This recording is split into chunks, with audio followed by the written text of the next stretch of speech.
of the ocean. I'm at the bottom of the sea. I'm at the bottom of the ocean. Don't know if I'll make it back home.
Hello, everyone. Unified Premiere is back once again. The second day of Qualifier number 2 is underway, which means we find ourselves smack dab in the middle of our bracket, round number 5, as we start to queue our teams up. 9-3 is our first roster today, going against Surf Esports. Kamaka, my friend, welcome to UPL. Well, I feel very, very welcome here, Chief. It's going to be a great match already tonight. Day number 2. I'm excited to be getting in here. We do have our one map that these guys are going to be playing in. Best of one, winner takes all already. And it's actually on my favorite map. It's like they knew I was coming. It's Cafe Dostoevsky. So I gotta ask, why is Cafe your favorite map? Because honestly, we had a meta where it was like Cafe every day, every map, and at a certain point, you're like, nope, I don't want to gas this anymore. Dude, I totally get that. It was definitely played a lot more in previous seasons from what I can recall, but it's still my favorite map just because there's a lot of interesting things you can do on it. I've seen some crazy strats, especially when Mira gets through. You can just, it's sort of like a lump of clay. You can mold the map, just make holes in walls that you would just never ever really think about. There's just a lot of different and interesting things you can do with the map, and that's why I like it so much. See, and I feel that way for Villa because I always find it that map where you can just absorb new strategies. I mean, yesterday you and I cast the SSG event. I mean, there was a plethora of attacks on Villa. So many different ways of orchestrating an attacking strategy, whether or not it's a study take, a master take, and the thousands of derivatives of those styles of play. Here's the map band in front of you. As we mentioned, we're going into Cafe. It is a best of one for this round 5 qualifier. And for most qualifiers, teams are going to avoid the more atypical maps, which means the newest addition to the competitive pool, Chalet, won't be shown in the third ban of our series. Yeah, I also wouldn't want to be playing Consulate here, Chief, because from what I've seen in that map, I haven't cast a whole lot of it, but what I have, it's always been very scrappy. Same thing for Coastline. And so I feel like looking at the map bans, it appears that 9-3 has been banning Villa, Chalet, and Consulate, so they didn't really want much of the. Both teams actually banned a very similar amount of, run and gun type of maps versus soul methodical type of maps. So I guess Cafe was just what was left after all was said and done.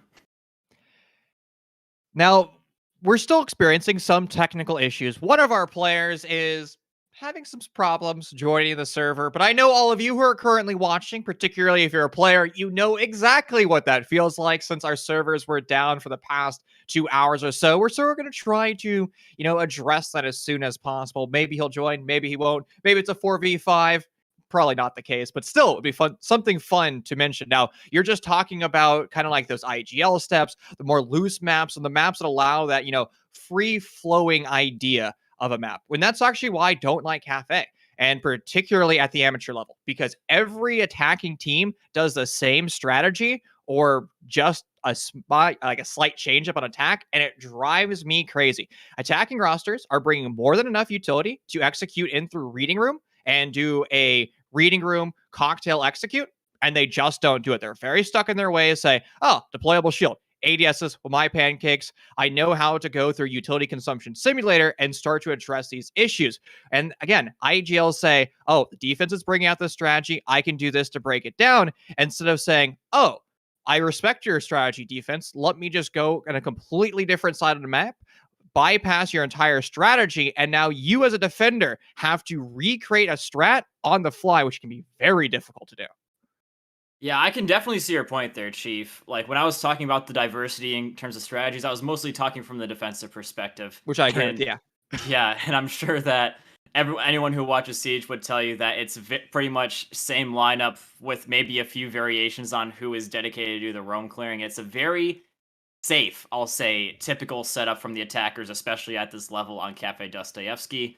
So I'm really interested to see how the attacking team does come at it now. Are they going to do exactly what you just said and what everybody does every single time when they attack on Cafe Dostoevsky? Or are they going to try and give the defenders a little bit something extra to think about other than what is obvious? Well, you could always go for a skylight drop, right? You bring a Yeah. glass, you bring a Ying Monty Blitz, boom, drop the hatch, and the defense won't know anything. Unfortunately, since we have 6-pick and operator reveal phase, if you're showing any combination of those operators, the defense is going to know, all right, the attackers are rushing, or they're going to play something absolutely brain dead. Now, one of my first casts ever back at SCL over a year ago, a roster name unless. Every single time they executed on Cafe, this was a Cafe just re-entered in the map pool, they would just do that style of play. Just drop the skylight, and somehow they had such a success rate on it. It worked far too often. Honestly, skylight drops maybe in about 2 out of every 100 executes probably work, unless you have, opening duels elsewhere on the map.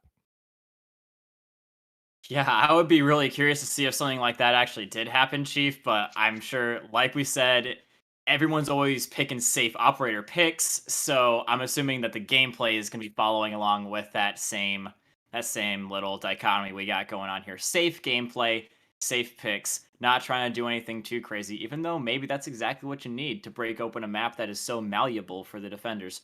But yeah, ladies and gentlemen, just a little bit of an update. Again, we are still waiting on that 10th player. He's apparently loading in right now, so hopefully we should be getting going here any second now. Qualifiers is actually smart to do things a little bit more safe because Yeah. you're not going to VOD review. You're not going to prep. Now, you in theory might be able to do over a 2-day qualifier, but the way we do it here, we publish your bracket. So the next round, since we're in round 5, we publish the round 5 bracket about 15 minutes before going live. So it's published at 1 Pacific Standard Time. Now, obviously, it's like 1:40 Pacific Standard Time because we had the server delays, but I guess, if you're enterprising enough, you could attempt to find VODs on the market, maybe, go through the archives of Rainbow and see if you can pull something up. But 40 minutes is not a lot of time to learn a team. So what it's going to come down to is just, the game sense, the mechanical skill, the fundamentals of both rosters, and hopefully they're able to hone in on their opponent's mistakes. Yeah, like you just said, it's going to be hard for them to really make strats dedicated to how their opponents play, so they just got to focus on how they play. And when I'm saying they need to try something different, I don't mean something that's totally different to them. If you're playing a map like this and you want to go into it with something crazy on the attack, I wouldn't recommend doing something that you just come up with on the fly. Like Skylight drops, sometimes stuff like that can work out, as you said, but if it's something like anything grandiose or has to be well planned out and needs a lot of sort of dedication to getting your team play down in order for it to be put together correctly, I would say now is not the time to be trying something out like that unless you have been sort of doing that stuff in your practice scrims, in which case it's the perfect time to do it.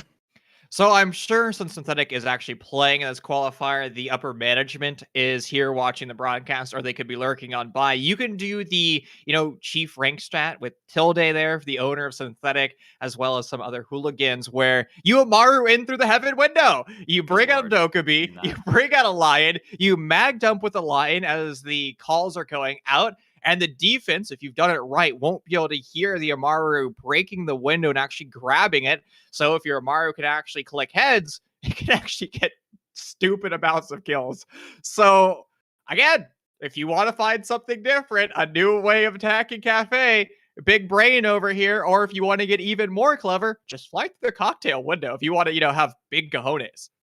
Yeah, and you know what? A place that I have seen 2 places where the Amaru hook has been used. One of them is in that dining area. Just go in and get out real quick using the lion and the ying, just as is the case on a lot of the other maps. On Villa, like we were talking about, it's common to see not necessarily an Amaru doing something like that, but if you're trying to go in fast and get out quick after and get a strong post plant situation outside of a window and out of the enemy's zone of control, you can definitely do something of that nature. But now, Chief, we are finally getting in with this long-awaited match. Good news, everybody. It's taken a while, 43 minutes, but hey, we're here to server. All 10 players are locked and loaded. The only thing to make this ice cream cone that much more delicious if Thatcher doesn't get banned. But of course, it's Cafe, and he'll most likely get banned. Now, Jackal rolling on through first. That's a little bit different of a ban. Of course, if you're coming from a more ranked ecosystem, Jackal is always banned. But unless you're going for true, like, grandiose roams, which could be a strategy for 9-3, since they are starting on defense, maybe they're going to be prioritizing kitchen reading and potentially a mining dining defense, which requires, big spread out hold. That Jackal ban could work, and there's the oldest man, Rainbow Six Siege, following suit, Mr. Thatcher. Yeah, I was thinking maybe he gets through just because it is Surf's ban and they are on the attack, so maybe they want to rack up the attacking rounds, make it easier while they're on the attack, and say, you know what, we want our attack to start off well and we don't care how they go. Mira, my favorite operator on this map, is going to follow suit and be able to band up in here. Wouldn't be surprised if we saw a Maestro or a Valkyrie, something simple like that. Or maybe even a Cade. There's a lot of hatches on this map, so those are definitely my top 3, Chief. I just can't say necessarily which one it's going to be. What you highlighted was key, though. Information operators are imperative here on Cafe. And there's an information operator, Maestro. He creates so many additional mini games, not only just the ADS dump, but the direct removal of his camera. And it requires droning to deal with that. Now, some of that droning pressure of our offenses are going to be just stepping back a little bit. They can more focus on the full roams, maybe deployable shields, or what else is being set up.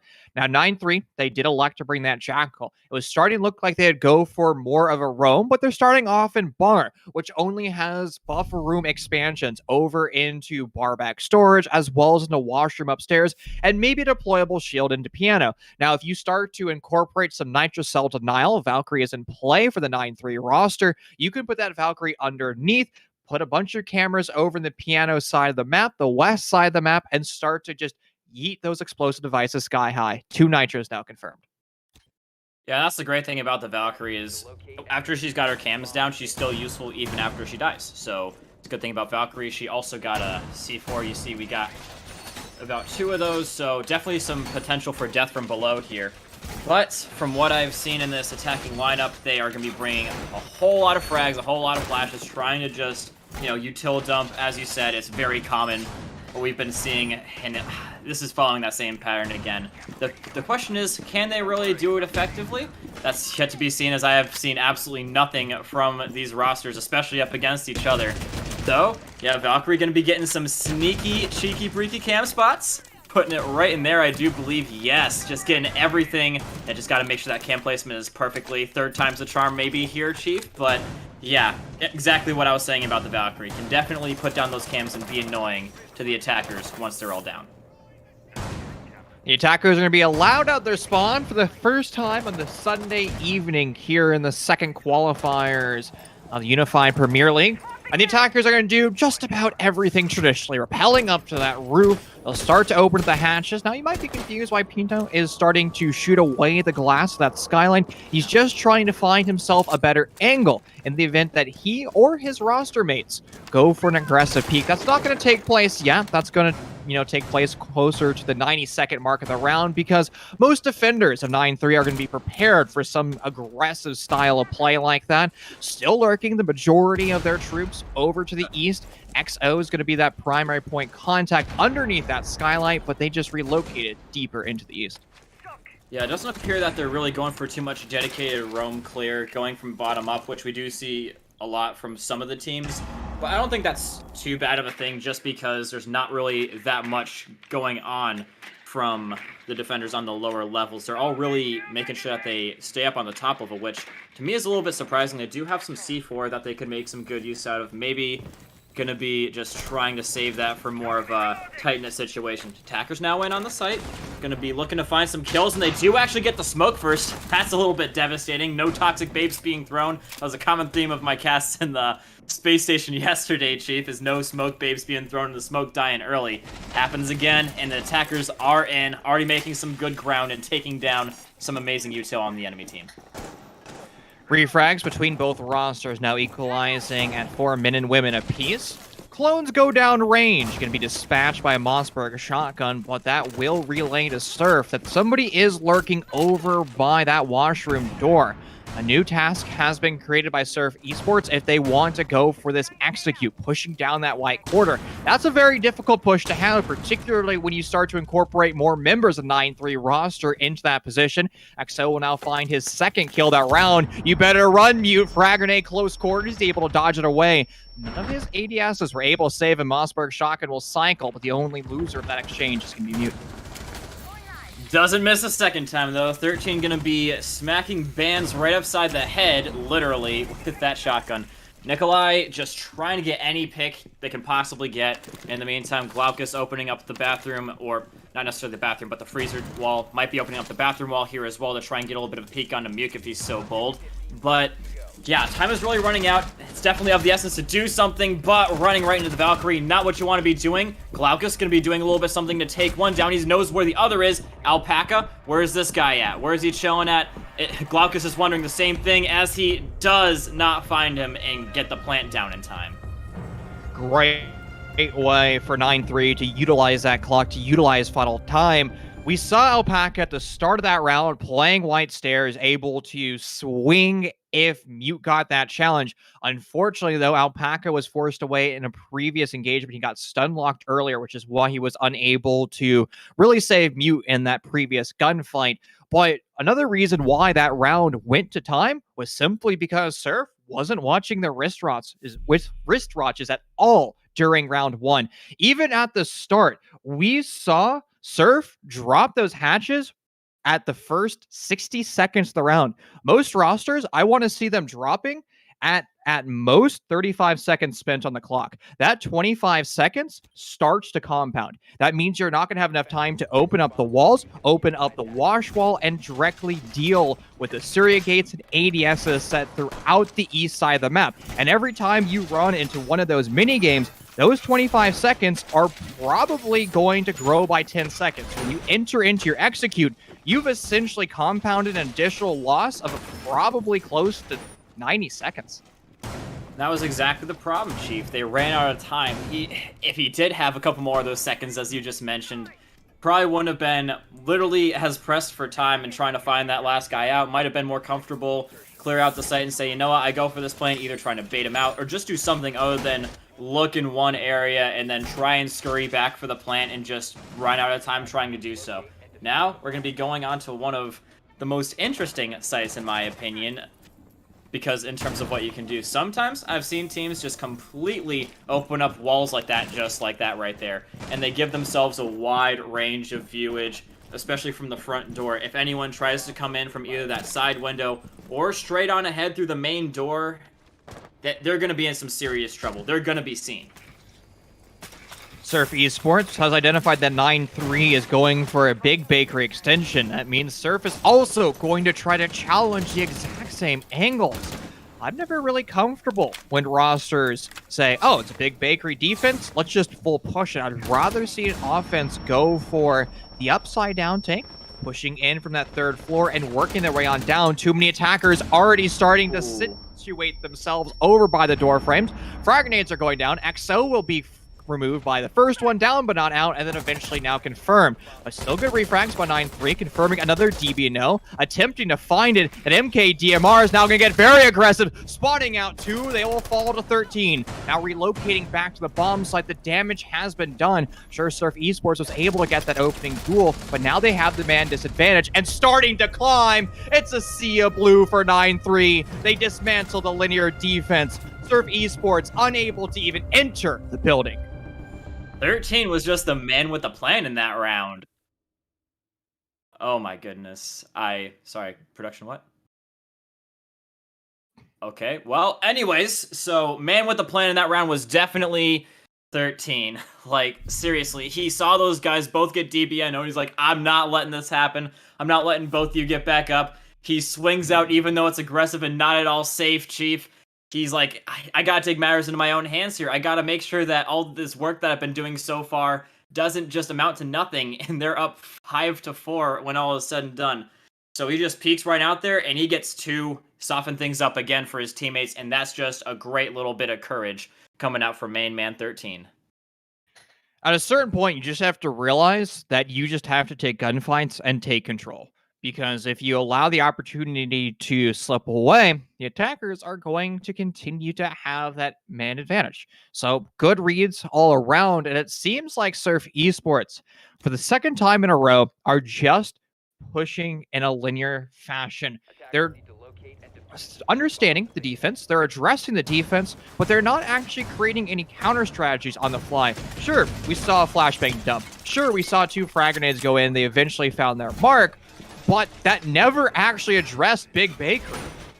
9-3 still had troops in that area. Surf Esports decided, like, all right, we're just going to push this door frame and assume things are clear without any follow-up drones.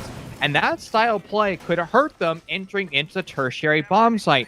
Reading Room is a hybrid of both a round number 1 bomb site of Bar as well as a round number 2 bomb site of Kitchen, because it forces the attackers to push 2 different floors and sometimes simultaneously.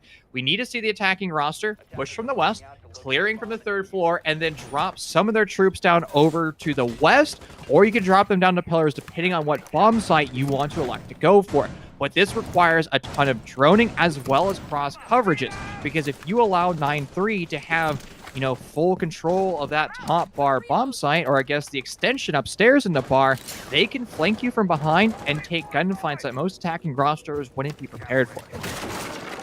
Yeah, and that's exactly the problem, Chief. They're playing right into the defender setups, and they're taking them right where they're at, and the defenders are totally comfortable with that. Otherwise, why would they have set up that way? But yeah, now they do have themselves in a position where they do actually have to attack the other floors and not just push the one. That's something that we've been seeing every single round, is when it was on the top floor, they only push the top floor. When it's on the bottom floor, they only push the bottom floor, when they really could have made some good use out of doing the opposite and clearing out some more floors. Glaucus is going to be trying to make a little bit of an inroad here. A man-sized hole in the wall, big enough for him to fit through. It's going to be seeing a little bit of something going on here. Maybe enough to get a C4 off, but I don't think that's actually in position. He realizes that, and he is steady on the trigger pull. You mentioned Glaucus opening up that red wall. Unfortunately, he's been unable to do that yet. Now finally done, but look at how much time has been wasted. Surf has used half the clock, and they have 0 control of the map. Sure, a Nitrocell just landed at their feet. It didn't quite find their target. That's a saving grace for Surf, but they now have to execute on 2 different floors with not a lot of time left. You can bring out a Cali. That could expedite some of those clears, but since you don't actually have, a traditional hard breacher, all you have is Maverick, it's not going to really provide the dividends that a lot of teams would require unless you're going for the direct remove of a deployable shield or an other hard device. Yeah, the game plan here doesn't seem to be as well thought out here for Surf, judging by the fact that they are only clearing 1 of the top floors and haven't totally cleared it. They do finally get the better of Zanky, who I do believe was on a flank, but they've still got people up top here. The Mute gonna be taking down 1, and Alpaca another, and another on top of that for Alpaca. They do finally get to the stage where they can clear out the first floor that they're trying to get rid of, but they lose 3 people in the process, and now it's gonna be even harder for them to break through, and not easier when they've gotten this floor control. Well, 9-3 is starting to play very aggressive. That 4-2 advantage has slid away through their fingertips. Now both rosters are equalized in the man count department. Diffuser was sorted over in Pixel. That's something that Surf is going to have to retrieve. They're also going to have to start to send it down the white quarter. XO's in position. His crosshair was set up, but he misses the shot. Still now find another kill in this round. All in the back of 13. Whoa. The drop from the top ropes. He's unable to see it coming. Stale the Cali will save the day for Surf Esports. The lackluster offenses that Surf was showing have been rectified by their good gunplay. Indeed, and as I said, it wasn't easy, but they managed to do very, very good when they finally found out where those defenders were. So, I mean, it's not that they're doing a bad job in the gunfights here, as you just pointed out, Chief. It's just that they're approaching it very safely and carefully, and they're just taking too long to get to those gunfights just because they want to make sure that they have a guarantee of winning them. You're not always going to have that guarantee. So if you can just get it down a lot faster, do a little bit better of the intel work, and just say, you know what, that last round got to give us a little bit of impetus to feel like we can push through these guys. We just won basically a 2 versus 4, literally a 2 versus 4. So Yeah, definitely got to be making you feel better about your chances in the gunfight, so I'm anticipating much faster takes from Surf Esports now. I've been pretty critical of Surf Esports and their time management. Great way of winning round 3 off their gunplay, but I'm still concerned about the time department. They're going to be executing in a bar. You don't have to control as much of the map, so that's an advantage that Surf can use in their future exchanges. And the same thing for 9-3. Not exactly for the time management, but for their over-aggressive swings. Almost like ego peaking, where they're like, oh, we have an advantage. It's by +2. Let's just take these gunfights and pad our stats. Again, this is a qualifier. A lot of teams will be a little bit more laxed in their discipline, and they'll just say, all right, we're just going to take gunfights. It really doesn't matter at the end of the day because round differential won't affect our qualifier. So they decided to take these gunfights. And it could cost them the end because the moment that your mental fortitude just changes just a bit, you're out of that competitive window. We've seen rosters just slip away silly rounds. Yeah, I'm sure that they were not feeling too respectful of their opponents there, especially with that manpower advantage. I mean, I definitely see why a little bit. Those previous rounds were not that great coming out from Surf Esports, and only 2 of their players are even positive. 5-2 for Stale and 4-2 for Glaucus and Pinto. Oh my goodness. What a name. Pinto, I'll call him. He's just going to get his first kill of the game, trying to get a second with a cash money frag grenade. Been seeing a lot of those recently, but not going to be able to quite get the Aruni, I believe that is. They're still going for this heavy-duty up-top play, similar to what we saw last time, but the difference being is that they get a solid pick off the rip. This is a unique strategy. The second time that we're seeing it for Surf Esports. Kali is being used as a pseudo Ash. Back in the day, 2 weeks ago, she had 3 Ash breaching charges, the ranged breaching charges. Now she's been reverted back into 2. So if you need to deal with a checklist of defender utility, well, Ash isn't always going to be your go-to girl. You, in theory, could use Kali if you're good enough with her pocket F2, as well as that bolt-action sniper rifle. I mean, what we saw from Stale in the previous round, he's absolutely good enough with that weapon. Crook is going to spot the head of 1. He has his crosshair placed up there, but he doesn't actually quite find the target on the skyline.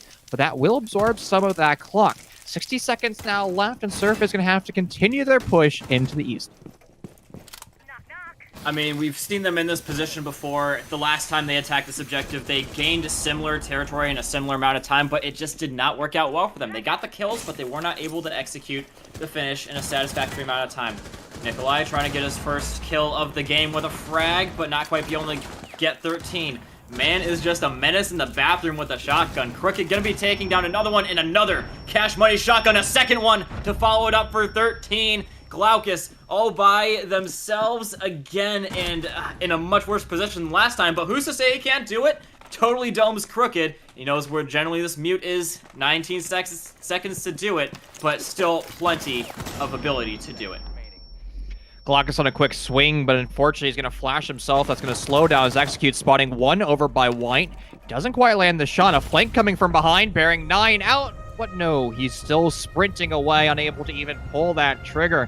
Again, the bane of Surf Esports is going to be Father Time. They're just slow on their executes. I'm not sure if it's the IGL not identifying the holds, but really 9-3 isn't doing anything particularly designed to absorb time. It's just their positioning over and wash. I would like to see Surf establish a better stream of information coming from their primary droner and then allow their entries to take map control sooner. That means you can apply pressure into washroom, where we've been seeing that Mossberg shotgun constantly play.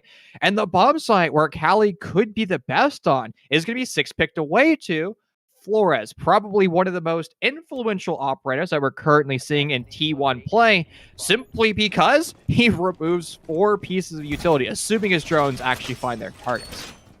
Yeah, and he can get you a little bit of intel there as well with the drones. You can still see what you're blowing up. Whereas, I mean, the Thatcher, you can, sort of throw your grenades at what you can see. With Flores, you can hit things that you cannot see. And you don't even have to peek around the corner to do it. So Flores, I think, is going to start, as you said, seeing a lot more play. Maybe even getting abandoned instead of Thatcher at some point. I mean, it's definitely an option that we see going on here. The introduction here going to be immensely helpful to Glaucus and the rest of the people. Again, we saw them attack the site last time. Absolutely no presence upstairs from either side. So I would really hope that with someone like a Sledge, you would be trying to open up those vectors of attack from over the top. But we'll see. We'll see, Chief. That Valkyrie camera in Bakery is the most disgusting thing I think I've ever seen. It's invisible. You actually can't see it. It's somewhere in the middle of the Bakery on like a light. And I have no idea that Valkyrie camera just isn't stuck in place. It's almost like the OG days of Elite Skin Valkyrie, where her cameras were able to clip through the walls of Bank and were actually truly invisible. XO looked like he was playing aggressive over by Ticket Booth and the free fires to answer from Surf, but he was just, in fact, over on that second floor, roaming somewhere near, actually, in the first floor entirely. So that was just an interesting pre-fire, just trying to, you know, assume somebody from 9-3 could be playing in that position. I mean, it's a common place to have defenders be. You just have yourself in that corner. The attackers will miss that drone because very rarely they actually look directly in Ticket Booth. The Sledge opens it up, and boom, you've removed one of the best operators at that vertical pressure game.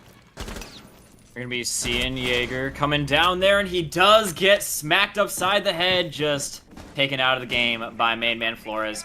Trying to find a little bit of usage of his drone, I do believe, but this is some great taking from the attackers. Both sides actually decided to go for a little bit of vertical play, but the attackers are going to be the beneficiaries of it, taking down the Jaeger already, and getting some... They've actually gotten some great positions very quickly. They're already starting to assert that vertical pressure, getting some control over the inside of the freezer. They're finding a good little angle onto Crooked. And I don't think he was able to use any of his toxic babes before he was found out and killed. So this is some great change of play for the attackers. Yeah, it's slow like it was the last time, but it's more calculated and it's more beneficial. They're getting more for the time that they're investing. Zenki is going to be playing very aggressive underneath the meat locker hatch. He reactivates his gate and then throws his Nitro Cell through it. Zenki, not the best play out of you. That Nitro Cell would have found its target if the gate was still closed. But unfortunately, mistakes were made. 13 doesn't need to make a mistake, though. Great lean, a spam of the E key, and a one-tap headshot for him, but not quite equalizing the roster count. Surf Esports is going to maintain that. There's the equalizer, a double swing for XO. 13's going to tag onto the board as well. The round that Surf Esports had is starting to slip away through their fingers. 13 is now going to be felled. But Pino, on the other side of the map, is going to have to push his way in through Whiskey, retrieve that diffuser, and then slink his way through this barbed wire. A swing out from Wedding is going to be his undoing. XO, a good positional play. And 9-3, another miraculous round for them. They hold the fort, and they save the day, taking the victory in round 5. Seriously, Chief, I thought that was going to be a round that Surf was going to be taking 100%. They were making solid adjustments. They're coming at it a lot more quickly and getting more bang for their buck in terms of what they were investing their time in. So, yeah, I guess it has sort of followed that pattern, though. They do get some good initial steps, but as soon as they try and go in on the site, everything just falls apart for them. Now we're going to be seeing Flores 6-picked for Cali. The shoe is now truly on the other foot, or are they going back? I don't quite think so. They seem to like what the Cali provided a little bit more than the Flores, but yeah, dude, I really don't know. I feel like the Flores definitely provided some solid, I don't know, changes to their gameplay that gave them an amazing benefit. But the execution when it came to going into the bottom floor, I just don't know what the Cali can really give you aside from her SMG that is going to help you with that. Explosive lances are the saving grace of that Cali, unless you're just gnarly, as you mentioned, with the F2 or the bolt action sniper. I mean, we've seen players that make it look like we're playing, Black Ops 2 or MW2, like the OG days of FaZe Clan with their, 360 no-scope YYs. I mean, that's a possibility for our friend on Cali still. I mean, he is the top frag for Surf Esports, so if he goes nuclear on Cali, I guess I can't really fault them. But Moving forward, the reading defense has been more or less established for 9-3. It's going to be a copy-paste of what they did in their previous reading room defense back in round 3. That was the only time that we've seen Surf Esports actually able to win a round.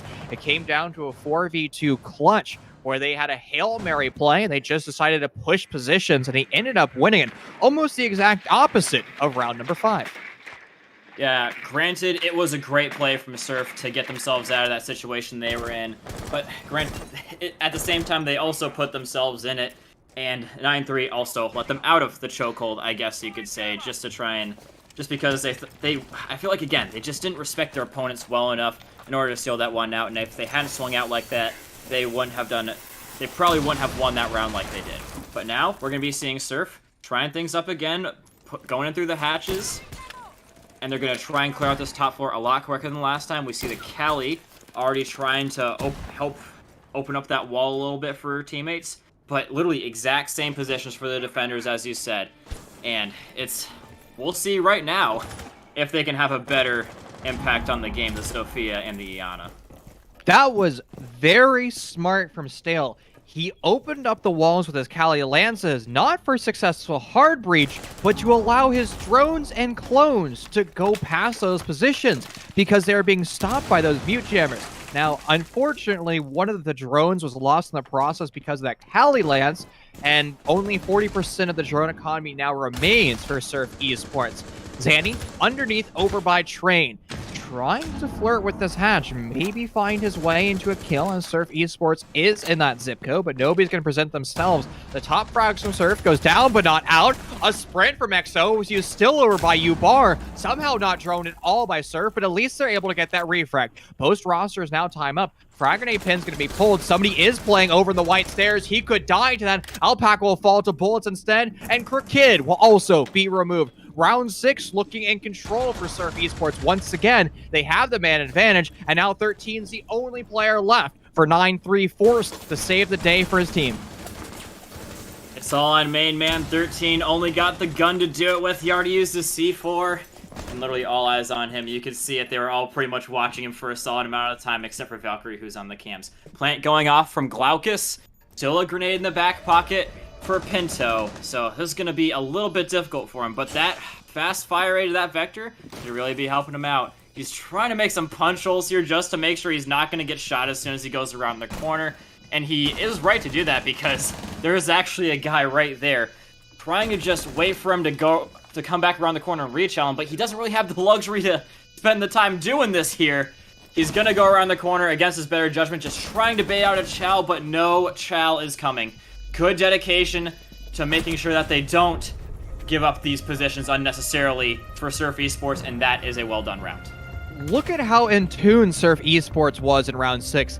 That final 1v3, all 3 rifles instantly fired as soon as Goyo presented himself in the opening of the exothermic charge. I mean, perfect coordination. Whether or not it was off comms, audio cue, everybody did exactly what they needed. And another round where 9-3 had the man advantage. Excellent opening kill.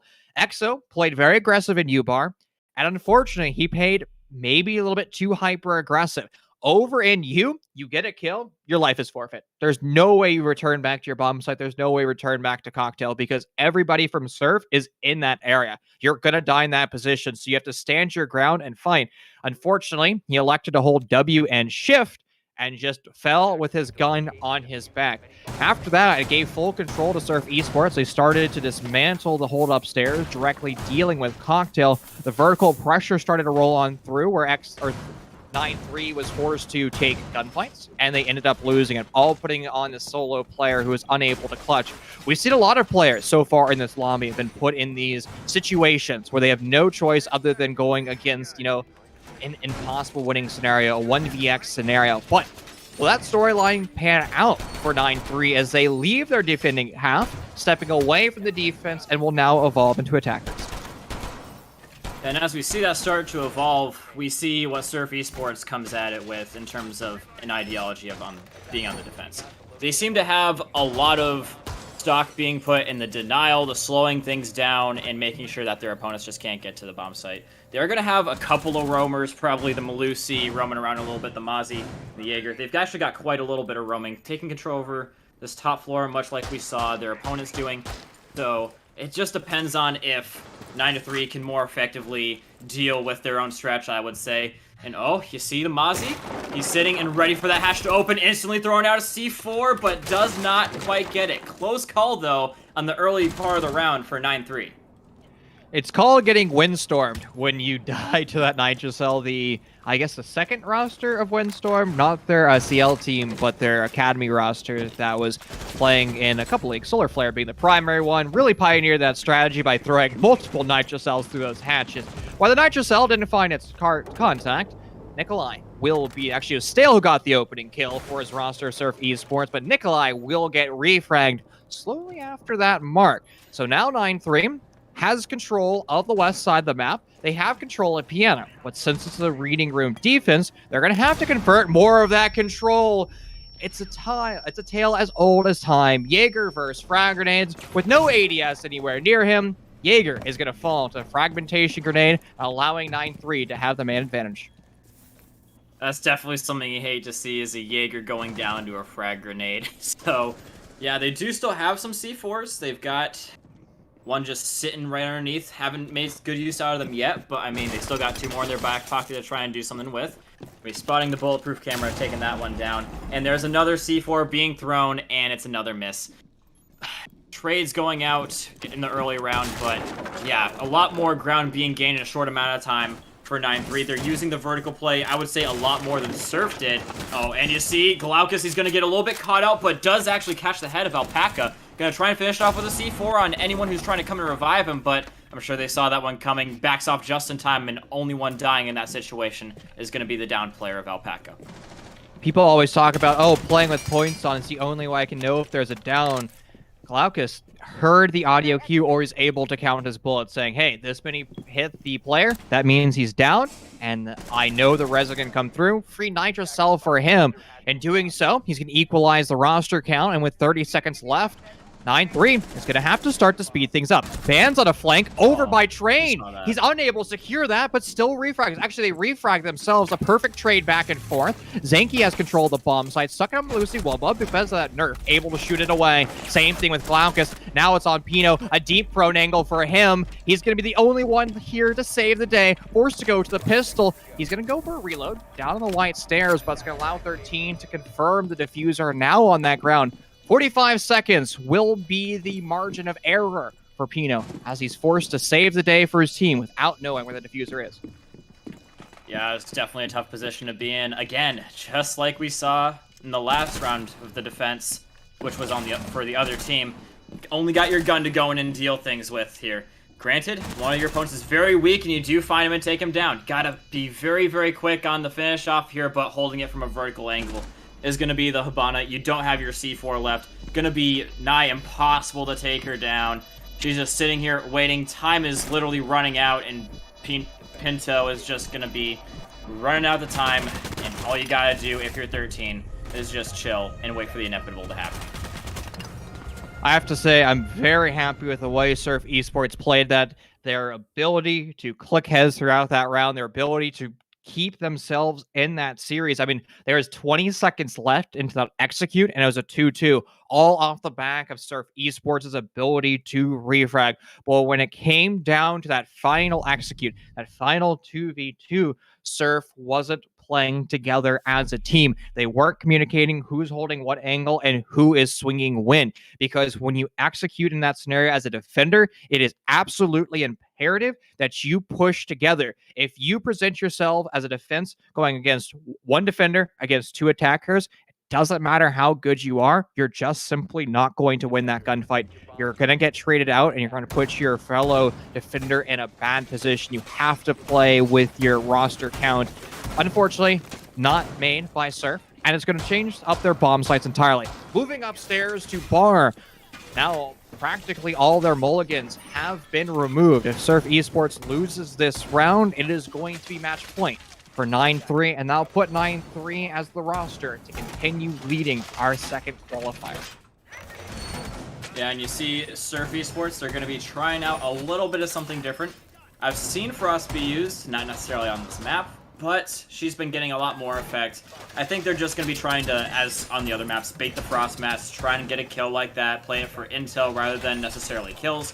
And the Echo going to be there just to try and stop what really killed them in the last round was the fact that the plant actually went down. So the Yokai Drone's going to be getting in position in all the typical plant spots for the plant denial if it does get to that point. And honestly, based on what we've seen so far, it probably will get to that point. So good on Surf Esports to know their limitations and have backup plans even if the first line of defense falls. On the roof, it's going to be copy and paste of every single default strategy that every attacking team will do. Remove the hatches, have your roly-poly drones go through the hatches and start to find where the defense is playing. Now the defense is going to have their own tricks up their sleeve. It's going to be a first floor roam, but for the aggressive swings on the rappel, it's a punch from Malusi, or it's a punch, I guess, for the Aruni, and then the Malusi will take the gunfight. Bans will fall in that process. Great teamwork being shown by Surf Esports. Unfortunately, it just didn't work out for them. Crooked was completely prepared for that, and now that's going to put 9-3 in the driving seat of round 8. Yeah, and you see they've actually opened up a little bit of a hole in the bathroom wall there just to turn that area into a kill box. He's calling that out to Alpaca. But in the meantime, Crooked, are they still running out that door at him? I think they were, and he does just seriously put an end to any thoughts they're going to have of doing that again. All on the Echo, and he's definitely not going to be able to do very much plant denial in this position. They've got full eyes on him. They're droning him out. They're surrounding him and getting ready to go in for the final kill. He's just trying to hold this angle. Does get one, but oh my goodness, is that a tough situation to get out of for Glaucus. I think you said it best, my friend. I have no idea what transpired over by the garage. The shock that you had when the second player of Surf decided to peek and the third player decided to peek from a garage. That's just honestly desperate kills at that point. Honestly, I want to highlight, I love that play. I love how Aruni punches it. I love how Malusi takes a gunfight. I would have probably made the exact same decision making. Unfortunately, it just didn't work for them. Mistakes were made, or maybe, 9-3 was just prepared for it. Whatever the reason was, it didn't work for them. But challenging it 2 more times, I mean, Crook was just laughing to the bank. He was just prepared for it. And silly mistakes. Again, we're talking about how Surf Esports did not have a mulligan going into that round. Well, that will be absolutely confirmed. If they lose round 9, or any after this, assuming that we don't enter into overtime, their chances of winning round 5 of the second qualifier will be removed. And Surf is in a dangerous spot. Now, they are leading their primary main roster in standings. Surf Esports Academy is in 5th place, while regular Surf is sitting in 6th. 3 wins for Surf Esports Academy, but they need this win. They have to find themselves in that top 4, and they can't start to lose rounds now. The moment you start to have this qualifier slip away from you, you're not going to be in a good showing if you want to actually qualify for Unified Premier. Yeah, I think that last round is one just case in point that this map has a lot of crazy defender strats, but not all of them working, and it's also another case of showing that Surf Esports Academy is a little bit getting desperate here. The first chow, you can forgive him for that. The second and the third one absolutely should not be happening. Crooked, I think he was just in the right place at the right time to hear it without them totally running out and seeing him. I think he just saw them first, but yeah. Pinto, sorry, excuse me. We're going to be seeing them getting in a lot more different of a position. Stale trying to get in a little bit of a murder hole down bottom. I really dig this. Holding it from up top. Are they really holding it from down bottom? I'm not really too sure, but I mean, this is definitely a site you can do a lot of that with. How are the attackers coming at this, though? It appears that they're going to be trying to do a little bit of a clearing both the top and the bottom floor at the same time in the meet in the middle idea here. So, I don't know. They haven't been struggling too much in the individual gunfights, but this does sort of leave things open a little bit for Surf. Stale's going to fall. Pinto able to get that refrag. Again, one of the strengths of Surf is their ability to always collect the head of their opponent as soon as one of them falls. early rounds of toxic gas can be sent out. It's not going to stop XO, who's just flying down these white stairs.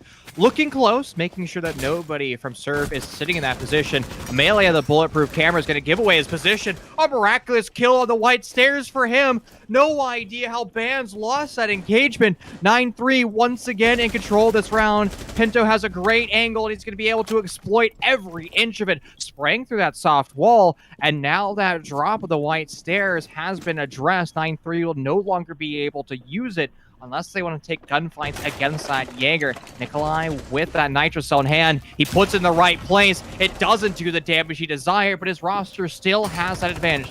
60 seconds left on the clock, and 9-3 is going to have to find some incredible kills if they want to win this round.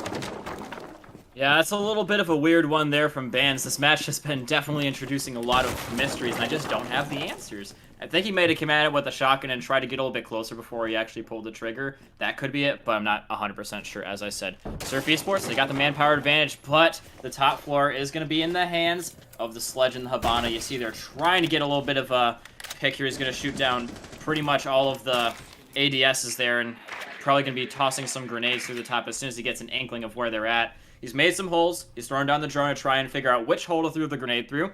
Doesn't really have a whole lot of time to search for this, though. And you see Nikolai, he's getting ready for them to make the push in. He does not get there just in time, and he actually gets caught because of it. Falling apart again at the end for Surf Esports. Glaucus, again, the mother of all bad positions. And I cannot believe that just happened, Chief. Can you explain that one to me? I'm still rubbing my eyes, trying to digest what I saw. I was already starting to write in my notes. 9-3, the loser of round 9. Somehow, out of a bag, they pull that victory. Surf had positional advantages. They were coming from behind. They should have just simply won the gunfights. At the end of the day, they lost it based on mechanics because their positioning was decent. Their team cohesion was decent. They swung together. They just didn't click heads. Incredible. I mean, again, it's a first-person shooter. I love to talk about IGLs, the macro strategies, what teams are doing to be successful. But at a certain point, this game devolves into chaos, and you just have to shoot back. Yeah, it's a case in a lot of sports and esports. Like, some of the best soccer players I know are people that can see the passes, see the play, even though things are all jumbled together. Guys running back and forth, girls running back and forth, depending on if it's men or women's soccer. But yeah, what I was saying is it's chaos, and it's the really good players that can see the play through the chaos, and that was just 9-3. Surf, they try to do that at times with the Goyo coming around the back, trying to shut down the push-in that he knew was coming, but timing wasn't on his side, and he got turned on. All fell apart from there, Chief. I'm a little bit amazed that it ended off like that, but end score results, I not really too much surprised at because, I mean, it looked like it was going that way no matter what. I mean, there's a reason why 9-3 is leading the second qualifier, and we're just waiting for teams to start to publish brackets. The only one that is official is actually going to be Rats versus Prodigy. They would end up winning that series, going to, I believe, Clubhouse a 7-2. And then Space Bears just submitted their victory against Pink Panthers. It has not been confirmed by admin, but it could be a 7-4 victory in favor of Space Bears. But we're going to be stepping away from this broadcast as we allow the rest of round 5 to be fully published. Make sure you keep this tab open. We'll be back with you as soon as round 6 is up and ready.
तेरी यादों का तेरी याद में निहा तेरी यादों का तेरी याद में निहा तेरी यादों का तेरी याद में निहा तेरी यादों का तेरी याद में निहा तेरी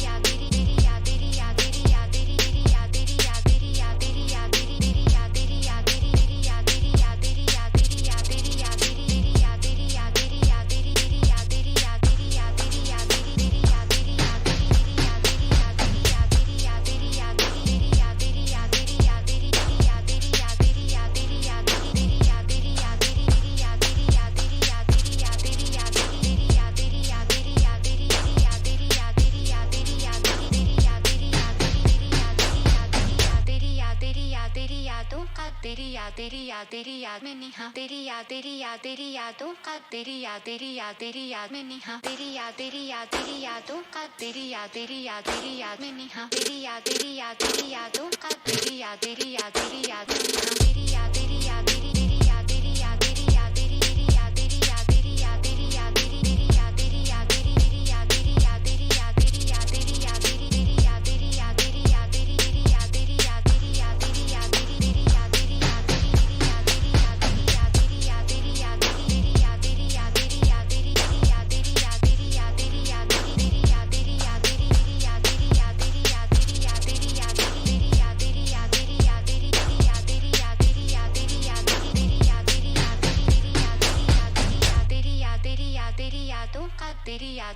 तेरी याद में निहा तेरी यादों का तेरी याद में निहा तेरी यादों का तेरी याद में निहा तेरी यादों का तेरी याद में निहा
Welcome back, ladies and gentlemen. You have me and Chief here, ready to bring you some more awesome matches. This one, we have got good old, God, the names escaped me already. Synthetic versus Rats. I do apologize for that one. But yeah, Synthetic versus Rats got some big names in lobby, as you said, Chief.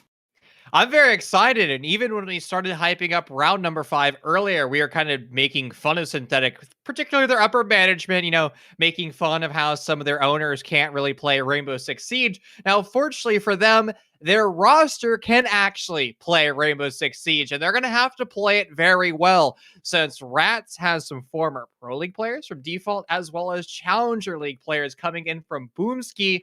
And I'm so excited to see this matchup. And I believe Needles could have also been CACL when that was still operating. So yeah, indeed, a lot of big names, big players, people from Pro League, people that are just good players in general coming in here. Ladies and gentlemen, it's going to be a great match. This is round number 6 out of 8, so whoever loses this, it's going to be a lot difficult to recover for them. Taking a quick look at the standings, though, from what I can tell, Rats actually in 7th place right now with 3 wins and 2 losses. And Synthetic are pretty much in the exact same boat with literally tied on points as well, literally on everything. They're tied pretty much on everything. So this is going to be really a decider here, Chief. Who gets through, who doesn't? This is literally fighting for that, pretty much that final spot. And why they continue to fight on forward, well, we have to find a battleground for them. So entering into our map ban phase, is it going to be something similar to what we saw back in round 5? Is it going to be another cafe rolling on through? Or maybe we're going to find ourselves in a battleground that's going to be a little bit more aggressive, particularly as Chalet and Coastline. Chalet will be removed off the bat, followed by Consulate. So at least the maps that I kind of wanted to see, because Consulate is also another one of my favorites, already off the board. I mean, yeah, there's definitely something to like about Consulate in the fact that you definitely can learn to expect the unexpected on that map. Now, the next bans are going to be, I do believe, Oregon and Clubhouse, so we're not going to be seeing any SSG roams coming in tonight. Sad, very sad. I didn't actually get to see any last night casting the SSG tournament, Chief, and I was very upset about that. But yeah, that leaves us with one map, and that is Villa, which is your favorite map. We casted my favorite. Now we're going to be seeing your favorite. I love Villa because it's a difficult map to cast because, as, color caster, like, oh, what strategy are we going to see? I always try to, quarterback, the play, try to say what's going to happen before it actually happens. But the way Villa has been over the past few months, there's millions of different ways of executing. I mean, study alone has multiple executions, whether or not it's a 90 extension on the upside down rappel, a zombie window, maybe a linear execute through the main door, maybe through art, maybe into library for the vertical pressure, and then coming in for the north side of the map, pushing in for the master bedroom. It has very similar storylines. Tons of different ways of executing. And it really just comes down to the goals that the primary IGL, the attacking team, has, what they see, and how they want to address it. Now, we've talked a little bit about the theory crafting, what IGLs could do. Poison used to have probably one of the best IGLs. Poison was incredible when he was on Synthetic, recently departing the roster for DVX, which I also just believe disbanded last week. So now Synthetic finding a new home and finding new players. And I'm absolutely excited to see what new Synthetic is capable of, as well as Rats, what they're bringing out today and what they're going to be showing. Baptism by fire, as you would say, for new Synthetic. Thatcher already going to be off the board, and wouldn't surprise me if we saw a little bit of Maverick, maybe a Nomad or a Flores. There's the Nomad, though. Not too surprised. She's not necessarily the most run-of-the-mill ban, but I definitely see her from time to time, especially if the team banning her does like to do a little bit of extra roaming, and that's something you can definitely do on this map.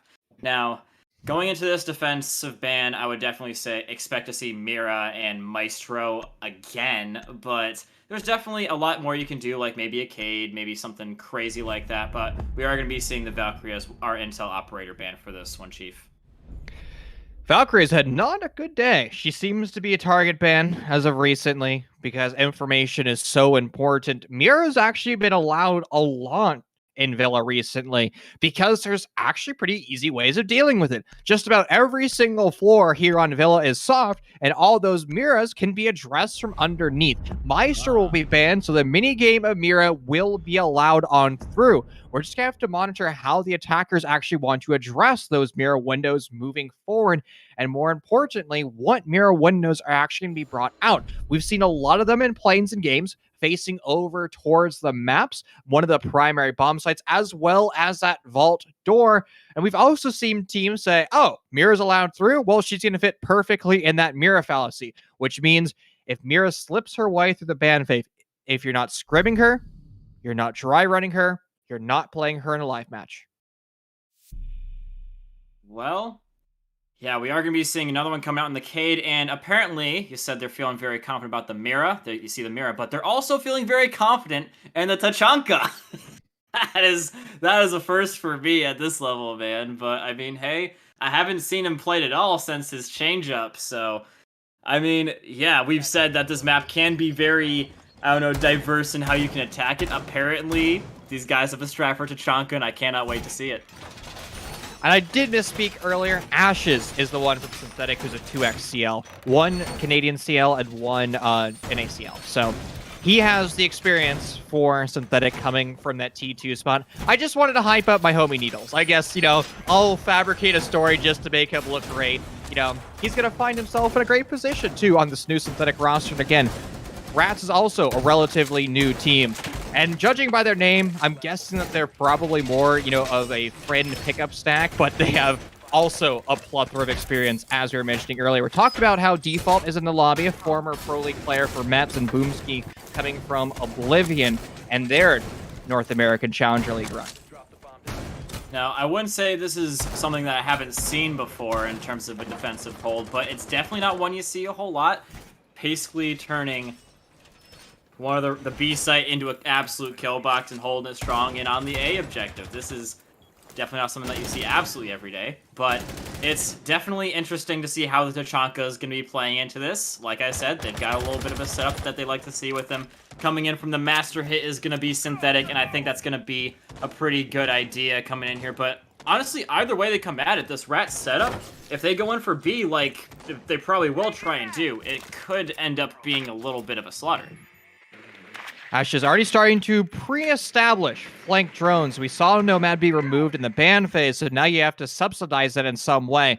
You're going to be able to bring out the zero cams, place them sky high in all those stairwells, but that's going to be a passive way of watching your back. So the only thing that Synthetic can really do if they want to make sure they're not going to get shot from behind is constantly be on those cameras. You can have a relay of information, putting all of those zero cameras as well as those drones throughout the map.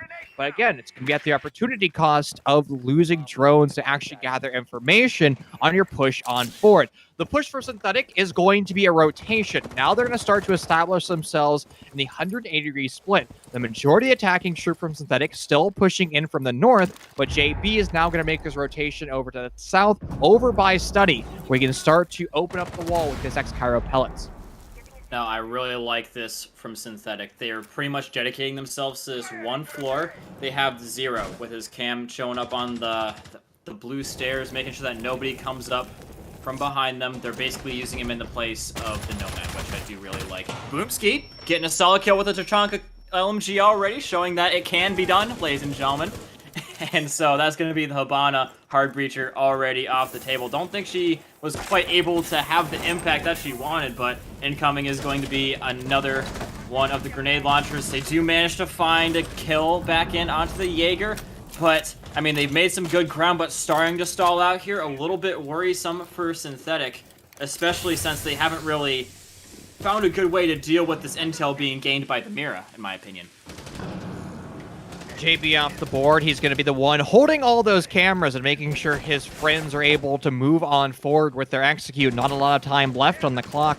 Yackle is going to find himself with bullets whizzing over his head, pushing out through Study Sign. Flames all around as Boomski's launcher starts to sing. There goes his turret as well, collecting onto Yackle. Still more fire grenades for him. It's going to get the down. Bino's off the board. Maps is going to be a burial ground for Synthetic. They're going to have to still push on forward. A quad kill for Boomski. Convert into the ace. An excellent round for the former player of Oblivion, and a great way to introduce himself to the brand new org. Rats was recently picked up by Valkyrie, and no better way of showing your new home, your mechanical skill, than an ace. Well, you know what they say about Tachanka, Chief. He is the god, and puts it on full display as to why you should venerate him so highly.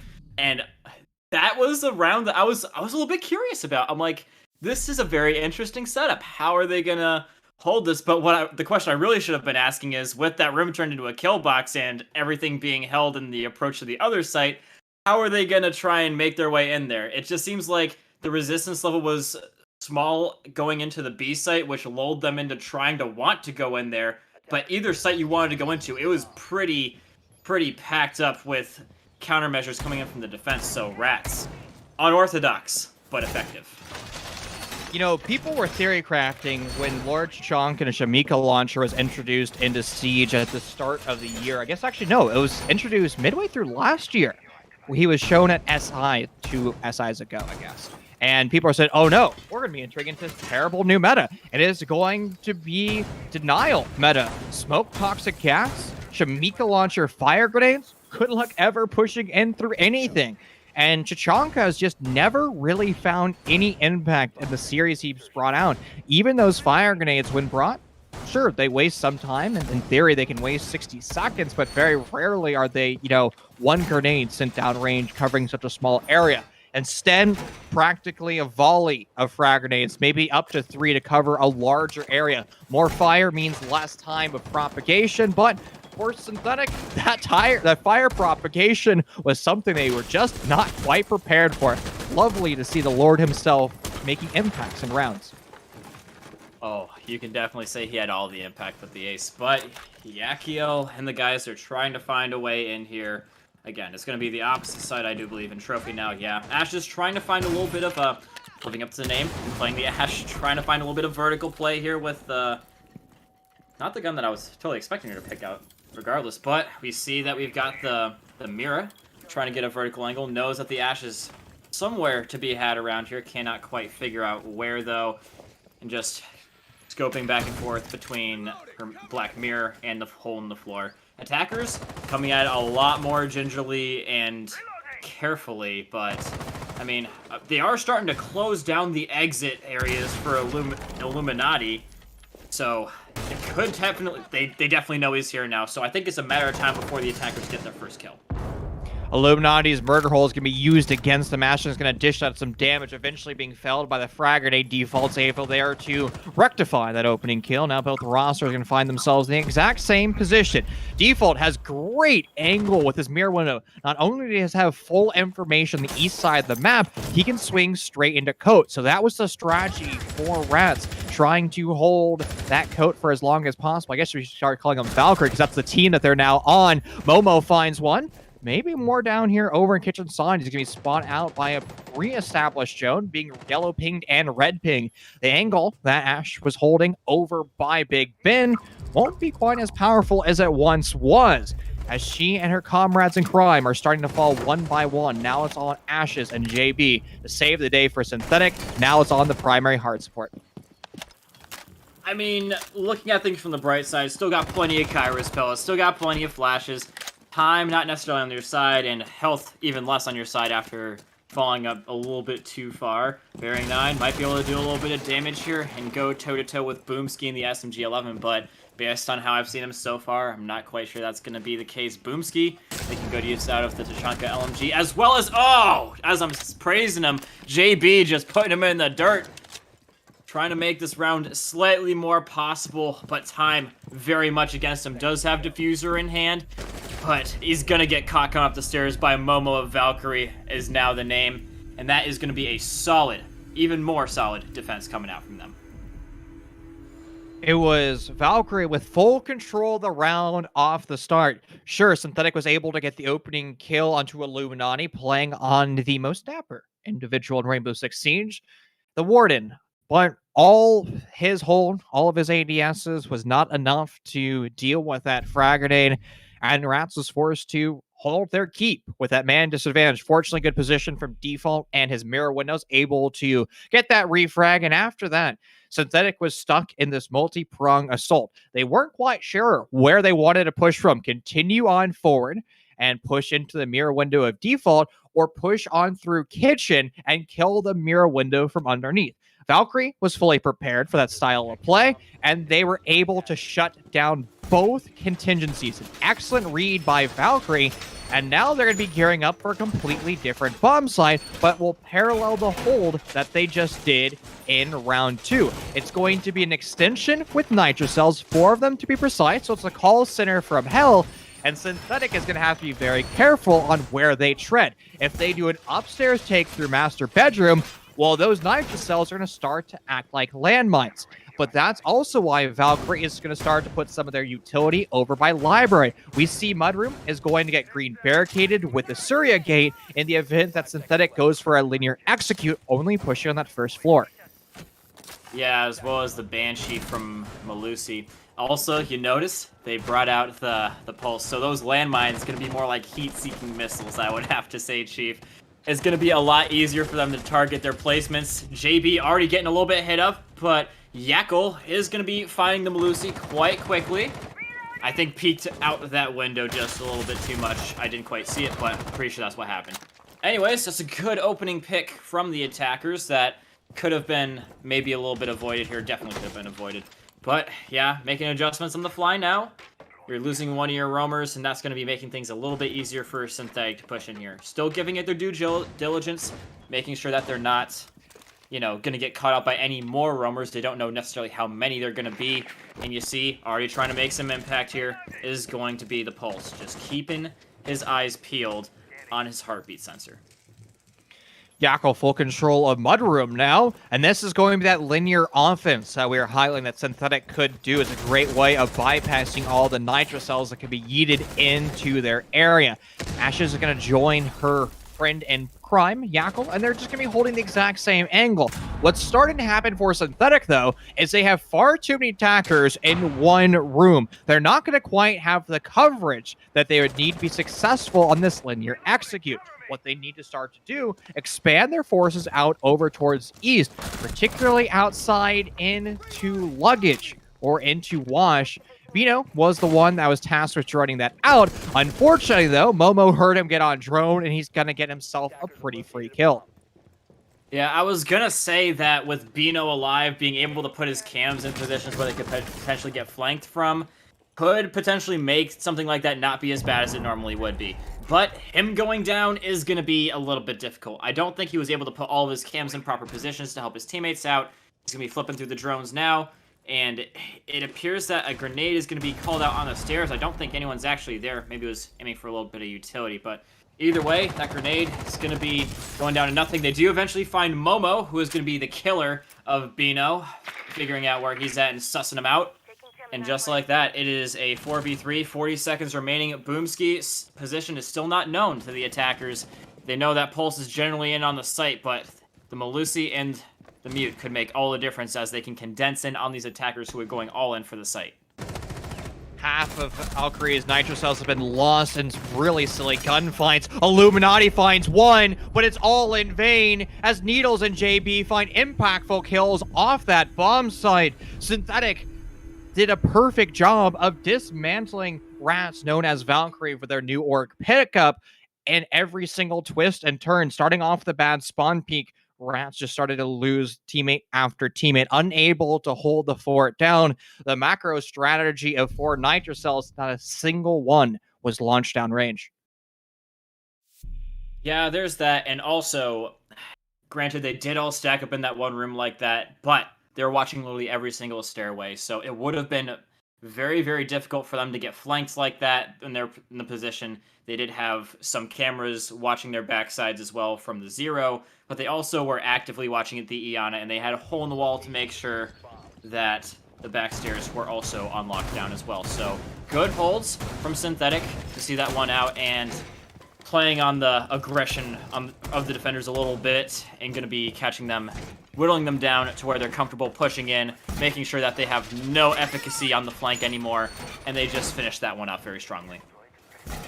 An extension being made by Valkyrie over towards the north side of the map. It's going to be reinforcements from Illuminati stuck over on Lamp, the room that he's currently standing in. The reason why you didn't force something like that is just so the attackers can't post themselves up on the boar window, have a long-range crossfire, and stop all rotations from Valkyrie if they decide to go for an extension upstairs all the way towards the north. But with green barricades being placed on that door, it seems like Valkyrie isn't really interested in roaming over towards north. Instead, they're trying to bait that style of play while putting all of their ADSs, no my pancakes to be seen, over on the southmost stairway, and Momo is going to be forced to hold this position for as long as possible. Yeah, pretty similar setup to what they had the last time, except for obviously we're missing the Lord himself, Tachanka. But still, same old song and dance. They're trying to turn the B site into a kill box, keeping their hands nice and close and ready to smack back on the attackers if they do get too close to one side or the other. Very easy for them to rotate in these positions to help each other out. And oh, Mira gonna get hit from underneath the floor by a grenade. I do believe, yeah, that's exactly what happened. Needles is gonna be hitting them from underneath.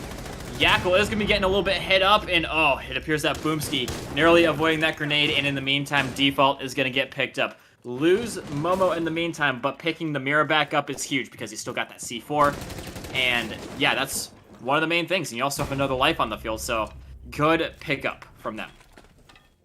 I love how powerful Buck can be. Unfortunately, that operator has now been removed. Synthetic, the remaining three members are just holding these angles very passively. Needle's sitting over by the main entrance, just waiting for somebody from Valkyrie to get aggressive. Now, you do have plenty of time left on the clock, still 90 seconds, and 60% of your drone economy. Twist gets far too aggressive. The pre-made murder holes he had is going to be his undoing. It's going to allow Bino to push deeper into Classical. Needle's going to get kill off that Lion scan. The round starting to open up for Valkyrie. Illuminati is going to stop that dead in the tracks, so playing deep into that gun vault. Now it's all on Needles, pushing up through the main stairs. That one-tap bullet is going to give away his position. Diffuser's actually down somewhere on the main stairs. Needles has not picked it up yet. It could be the fact that he has forgot that the new mechanic was added to the game where you now have to press F to grab that diffuser. And with Ashes leaving the server, maybe Needles wants to take this tactical timeout to allow his friend to return on through. That's not going to be the case for him. Pushing up into Classic, he will do that, but caught off guard by the long-range optic, the 1.5 times sight of Illuminati. Yeah, I believe you're right. I think he was just maybe forgetting of the bomb, or he was just trying to see if any more aggression would be coming out from the defenders. That was their MO in the round that they won. They allowed the defenders to be as aggressive as they wanted. They caught them on some of the rotations, and they singled them out once they were able to isolate them down a little bit, make sure they have no avenues for escape. Didn't quite work out that time around because I think at one time is definitely enough for Rats to take the hint that they shouldn't be, being overly aggressive on the defense. And yeah, ladies and gentlemen, we are actually going to be taking a little bit of a quick rehost here. Ashes did drop from the lobby. Not quite sure. I'm sure he's going to be getting back here any second now, but rehost coming in. Anything we should really be dissecting here in the meantime, Chief?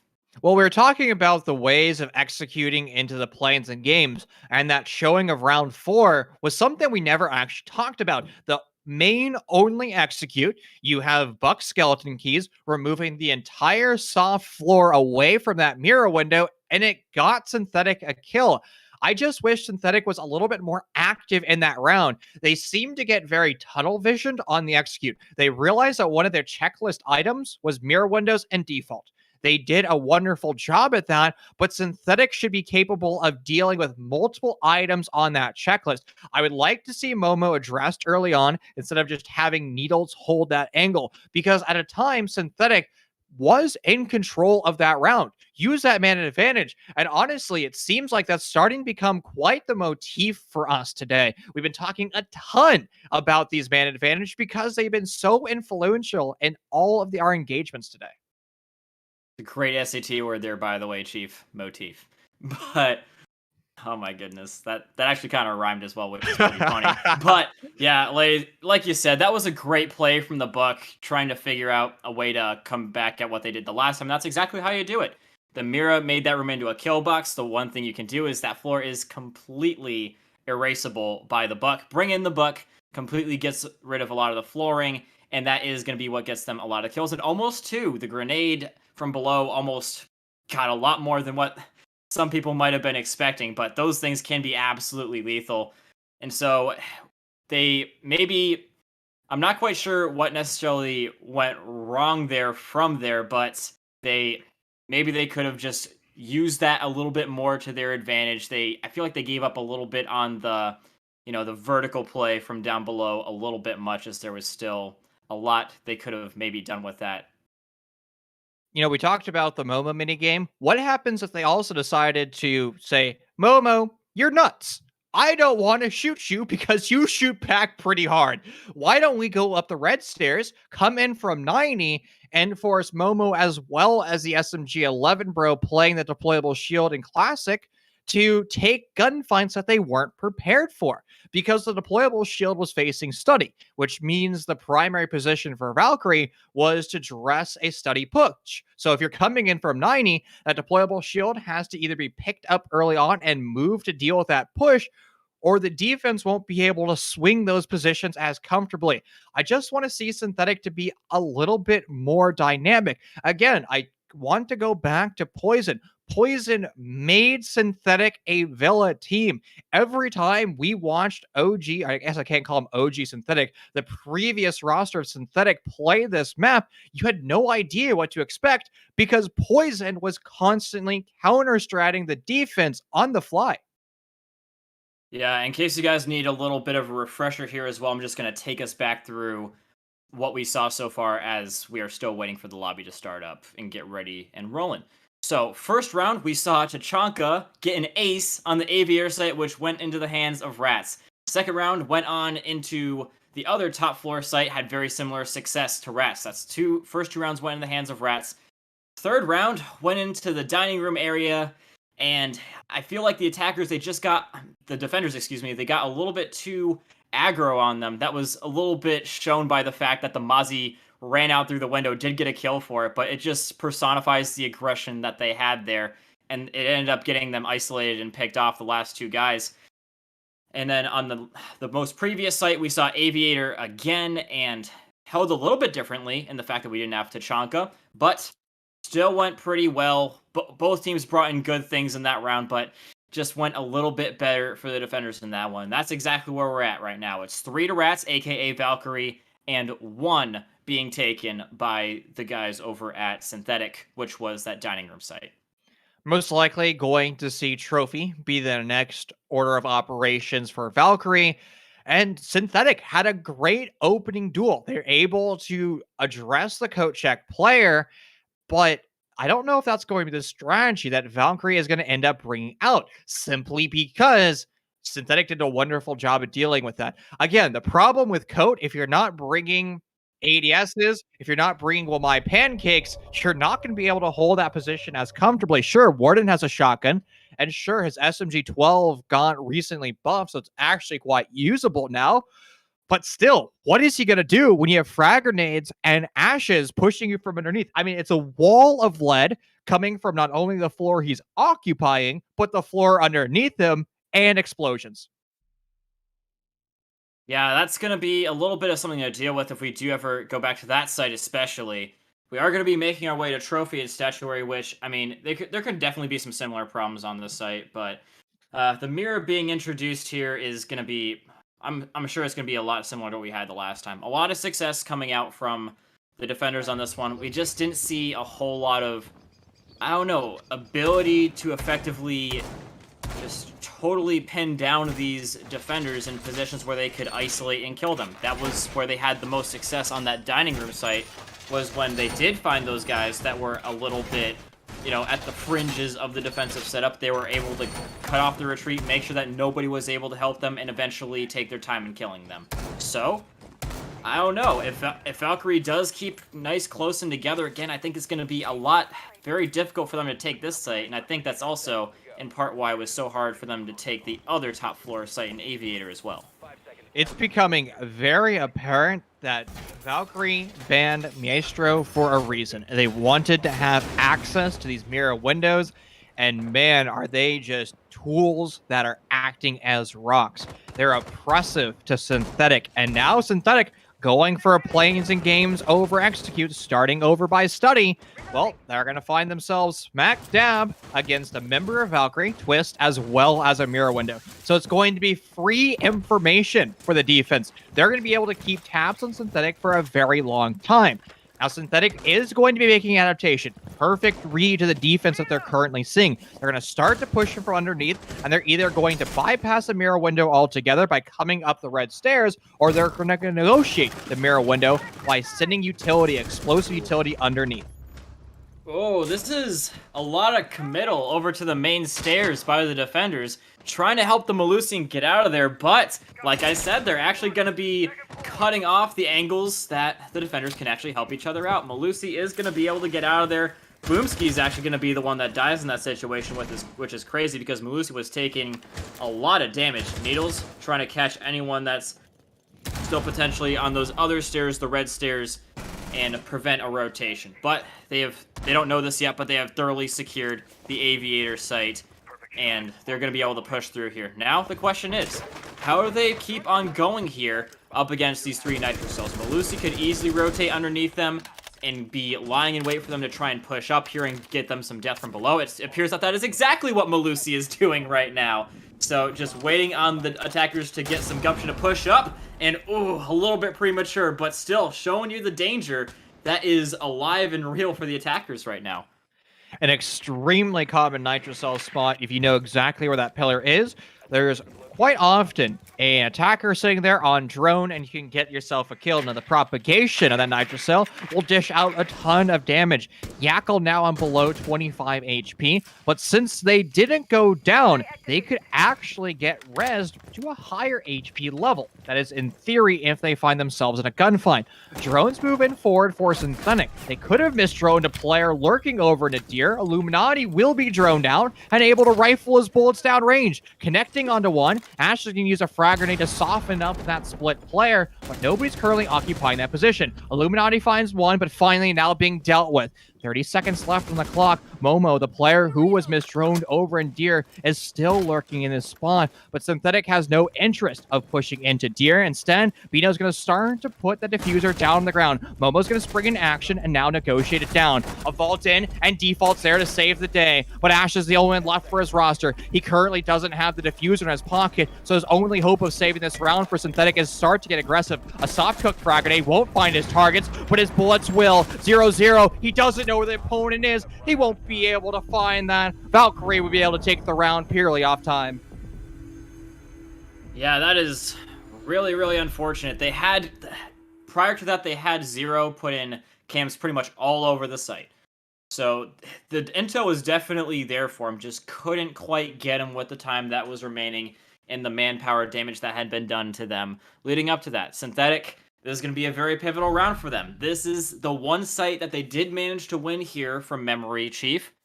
And if they can just manage to do that again, they're still in the money for this. But if Valkyrie manages to defeat them on this one, then I would say that Valkyrie has just punched their ticket into the next, into getting into a qualifying spot here. We're just going to see what Synthetic wants to do. Are they going to push in through Library? Valkyrie sure thinks they will be. The quad and Nitro Cell bonanza that they brought out, nowhere to be seen. Boomski's the only operator with the Nitro Cell, most likely not selected for his secondary utility, instead elected for his primary utility. Those mute jammers are going to be an excellent deterrent to members of Synthetic. Not only will they hamper the droning economy of Synthetic, they'll also slow the walls. You're going to have to now find a new minigame. If you want to remove those mute jammers off the wall, you can shoot the soft parts of it away, or you could just go from a bomb, swing a sledgehammer, then presto, the ceiling will be exposed, and those mute jammers will now be exposed. A plethora of utilities also being established over to the southwest side of the map. Library looks like a brand new bomb site. A ton of renovation has taken place here for Valkyrie. Reinforcements, castle barricades, and an excellent read on what Synthetic could do. But it seems like Synthetic has their own bait and switch as they're now going for a top-down execute. That does indeed appear to be the case. Remember, as last time they did try and go in through that one floor hit, they're actually going to be going in to declare these dedicated roamers. They actually took down the warden in this position from below, cut off his retreat, and just, suffocated him pretty much and isolated him. Lucy already going to be doing better in this position, getting on away before the attackers can totally pin her down. Doesn't even care that the Lion E1D is going to be seeing her. She is well back within the area of influence to the defenders now. These lack of C4s is maybe going to be hurting them a little bit because Boomski, I mean, he's been looking pretty good with his ability to hit not just shots, but C4s. So maybe he can get one, but after that, there's not really much else. Malusi got one as well, so really going to be needed, especially now that we got the sledge doing some drywall work up above, hearing, waiting for someone to get in position. Might have been able to get a 2 there, who really knows, but just biding their time. Malusi, that's going to be one that I believe is not quite on the money, but at the same time, Valkyrie still in a pretty decent position. Synthetic, they've gotten a little bit of an inroad here, but the defenders are still in prime position to hold this. With Valkyrie, the operator, already banned by Synthetic, those nitro cells are going to come down to just either game sense or maybe an audio cue of some sort, because Pulse was also not elected. Needle's going to spot one through the floorboard, so that was Boomski. He's going to take about 55 HP of damage, but he's going to head for the hills and relocate over in the China room.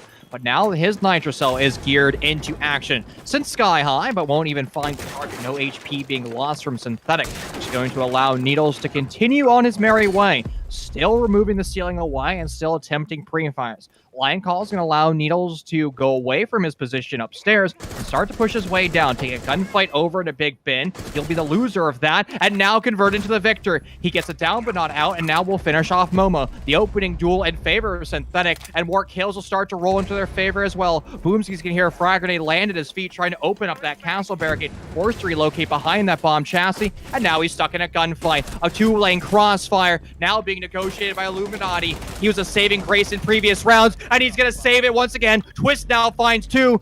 It's a 1v1. Needles on very low HP, and Tetris is going to be the home for Twist. He's lurking, he has no idea that Needles is pushing on up, and Needles will save the day for Synthetic. A great reaction to the sprinting Ella. An incredible showing, and Synthetic will be able to take another kitchen execute.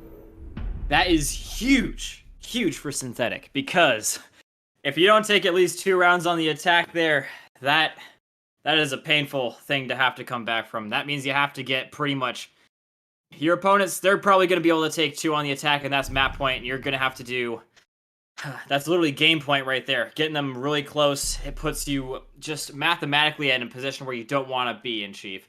So we're going to be seeing Flores coming out as for the first time in this series. Got a little bit of a taste of him on Cafe Dostoevsky, but still have yet to see him in this time. And I think he could definitely prove to be a little bit pivotal, especially on some of these sites that they like to do those shield sit-ups in.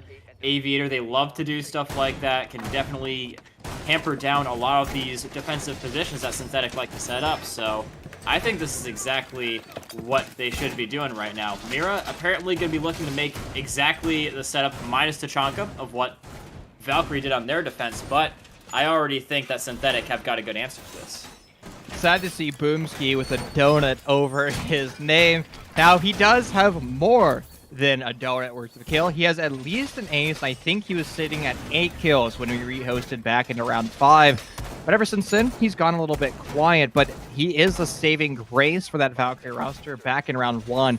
A great showing of mechanical skill. And in all honesty, Boomski should probably never really be in gunfights. He's been kind of playing SMG 11 Bros, and now he's going to be playing primary hard support on attack. Playing that ace role, his job is to make sure Momo, Twist, and Illuminati are going to find themselves in opening engagements, and he's going to make sure his drone is providing real-time information.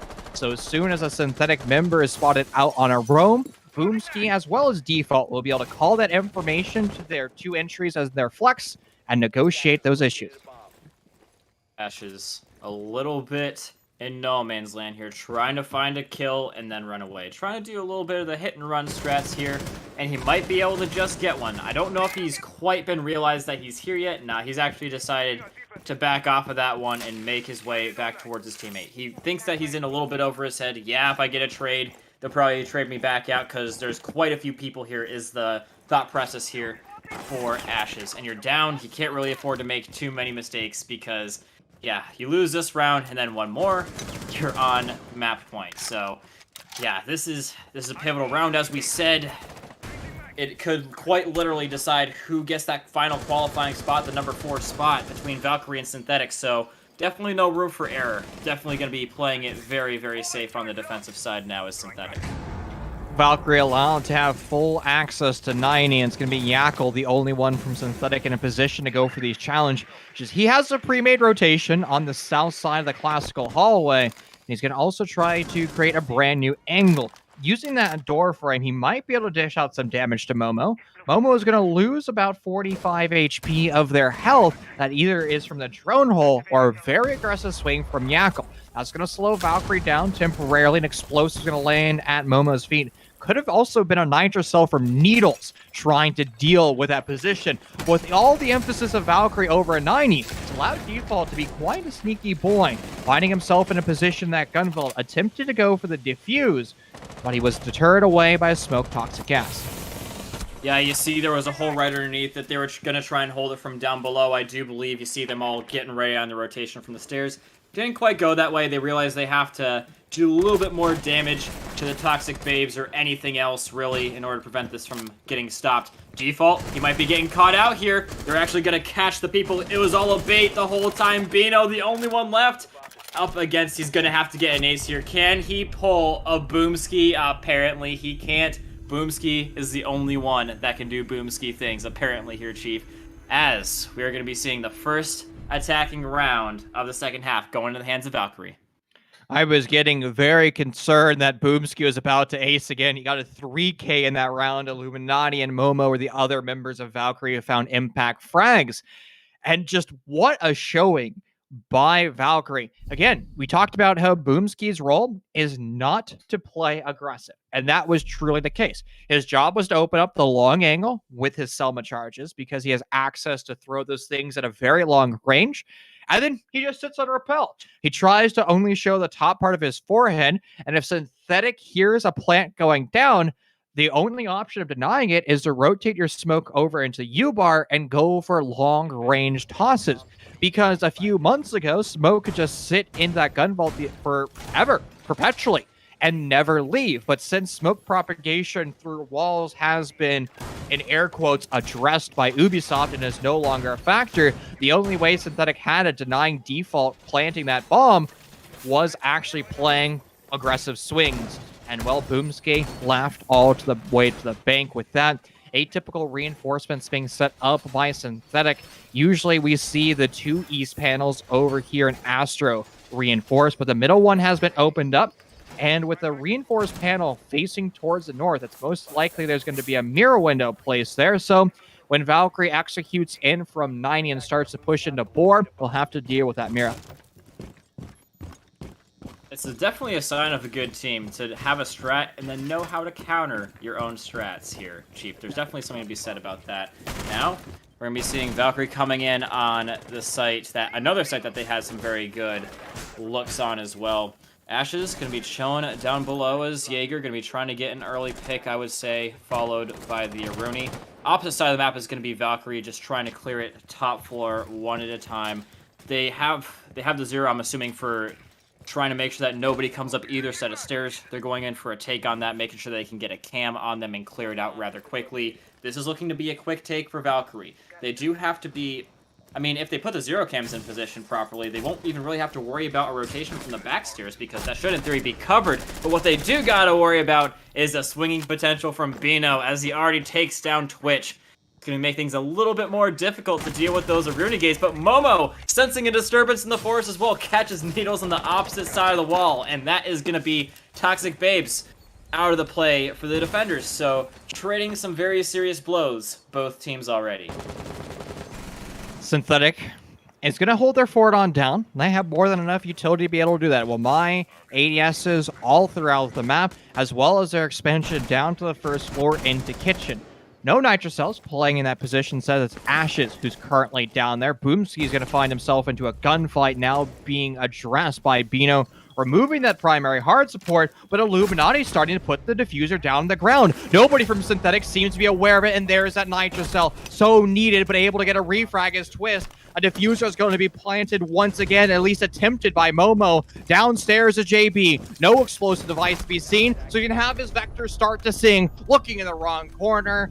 And Valkyrie was there for the coverage, able to hear the stomping player up the red stairs. A great hold by Valkyrie, at least on their offensive hold, able to execute into the bomb site and able to hold that diffuser. Yeah, that was the big problem for JB, is that he was far away from the site and it was down to the wire. He had to get there quick, and the only way you can get there quick is by making a lot of noise. Attacker's going to be hearing that coming, pre-aiming the position, getting that diffuser down, and just finishing it off by taking down the Mira in that position. So, yeah, 0 for 2 on the defenses are Synthetic on the sites that their opponents had some great success on. So I'm wondering, what are they really going to do differently this time in order to make sure that they don't have a sort of similar thing happen? Are they going to give more dedication to Master Bedroom here, Chief? Because that would be sort of my diagnosis here, because that's exactly the way they came in from. They used that vault door to their favor, and it just seems like if you are able to cut that angle off a little bit more, then you could have a lot better success from Synthetic. Honestly, what I would like to see from Synthetic is fully reinforce all 4 walls into steady, and then bring out a bandit or a Cade and reinforce those walls. And making sure it's an invulnerable Cade, so that way, Valkyrie won't be able to open up that wall at range. Because the moment you allowed Boomski to hold an incredibly long angle, I mean, the entire strategy from Synthetic failed. Sure, you mentioned that Synthetic was pushing in from the north, but Synthetic never had a way of stopping it. So yeah, you're right. Now they have to either expand fully towards the north or have a contingency, maybe Nitro Cell denial from underneath. That's a good way of playing it. You're going to put 2 Nitro Cells down there, and if you have a relay of information, it could stem from just the mirror alone. Just a flat yellow ping will be good enough to say, hey, somebody's planting over on maps, or hey, somebody's planting over by that gun vault. Now let's deal with it. That's exactly... Honestly, after I asked the question a few seconds went by, and I'm like, maybe they could play with a Nitro Cell underneath the plant spot and throw it up there and explode him while he's trying to do it. Again, requires good communication, but with those black mirrors in that position, it's definitely some intel that you can give. It really could go either way. Synthetic, those are 2 options that they have, and it appears that they are... I wasn't able to quite see what they were actually going to be doing here, but what I can see is what the attackers are doing. Similar to what they're doing did before, and it went so successfully for them, making sure that they get all these stairs on lockdown. Zero already put down one of his cams on the back stairs, watching for a rotation, making sure it doesn't happen, and getting it more intel. Intel is definitely the name of the game for Valkyrie. It's what won them the defenses, and it's what's winning them the attacks. Sending in the Gemini just to see what they have to deal with here, and oh, literally just giving him a hug and getting all the intel he needs. Now that is a good spot to be in for the attackers. How hilarious would be if Twist was actually out of his camera and instead was actually just running down that corridor. Whenever I see clones never get shot, it's like, what happens if that was actually a real human? Momo is going to find a real human, though. Yakkel's going to fall. One of the players that was tasked with holding the south side of the classical hallway was attempting a rotation back to the remade hole and that west panel. Now he's lost his life. A good kill for Valkyrie is going to start to open up that Synthetic wall wide. One of the adaptations we mentioned that Synthetic needed to bring out, well, it's going to be in the favor of the Mute Jammer. On that solo reinforced east wall, it's going to create our new mini game for Valkyrie, sitting the explosive device. Mute Jammer now addressed. Selma charge able to start to detonate. Twist finds a kill. Synthetic starting to crumble. At least you still have Toxic Babes. JB will send one down range. Needle's going to take some HP loss as well, finding a kill, attempting onto another one. Collects the headshot. There's one over to his left. If he moves his crosshair just a little bit, he might be able to get it. And a valiant attempted flick, but unable to land a shot. Yeah, that was just great coverage of the Selma. I'll get back to that in a second as Boomski trying to finish off JB. Man, unfortunate for JB. Boomski just doing what he's been doing all the time. He says, "This is my site, attacking or defense. I am just gonna be the man of the hour, the star of the show." As he gets the final kill on that site. Great plays coming out from Valkyrie, as we do see them more than likely securing that final spot, assuming that all these other rounds go well. Valkyrie was just showing their strength. Again, you have a former Pro League player, Default, coming from Mets, Boomski for coming from Canadian Challenge League. I believe they actually won Canadian Challenge League. I think they're the champion of that either twice or once. But again, plethora of experience, and even Synthetic. Ashes, a 2-time CL player. But in the end, Synthetic was just making mistakes, and Synthetic has an absolutely stacked roster. And I know that they're going to be capable of absolute success. I think they're just, kind of a green team. They're very fresh, and they just really haven't figured out how they're going to be playing together as a 5-stack. And there's nothing wrong with that when you're a new roster. And actually, I would expect that. You're a freak if you instantaneously gel with every single teammate you have. Yeah, one thing that I do want to say that their opponents had very well is, I don't know, they just figured out what their opponents were doing a lot better. That's something that we saw adjustments coming on the fly and making adjustments from the previous site holds, taking the lessons from history were Valkyrie, but their opponents, they pretty much held that site the same way that they did the last time and just sort of hope for the best. Yeah, they sent Mira over on that long hallway to try and overlook the cross, but eventually that just wasn't enough there to stem the flow of the attackers there towards the end. And as soon as they try to get those Selma mines down on the wall, the Jaeger, he's like, oh man, I gotta get in position. I gotta make sure that I don't let this wall be opened. And that was just, they had a perfect crossfire on there. They were waiting for something like that to happen. So as soon as the Jaeger got out of his position and got in that door frame, instantly killed. Instantly taken down by, I think it was the Iana on the windowsill. But that just goes to show you that Valkyrie, they've been playing together very well. To your point, they looked a lot more together. That IGL, the play calls were a lot more there than they were for the green guys over at good old Synthetic. But that's just something that comes with time, Chief. Other round 6 matches are currently being published. Surf would take Hearst Ascension in their series, and Space Bears would end up beating Prodigy. So more rounds are still being played here in the round of 6, which means we on broadcast are going to step away to allow our teams plenty of time to finish up their shenanigans and finish up their series. We'll be back with you as soon as round 7 is published, and we have more teams to highlight here and the Unified Premier Qualifier number 2. Until then, see you soon.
Let the dancing begin.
Well, I didn't see that coming.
A classic, and at the same time, progressive.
Welcome back to Unified Premier League here in the second day of the second qualifiers, about to wrap things up with the second to last round. Here in these qualifiers, things are starting to heat up, particularly when you lock and load the rosters that are going to be partaking in this endeavor. Mystic versus Candace, and it's going to be a phenomenal show. My name is Chief Cass. Kamaka will be joining me once again. Welcome back, my friend.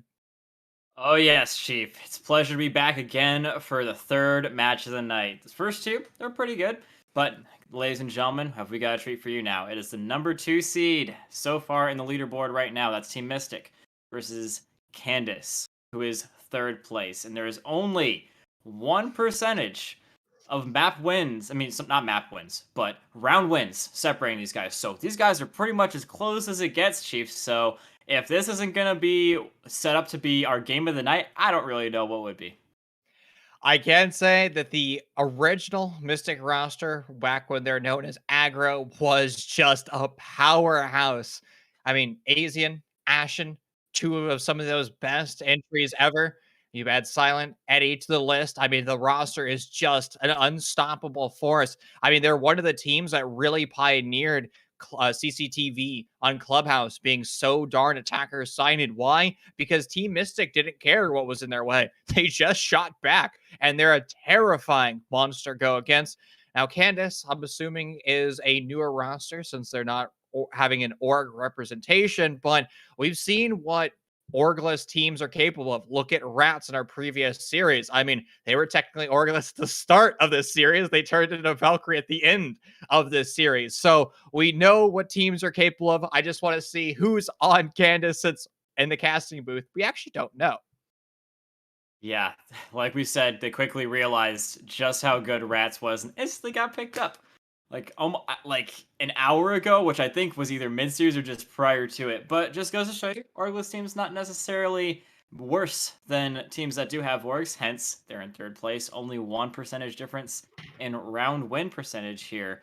Now, as you said, we do have our maps, so let's go ahead and cut on over to that graphic. Now, if you had to take a guess here, just, throw one out there. What map is it? It's Clubhouse if Mystic wins the ban phase. You do not take Team Mystic to Clubhouse. I mean, you can be the best team in the world, and you're going to be tossing Elo if you don't instant lock Clubhouse as your ban. Cafe, Coastline, Oregon, Chalet starting to roll on through. Clubhouse is looking like it might just be a thing. Well, it's not Mystic's last ban. Oh, but apparently they don't know what you know, Chief, and that Clubhouse is a very, very good map for Mystic. But, I mean, hey, maybe they did know that, and they're saying, we're confident in it anyway, and we're going to take them head on and beat them at their own game. It could either be one of the most confident and cheeky map bans I've ever seen at this level, or it could be just, ignorance. I could also just be qualifiers, right? I mean, you're coming into this with probably a smaller map pool. We talked about how nobody is really prepping for teams because you're in round 7. It's impossible to say, hey, I'm going to be playing these guys in round 7, so let me just kind of big brain. But starting to see the players who are in this lobby, Tones, TPA, Joe, they absolutely know what Mystic is capable of, and they should know that Mystic adores the Clubhouse map. Traditional bans so far rolling through. Of course, Thatcher is always removed, and Habana, the queen of those hatches, will not see her impact. Yeah, also not going to be seeing a Thatcher. One thing we are going to have through is the Maverick, which is going to be a little bit annoying if you want to do that CCTV hit. If you want to defend against it, if you're Candace.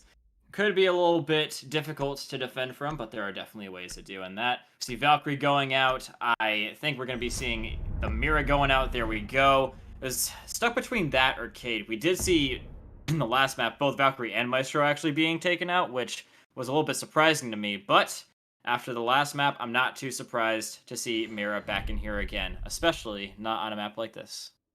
One question, though, Chief, is how many SSG rooms do we see on this map? I'm just swallowing this Mystic roster. I haven't seen this. Oh my god. Okay, so we are talking about OG Synthetic, the roster before Synthetic, Tones, Spiff, and Poison coming from that team. They rebranded as DVX when they attempted to play an RSA, and then they looked like they picked up Ashen and Asian, who was technically already part of Mystic. So I guess Mystic picked up the former Synthetic DVX members. And then Joe, Indy, TPA, Tragical, and I couldn't get who was the last one for Candace. Oh my, it's Trist. The homie Trist. I miss Trist. God, I have a smile on my face, and we're in the prep phase. I love the rosters that we are seeing. When we saw Candace on the list, I was like, I don't know who's playing. I didn't know who was playing for Team Mystic, and I'm happy. Well, to be fair, with a name like that, how could you really know? It's not like they have an org backing them and you're like, oh, these guys are on this team, I recognize that name. It's definitely a lot harder with orgless teams to get a little bit of recognition out there, especially when they can be pickups sometimes like that. But now, we're going to be seeing a little bit of a, pushed up setup here from the Capcan, already starting off in the basement, already going to be roaming mad hard. Going to be noticing that we don't necessarily have the Mozzie or the Mute here, so it appears that they're not going for the full-on roam. They're just going to be going for a slight move to the roam and not the full SSG. We're going to see plenty of denial throughout that roam. TPA is going to be bringing out the Capcan, an operator who doesn't see the light of day very often simply because he doesn't provide a lot of utility. Sure, he can dish out some pain and suffering. Sure, he can remove some HP from players, but look at the roster of Team Mystic. Extremely competent players. We talked about Poison in our previous series being one of the best amateur IGLs. He very rarely makes mistakes, and I'm fairly confident when his drone economy starts to identify, hey, there's a Capcan in play, he'll be able to negotiate on through. Some of those Capcans that we saw set up in the prep phase are currently not on door frames, and Team Mystic hasn't lost any damage to those those Capcan charges. So already Mystic doing a wonderful job of negotiating that utility. Replay C4 here, the Capcan just laying all the traps right now, trying to catch somebody unawares inside of the kitchen. He hears the Sledge doing his thing around there. You see the Maverick also doing his thing on the hatch. Indy just trying to catch any kind of glancing blow onto the Maverick and take him down. But work already being done up top. They got grenades to throw down bottom. They've got plenty of ways to move around the Candace defense. So honestly, this is a very, very strong looking attack. They've already made so much ground. They're already putting immense pressure on them, cutting off their angles of retreat and rotations to the site. So I don't know, especially since they just got this hatch. I'm starting to think in my mind that it's a matter of time before Mystic takes this.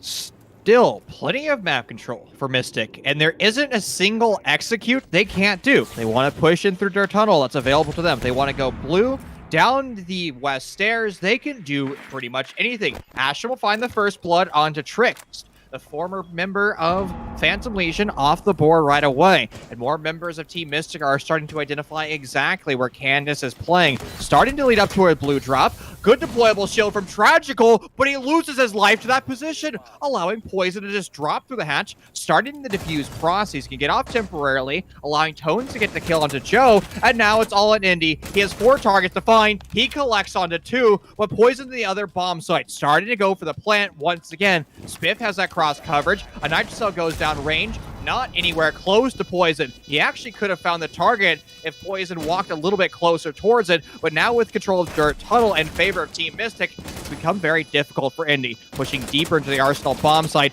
taking on that gunfight, diving around the boxes, but he's terrified of the vertical pressure from above. He should be more terrified of Spiff, though. The challenge of the SMG-11 will find him the kill. Yeah, he just didn't know what he didn't know. He did not know that both players had dropped down that hatch. And yeah, he was still very cautious of the fact that he might be getting some death from above. He did try and fully commit to taking down the sledge on the site. So you see, he's being very cautious, as he would probably assume from a guy that gets 3 kills in the round on the defense. He's very cautious and takes his gunfights with every single point of view that you could possibly get, always trying to figure out where he can get killed from. But yeah, made very close by him in the fact that he was holding his ground. The attackers who were just trying to full kill him out of there, but didn't quite work out for that as soon as they had to go down. Whereas some teams that we've seen already tonight in Mystic would just be like, you know what, let's just all try and rush him out. they say, oh, we lost 2 guys, let's just set up for this defense, and that is a smart thing to do. Otherwise, you take the position that you have, and you completely throw it away into the enemy team's favor, potentially. Uh-oh, I'm already getting called out in all chat. I'm scared already. Anyways, though, CCTV, the original roster, back when they were known as Aggro, pioneered this execute. And now that you have DVX members or synthetic members with poison on it, I have to see how they go for the execute. Are they going to be fast like they always were, instantaneously opening up that east wall, and then making the rotation over into construction, where they go for their true execute, where they just fly into con, take the gunfights onto Cashbox, and then just go for a free plant, try and put themselves in a crossfire scenario with the east repel on the opening, as well as the west CCT window, basically making the defense practically impossible. Or we've also seen them go for the, well, more atypical for them, the slower pushes in through garage. And what did Ashton say? Something about me eating dinner? Yeah, he said he hopes you have a nice dinner. Oh, that's so nice of him. It was very classy. And I will have a Maverick, great dinner. Thank you. Very nice. Yeah, very nice. Now, gonna be seeing Maverick already getting to work. They're shooting through the holes just to see if they can catch him on the upside down repel, which is not what he's doing.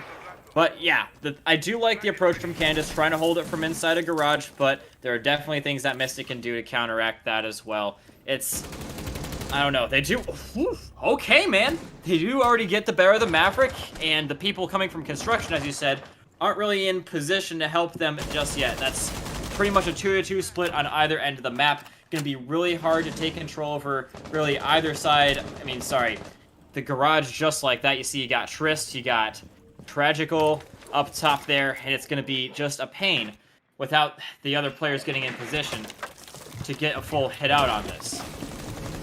Solo con wall being opened up by Spiff, allowing access into construction, but once again, another deployable shield from Candace is going to stop him dead in his tracks, currently not being occupied by Joe. Smoke grenades are going to go out, but that's just to burn the ADS. The Poise can start to go for his exothermic charge on the wall. He has to be careful that there's nothing going to be thrown from the Cade. No claw to be seen, and he's actually going to be felt. That was the Cade himself. So now all of that utility, if you still had it in pocket, will be no more. That A site is now going to be wrenched open for Team Mystic, and they're going to have full angles to start to go for their execute. But you still have to deal with TPA, Joe, as well as Trist, who are all lurking over by the red stairs. You can have Ashen flank from behind, or another member of Team Mystic start to push up red. They don't need to actually take a gunfight. What they need to do is alert members of Candace that your position over in red is now being compromised. Another great opening pick, this time on the Zofia, but they've still got a way to finish this off. Mystic, they're starting to make their way into the site, getting caught off the plant. I do believe by the smoke they're in one of his toxic babes, but he is all out of them. But this time the bullets are going to come flying in and taking him down. Azian just trying to come in here and do a little bit of something. Does connect a little bit, but not as much as he would want to. Tragic gonna be just putting his life on the line, catching the guy in the middle of the window, finishing things off as you like for Candace. So, you were really hyping up that attack from Mystic. What do you really think went wrong in that one? It was the fact that they sat in construction and just allowed Poison to push it and die. What they needed to do is what we highlighted. You don't need all that coverage into con. What we needed is kind of a fake push into red. You just open up that blue secret window. Maybe you push into swamp, open up the lobby, and just maybe flashbang, send a drone. Just say to members of Candace, the possibility of a red execute is there, and now you're going to have to start to move your gun barrels to deal with that possibility. Instead, Mystic continue to push in a linear fashion through construction, which is technically their MO, but they never really set themselves up to save Poison's life. That could be just a byproduct of Poison's just starting to skip things. Again, he has 2 new players to his roster. Asian and Ashen are joining his team. So he now has to kind of figure in how these 2 phenomenal fraggers are going to fit in to Spiff and Toads. Also phenomenal fraggers. Yeah, Candace just seems to be doing also a very good job of adjusting on the fly. They were able to get that kill on the Maverick, and I don't know if it was necessarily because of that, but they were also able to keep control over Garage, able to get some nice crossfires going alive, and make sure that they were able to just focus their opponents onto one side of the map and even just sort of divide and conquer them down a little bit, if you will. That really put them in a position where they could just flip-flop the sides and hold it from the opposite angle, and they could just keep on pivoting like that, even if they tried to go from the other side. But if they came from both sides, would not have been as easy as you said. Now, moving over to the bedroom site, already getting a nice little pick off the rip, Joe. That must be some seriously far SMG-11 kills, or the Ash just went right up to the window and got domed. But, yeah, already looking like another good hold coming in the playbook for Kansas. Candace, oh my goodness.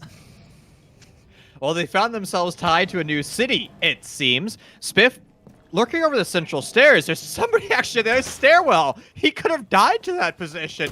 But the member from Candace elected not to go for the shot, and Spiff was going to melee the wall.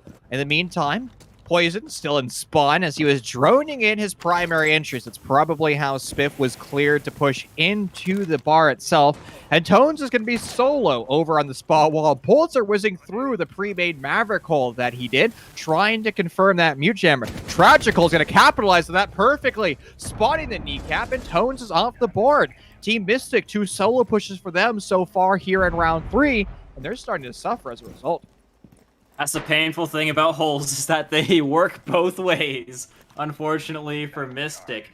Tragical still chilling on the stairway, and I don't think that the Sledge is actually going to know this. Well, actually, now he does notice because the drone comes out and the intel is there. Trying to make their way up the central hallway. Ash is going to be finding the guy coming from below, but now got to worry about the guy from up top. Tragic going to be falling back, and rightfully so. Oh my goodness, good shots, but unable to land the final one on Spiff.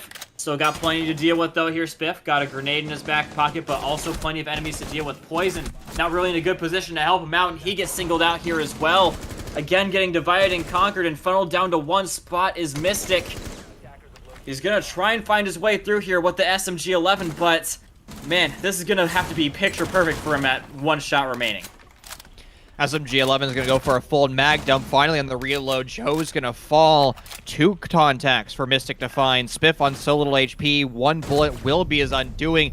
He checks the con door, but he doesn't check the island itself. TPA able to finish him off, and that's another good round for Candace. 2 in a row for them. And Team Mystic, they have a good refrag game. They have a good correction once they start to lose their friends, but they need to address their primary entries. 2 of them falling off the board early is just a tough pill to swallow. The one round that they won, back in round 1, the basement execute, they won it because they had full roster control as well as full map control with more than enough time on the clock. Yeah, like you said, the painful thing so far for Mystic is those early game deaths. Ash went right up to the window, instantly got popped. And then as soon as the Maverick tries to get a little bit of something going on the jacuzzi wall, he gets shot through his own Maverick hole. So, yeah, just 2 people dying without being able, early game, without being able to even get inside of the building, for putting it quite frankly. But, yeah, it appears that we're going to be doing a little bit of a pause, waiting for somebody to get back into the lobby. And it's going to be very quick. He's already back on in here, which is nice. So, looks like we're going to be getting in here with what I would say is possibly more of a true-to-form SSG roam here. What was crazy, I'm fairly confident Asian had a skin on for his ace, because I don't know how you could reset your game fast now. So my guess, he went to the main menu, changed whatever skin he had, because we're now in the whitelisted skins, and is now back in the lobby. And also allowed Poison to talk amongst his teammates. And that's something that you can't overlook. At every single opportunity Poison gets, he will debrief with his team. He'll say, all right, we're doing these things wrong, and this is how we're going to address it. I've been very complimentary of Poison as a shot caller, but something that everybody forgets about IGLs, it's not really what they say mid-round. Being a shot caller is actually easier said than done. The hard thing about being an IGL is the last part of that. In-game leader. Actually leading your team, addressing issues, whether or not they're interpersonal, maybe bad communication, infighting amongst the roster, or, just a bad strategy where somebody is, showing their forehead to a window and dying early on. So that 5 seconds, maybe 10 seconds that Poison had to debrief the past rounds is going to allow them to spearhead their execute once again. Now for Candace, Capcan was shown back in round 1, but currently not being used by the defending team. Definitely going to be a little bit of time to regroup here for Mystic. And already a good start. No one has died within the first 30 seconds of the game, so already improvements. We're going to be seeing Biff already getting some, just very audaciously pushing this out. I do believe he already droned it. Yes, he's going to be continuing in that fashion. What I thought was going to be a little bit of a roam strat is apparently not going to be necessarily that. I guess you are missing the mute, which is a little bit important to that.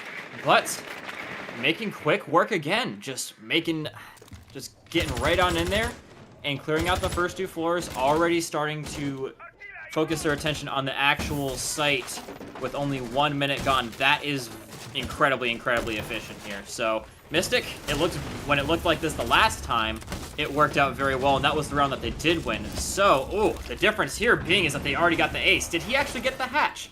I actually don't know if he was able to, but if they didn't, they still got the Maverick to be able to do it.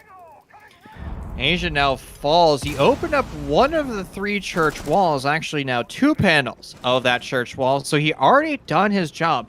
Poison still has a diffuser, so he wasn't that primary holder.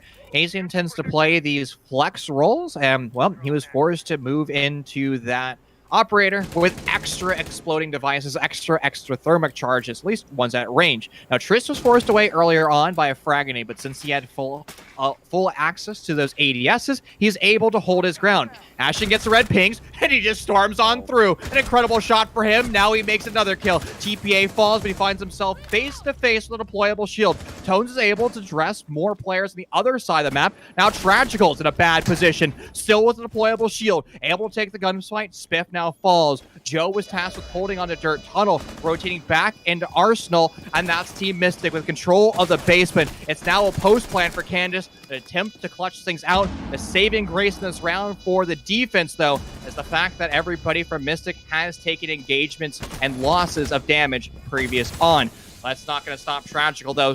He now falls. It's all onto Joe. He has toxic gases that he could use. Instead, he's going to play aggressive. SMG-11 hand, pushing deeper into Moto. Another kill for him. It's a winnable round. 14 seconds left. Toxic gas goes out. He doesn't know where the diffuser is. It's a 7-second plant timer. He has to be on it for 7 seconds. A drop from Poison using the clock perfectly. He spots the head of Joe, able to get the kill. Great round by both players here in this 1v1, but Team Mystic able to take the cake. Big player in that round that just cracked everything wide open. Yeah, they had the setup and they were ready to do the take, but the person that actually made the plays happen was Zofia and Ashen. Just had the drone go around the corner, says, "You ping, I swing. Tell me if he's there." He said he's there. He's like, "All right, I'm on it." Instantly turns the corner, fries him. Rechal comes out to try and get the trade, and Zofia drops them as well. Incredible stuff coming out from Ashen. Granted, it was a little bit more closer there towards the end, but the reason they were able to get in that position in the first place is just because of how well not only the setup was, but Zofia and Ashen able to just kill out a pathway for them to get that plant. CCTV. Now the next bomb site for Candace. They're not going to attempt the basement probably ever again. Even if we enter into overtime, the rotation, at least the likely rotation of Candace, is going to be CCTV and then Gym Bedroom. The thing is, Mystic was almost able to win CCTV. They got a little bit too carried away. They started to rush things at the 45-second mark. Now Poison's just going to have to say, all right, boys, we're just going to drone out our bomb site before we go for the push. What we're going to see Mystic do, similar story though. They're going to open up that east plat wall. The majority of their troops is going to rotate on over to the west, where they're going to put the emphasis and the pressure onto Candace. Candace needs to be prepared for that. And the way they do that is maybe you have TPA walk his way into master bedroom, snipe away a drone or two, and then fall back. If Team Mystic doesn't have information, Poison's primary shot calling won't be based on intel, it'll be on gut reactions. It seems like Triss trying to do a little bit of good work down below alongside the mute. They seem to be wanting to make sure that this default wall doesn't get taken down from down below, but the Maverick he's not really too concerned about that. He's just going to be trying to do his thing, and his teammates are making sure that no chows come out. But that window, if he can manage to just get out of it without being hurt, he might be able to do something. But Tragical is going to take him down, and the Maverick, righting the wrongs of the previous round, taking down 2 for his own life that he gave up in the previous one. Going in again, this man has no fear, takes down another, just to somehow get away with that one as well. Joe, he's gonna follow the Ash, and man, oh man, was that quick. What happened in this round? Where did Candace go? They died. I mean, Maverick walks to the bomb site. He gets 3 kills. I can't even tell you where he came from. He just clicked heads, and Candace didn't shoot back. We talked about fast executes of Team Mystic into Cache CCTV. There you go. Textbook round for Team Mystic. There's a reason why they were known as aggro at a certain time. So apparently he just walks in through the East Plat wall and says hello to members of Candace. Absolutely incredible stunt there by Team Mystic. But most likely not able to replicate that as they move into round 6, their final attacking round. And just another fun fact for you about Team Mystic. Team Mystic will always elect to start attacking first. They just feel more comfortable on it. They tend to win the majority of their attacking rounds, so a 4-2 split for Team Mystic will be something that they'll definitely love to see. Love me some fun facts, Chief. Keep them coming. But, yeah, that last round, I have absolutely no clue how he managed to get in there so fast. It was just, he either just went straight, there's no way he went straight on in through that east wall.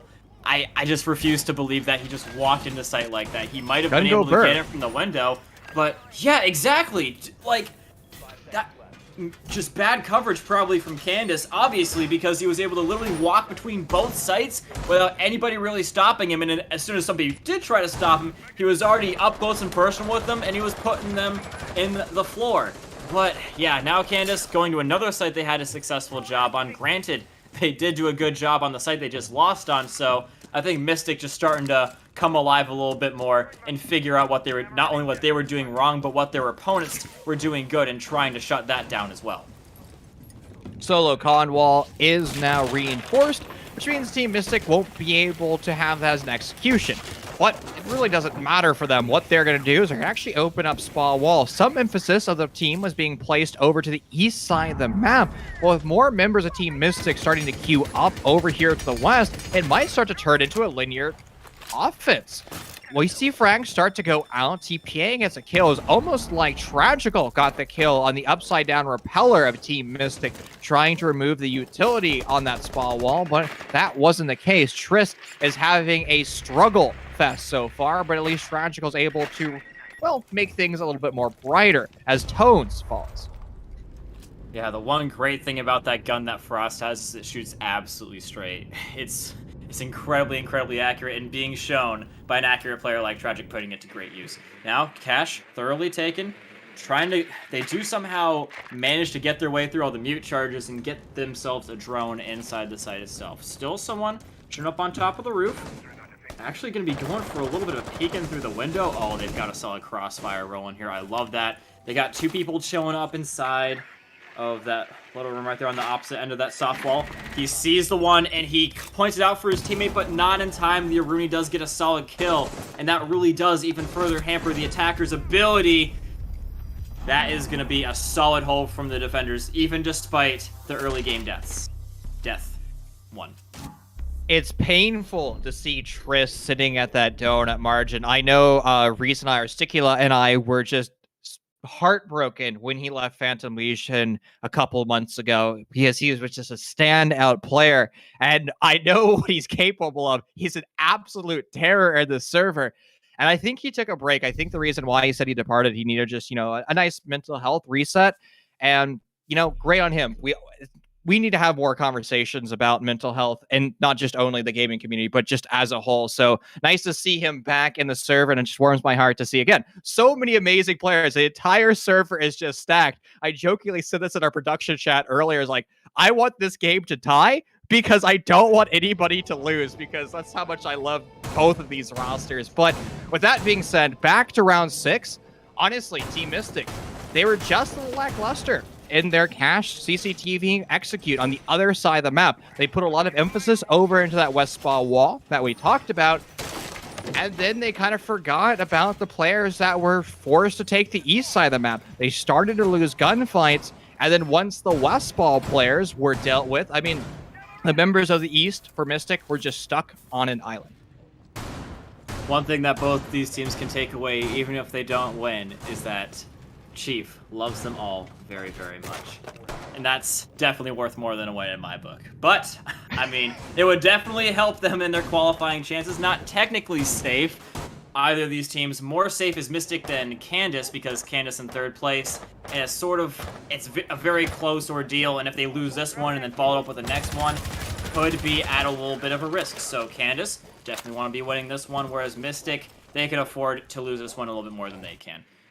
Going into the basement here, I do believe, and that is going to be Mystic looking to get a little bit more of a stronghold inside the objective. They've got the plant denial in the form of the Maestro. We haven't seen a whole bunch of him just because he's been banned a whole lot, but he can do intel denial as well, because some people I've seen can shoot out those drones pretty well with it. Talk about mini games there. It's like a tower defense game, shooting down all the drones. But yeah, this is going to be a really strong on-site defense for Mystic. Candace doing their due diligence, clearing out the top floor, doing it pretty quickly.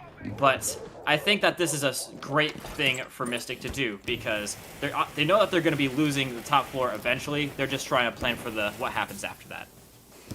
Hatches starting to be opened up by Joe. He has to be very careful with the efficiency of that torch. The moment he sends a little bit too much of that gas out, he might not be able to deal with it. Now, back in the day, what you needed was 2.5 canisters. So back before he got 6 canisters, you, in theory, could open 2 hatches. It's just very difficult to do. Even at the top echelons of T1, Mavericks couldn't open up 2 hatches with their torches. Again, you had to be almost frame perfect with it. It's going to give Joe that extra flexibility since he now has more of those canisters. No flexibility is given to Ashen as he's stun locked away, but allowed to retreat over to Oil. Nobody from Candace was able to capitalize on it, and now he has a crossfire between Poison and Asian.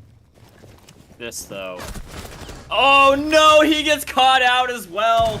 That retreat that Ashen was allowed to get could prove pivotal, and it's already had impacts. Zofia realizes it's happened and tries to make up for past mistakes, but only makes an even bigger one. Joe now trying his hand over on the main man, Ashen. And Ashen already returned fire, trying to do something out here, but they're pinching him out. They do finally do a better job of pinching him out and getting that full kill. But round has started to turn a lot later, and against the attackers as well. Tragic is going to be taking down another one solid, but they still got the mute and the other Cade to worry about. Cade still got a C4. Could be a little bit annoying, especially when they have to eventually go for this plant. I don't think they actually have the diffuser here, so Joe just running at him, trying to do something, but Asian just absolutely floors him. Tragic does take him down, going for the ace on the mute. Can't find him, but the mute finds him, and that is going to be a strong way to open things up on the defense. Tragical 4K in the round, a valiant effort to bring his team back into winning contention, but unfortunately, that final kill was just out of reach. But a great round, nonetheless. I have to say, Candace, their initial probably 2 minutes and 15 seconds of that execute left a lot to desire. Their droning, their identification of how Team Mystic was playing just wasn't there. Fortunately enough, Tragical is nuts, able to rectify all of those mistakes. Again, what makes Team Mystic such a difficult team to play against, both on attack and defense, is they're like a slippery snake. They're trying to pick up some type of aquatic creature that is just impossible to grab. Why? Look at what Ashen did. He gets droned out, he gets concussion, he gets flashed, he gets naded, and walks to Oil. The fact that nobody from Candace saw it happen, somebody was on secret stairs, Joe was above on the hatch and allowed it to happen. Again, Team Mystic is always going to do the unexpected. You have to be on your toes when you're executing on a Mystic roster. And so far, Team Mystic, every single basement execute, both on attack and defense, has been something that they've won. You know, some people in that situation would just stay there and say, you know what? They probably got me on lockdown. There's no way I'm going to get out of here. I just got to wait for this guy to swing on me. Hope I hear it in time and pre-fire him or something like that. But opting to do the opposite is Ash just retreating on out of there, taking a huge risk, and it had an enormous payoff. And now we're going to be seeing Mystic breaking the deadlock, going into the site that they had varying degrees of success on, but they typically, as you said, do have a lot of success on it. Now, can Candace do something similar here? We're seeing the Maverick play coming out again, which, if you recall, the first time that Mystic tried this on the attack, their Maverick got pretty much taken down instantly. Second time it worked out a lot better, obviously. But, yeah, I think the big difference maker here is this going to be if they can get some solid control over the garage, because if they can, that is going to be making things immensely more difficult for Mystic. Kamaka, my brain seems to be fried. I heard the air jab beeps, but there's no air jab in play. That the entire time Joe was opening up the wall, you heard the air jab beat. Are we audio? Is there like an audio bug? Am I just losing my mind? Are my 3 brain cells breaking? I mean, very much a possibility, in all honesty. Ooh. What I thought it was is putting down a late ADS, and the sounds coming from that from the Jaeger, who now does just die, but now Joey's going to get caught by Ash once again. The man has just been an absolute nuisance to deal with, getting some shots put on them, but nothing quite too serious as to warrant them being overly careful here. Goyo still making sure that nothing crazy going down below. They have really funneled Candace into a position where they have to do this construction take, and that is exactly what they're going to be doing. They might be able to catch one on the exit of the room, but apparently we're going to be seeing another swift escape coming out from one of the Mystic defenders, and again, it could prove fatal. That flashbang could be lethal to Tragical. It lands at his feet. He gets flashed away. He's now inhaling toxic gas, able to rotate away. Toad's going to decide to play aggressive. He gets the headshot, and it's a live frag grenade that could cook a member of Canada's. Fortunately for the offense, they won't die to any of that shrapnel. Indy's also in a bad way, taking gunfights from an opponent he can't see. Tone sprints and challenges, now felled. Both these rosters an equal count. A vault in for TPA. He finds a kill he needed, opening the bomb site up wide. Tragical and TPA will also tack onto the board. The orange team rolls through the kill feed. A great offensive execute for Candace, dismantling everything in CCTV. And that was, I don't know, man. I thought it was looking a little bit desperate there for Candace on the attack, especially with how they were just getting held at quite a solid distance. The Toxic Babes were just denying the time. They were getting a little bit killed on the approach by the K-Duck, just was constantly peeking out at them and asking them questions. But the big thing there was Zofia to the rescue, coming in from an opposite angle and taking him down, pinching him out, and just like that, Mystic setup was put a little bit into the garbage can after Candace was able to come in from that off angle, which just wasn't necessarily covered. Oof.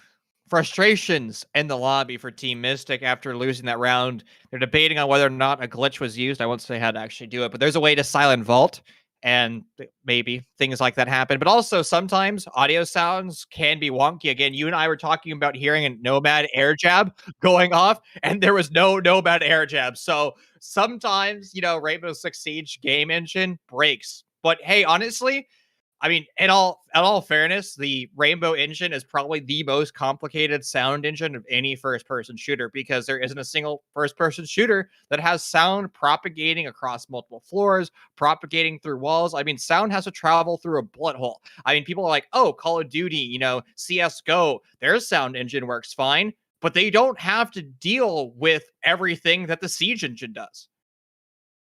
Well, I mean, yeah, Siege sound is also one of the biggest parts of the game. Like, it can make a difference whether if you die or you don't die, depending on if you hear someone's footsteps, whether they're walking or sprinting, and that can be changed by how intense the round is. Like, say it's close to the end, the person's gonna have to sprint to get to the site. That can make a difference. It's all about the sound. I can tell you from my experience in Call of Duty, most of these people run in dead silence. So a lot of the sound is not going to be allowed anyway. The only way you can really hear somebody in Call of Duty, just to draw this point, is if they do some sort of movement, like they slide or they jump or they vault or something like that. But it's absolutely nothing like Siege right now. That sound is just such an important thing.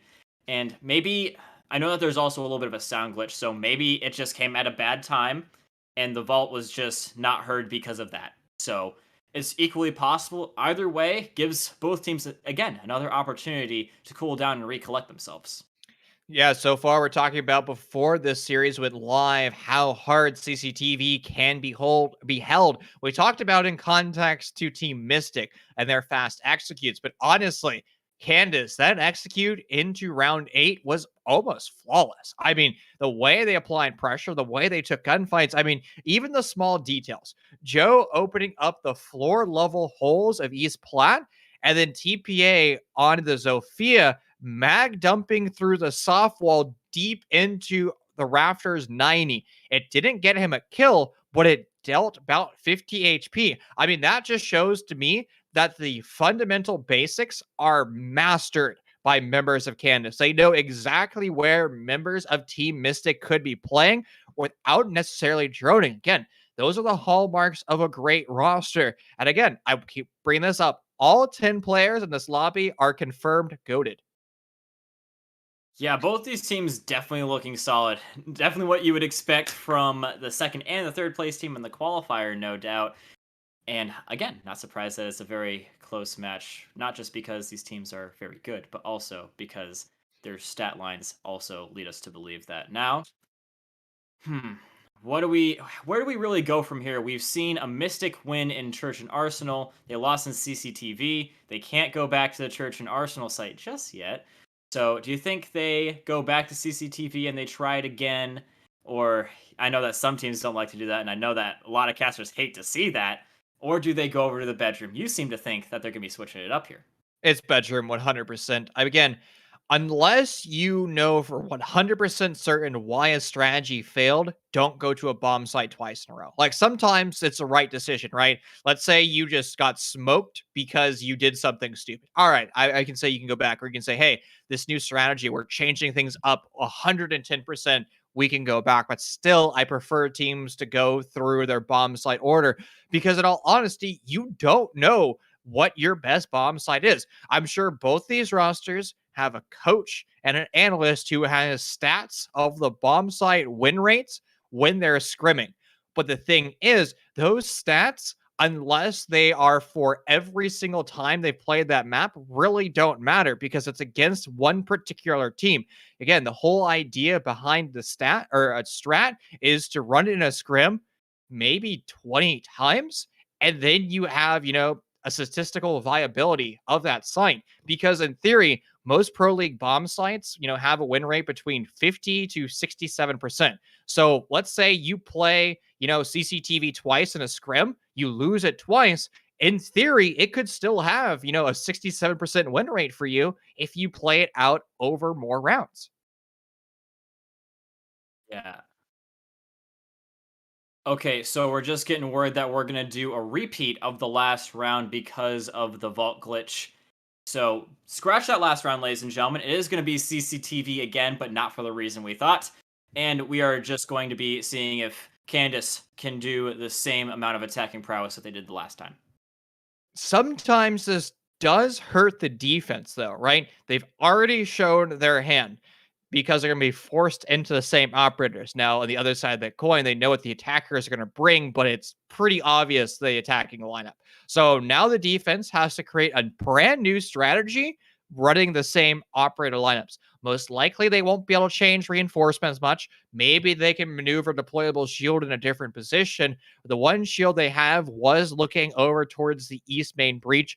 Maybe you push it, put it in a cash box over by green to stop and execute in through con. But in all honesty, it'd be better off for Mystic to do Mystic things and just click foreheads.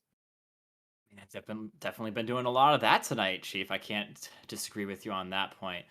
So, yeah, I mean, as long as they can get themselves in solid positions to get those kills, I don't know if they really have to change too much, especially because, I mean, it seemed going into that, like you said, the point that we made getting out of that last round was their opponents in Candace, they're smart players. They seem to generally know where they're at on the sites and where they're going to be defending from.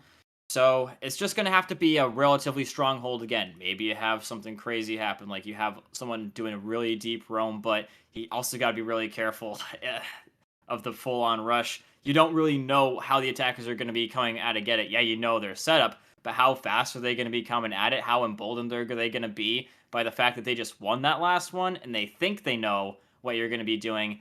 I just really can't fully measure that, and I think it's going to be best left up to the players to let us know how it's going to turn out.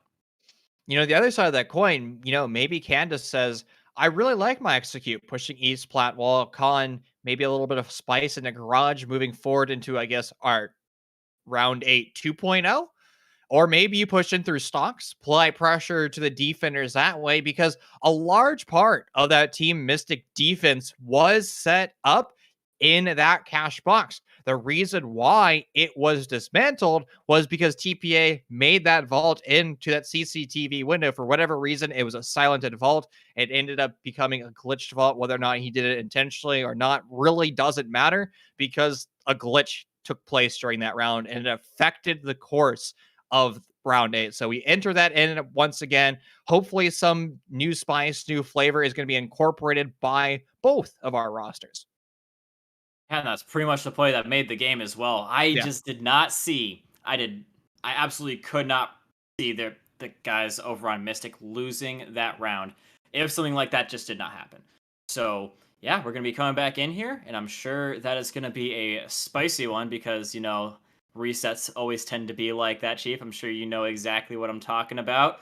But I mean, a lot of good things coming out of that round for both sides. Mystic and everything prior to that vault held things down pretty well, but I'm sure that there are also takeaways for Candace. As you said, we're just repeating ourselves at this point, and I'm sure that we're going to be getting back in here soon because we've pretty much talked all of our talking points to death. Well, one more talking point still left, my friend, and you're talking about the bomb site rotation. Hear me out. The best bomb site ever conceived in any competitive map. Bar room stock. It's absolutely incredible. And if the attacking team doesn't know what they're doing, it's a free guaranteed win. Half the time I see barroom stock elected, everybody pushes in through stock itself, and they just get gunned down in the process because, there's a rook holding an incredibly dumb angle of the head glitch of the bar. What you do is you push in from behind, you push in through strip club, and all those power positions that the defense could have are absolutely nullified. Sadly, barroom stock probably won't make its way on through. Fortunately enough, I actually got to cast a barroom stock yesterday for the SSG event. One roster was stomping another roster. It was a 6-0 on attack, so they ended up going into defense barroom stock, and I also won it. Again, if you ever want to make me happy, you can always buy me tacos. That's another way of doing it. But playing barroom stock, gym bedroom, when you go over to Villa, not gym bedroom, downstairs to the library, that's what I live for. I love the off-pick bomb sites at a time. Split was considered off-pick. Now it's one of the better bomb sites on Consulate. So just bring out the weird stuff and I will love it. Yeah, whole lot to love here, Chief, as we're about to be getting back in here soon. Woo! Just still debating about the whole rule thing, and we'll be getting back with a clear answer for you guys in just a little bit. Do not go anywhere, though.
right, Rainbow Six Siege fans, we are back again, and as you can see, we are going to be doing a little bit of a replay here of the last round. Vault Glitch had game-changing impact, whether intentional or not, changed the outcome of that round considerably, and we are just going to be trying that one all over again. And once again, I'm joined by the amazing Chief. My friend, this series just seems to get more and more fun. Team Mystic, as you mentioned, are now the ones leading this series, only by one round after that reset CCTV cache being shown once again.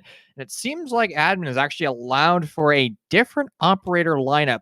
Goyo is now going to be brought out. This is going to increase the surface area defending ability for Mystic because you can put more shields downrange. You now have access to 3 deployable shields. This is going to allow the defense more flexibility when they take gunfights in the future.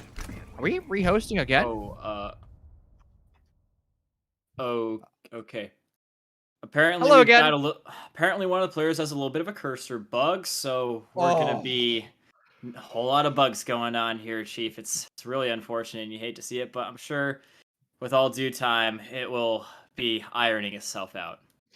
Dude, I had a cursor bug in a ranked game yesterday on one of my alt accounts, and I couldn't alt tab because like I needed to play in the game, so I just ended up playing Zofia on a controller because you can still play on controller. I turned my sensitivity up to like something ridiculous on the controller, and I was just like spinning around the map, just trying to shoot people. I ended up going 2-2, and the dude on the team was like, he put my alt account name in there, actually do something for your team. I'm like, wow, man, I just played the entire game on controller. Thanks, bro. I really appreciate the sentiment.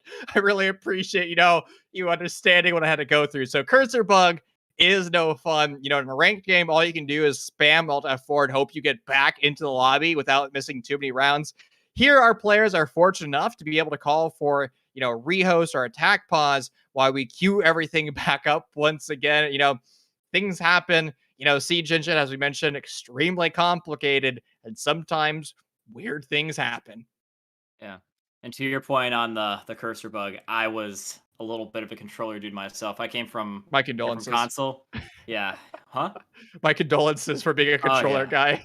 Yeah, I was at one point, but now I'm switching over to mouse and keyboard. It's much better. I still did pretty decent considering, but just to let you know, I do know the struggle of playing on controller. People, it's not a fun thing to do. Definitely a lot better to play mouse and keyboard in this game, just because aim assist is not as strong. But I digress, ladies and gentlemen. We are getting back in here very, very soon. One of the teams, in the form of Mystic team, is already up in here and ready to go. Still waiting on Candace to all file their way back on into the lobby. But yeah, I mean, I don't really know what else to say here, Chief. This has been quite an extended break, and we've pretty much talked about everything that can be talked about. So, Tragical's the only one in the server right now for Candace. Team Mystic, as you mentioned, have all 5 players. What happens if Team Mystic has to 1v5 put on controller? Do you think that'd be a fair advantage? How many players would you need to actually be like equal? Is it 3 players for Candace going against 5 members of Team Mystic on controller? Is that what you need to have? What is like the fair, controller versus MNK? It's a really tough question to ask because I've seen some controller players that are really nasty. Yep. So it's really hard for me to say that for certain, but at this level, I would say that you would need at least a 3v1 for it would need to be like a 3v1 for it to be fair up against controller, because that's saying that 3 mouse and keyboard players are pretty much one controller player is like not gonna win it. They're just absolutely not gonna win it. That's just my hot take on that one. I don't think that's quite a crazy thing to say here, Chief, is that a controller player you could even put him up against one mouse and keyboard player and he would probably not win it. So yeah. Now, honestly, I would say probably the only thing you could do if you're, the 5 players with controller going against the few players with, or the few players with controller going against the mouse and keyboard players. What you do is you just like run at them with like Blitz, Monty, maybe Shield Fuse, make sure the console players or the controller players can't actually aim, and then you just overwhelm them. You give them so many targets to shoot, they won't be able to even shoot because, they're on their sticks going, the whole time. Yeah, exactly. I know precisely what you mean. And now that would be actually interesting to see. An interesting way around having to play on controller in this is using all shield operators. We could be seeing Shield Team 6. I know that's a very popular thing. Oh, no. Especially on console, dude. Obviously, we're just memeing at this point, ladies and gentlemen, just waiting on this lobby to be getting nice and ready to go. And it appears that everybody is cooling in the lobby and ready to go. Everyone putting their R's in the chat. And ladies and gentlemen, we are ready to get back into this banger of a match. Well, way too many technical issues, but some things are completely out of hand, basically out of our hands. You know, things happen in life. You know, you just have to be mature, move on from it. And we do have official confirmation. So round 8 is going to be reset with the exact same operators that were played. So Goyo was a factor back into round 8, the original time it was played. I guess the first time, because it's now been played twice. This is round 8 3.0, or the third iteration of round 8. And that was just Candace being able to deal with that Goyo shield through flashbangs, through explosive devices, being able to directly deal with it. Every time I see Observer bring up all chat and everybody in all chat starting to reply, I almost think like some other free host is going to be required. So we're going to have to see round 8, number 4. But thankfully, that won't be the case. Yeah, seeing people typing in all chat always gives me a little bit of uneasy feelings like, oh no, what went wrong this time? But nothing wrong this time, just a little bit of casual banter going on here between the players of Candace and Mystic. I can see that, just like you, they love each other very much. So, yeah, let's see if Candace can pull something off again this time around. Zofia was an incredible asset the last time around, literally made that round for them. Can they have a similar impact going on here? Whoa, what are you doing, Tone? Starting to bury one of his Cade Claws behind the speakers. That might be seen, but most Cades are putting those charges over by Garage. A great adaptation being made by Team Mystic. And if this is anybody's doing, this is the millions of hours that Poison has put into this game. Not just dry running, but map teardowning and just trying to perfect his craft and his team's craft. I've never seen Synthetic, now DBX, now Team Mystic ever do that before. So always teams are creating new strategies and innovative ways to bring pain and suffering to their opponents. Asian has a yellow ping. He knows somebody's over by that west wall. He gives away his position and now hightails it out of there as Tragical attempts to follow him down the stairwell, trying to find these kills. Yeah, Trist coming in, trying to give a little bit of assistance, but you see the Jaeger getting on away, just fully rotating through the basement and getting back to the site pretty much. Good escape again from Mystic, but oh, I said that and he instantly gets found out. Super unfortunate. We've been seeing a lot of great escapes coming out from Mystic, having incredible impact. That is not going to be one of them. But, I mean, the attempt was there, and they're still slowing things down a little bit. But granted, looking at that wall, it appears that Candace has made considerable process. That Cade spot, though, I don't know who is really going to be looking in a place like that for it. So, I think construction pretty clear, but they're showing that there are definitely more things to worry about from Candace. Like a garage take, like just a push right up through the main east wall, but Poison putting an end to that. But as I said, still many things to worry about from Candace other than that construction wall. Poor Joe. I mean, you just don't expect Poison to ever take that gunfight. That's one of those deaths you say, why on earth is he there? And move on with your life. I mean, an incredible shot from the SMG-11, and he opened up that west garage wall. He didn't really find out that there was feet holes there. He's going to lose his life to that. Tragical gets that refrag. Frag grenade pin pulled. It could dish out a lot of damage to members of Team Mystic. It's going to land a little bit short on the other side of the wall. Trist is now off the board as well.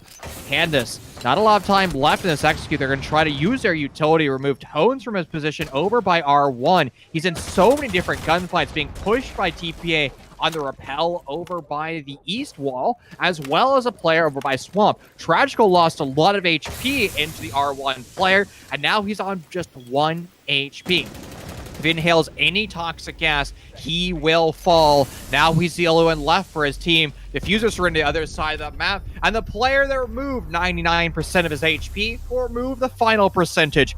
Good play overall by Team Mystic. And finally, round 8.3 is confirmed for Team Mystic.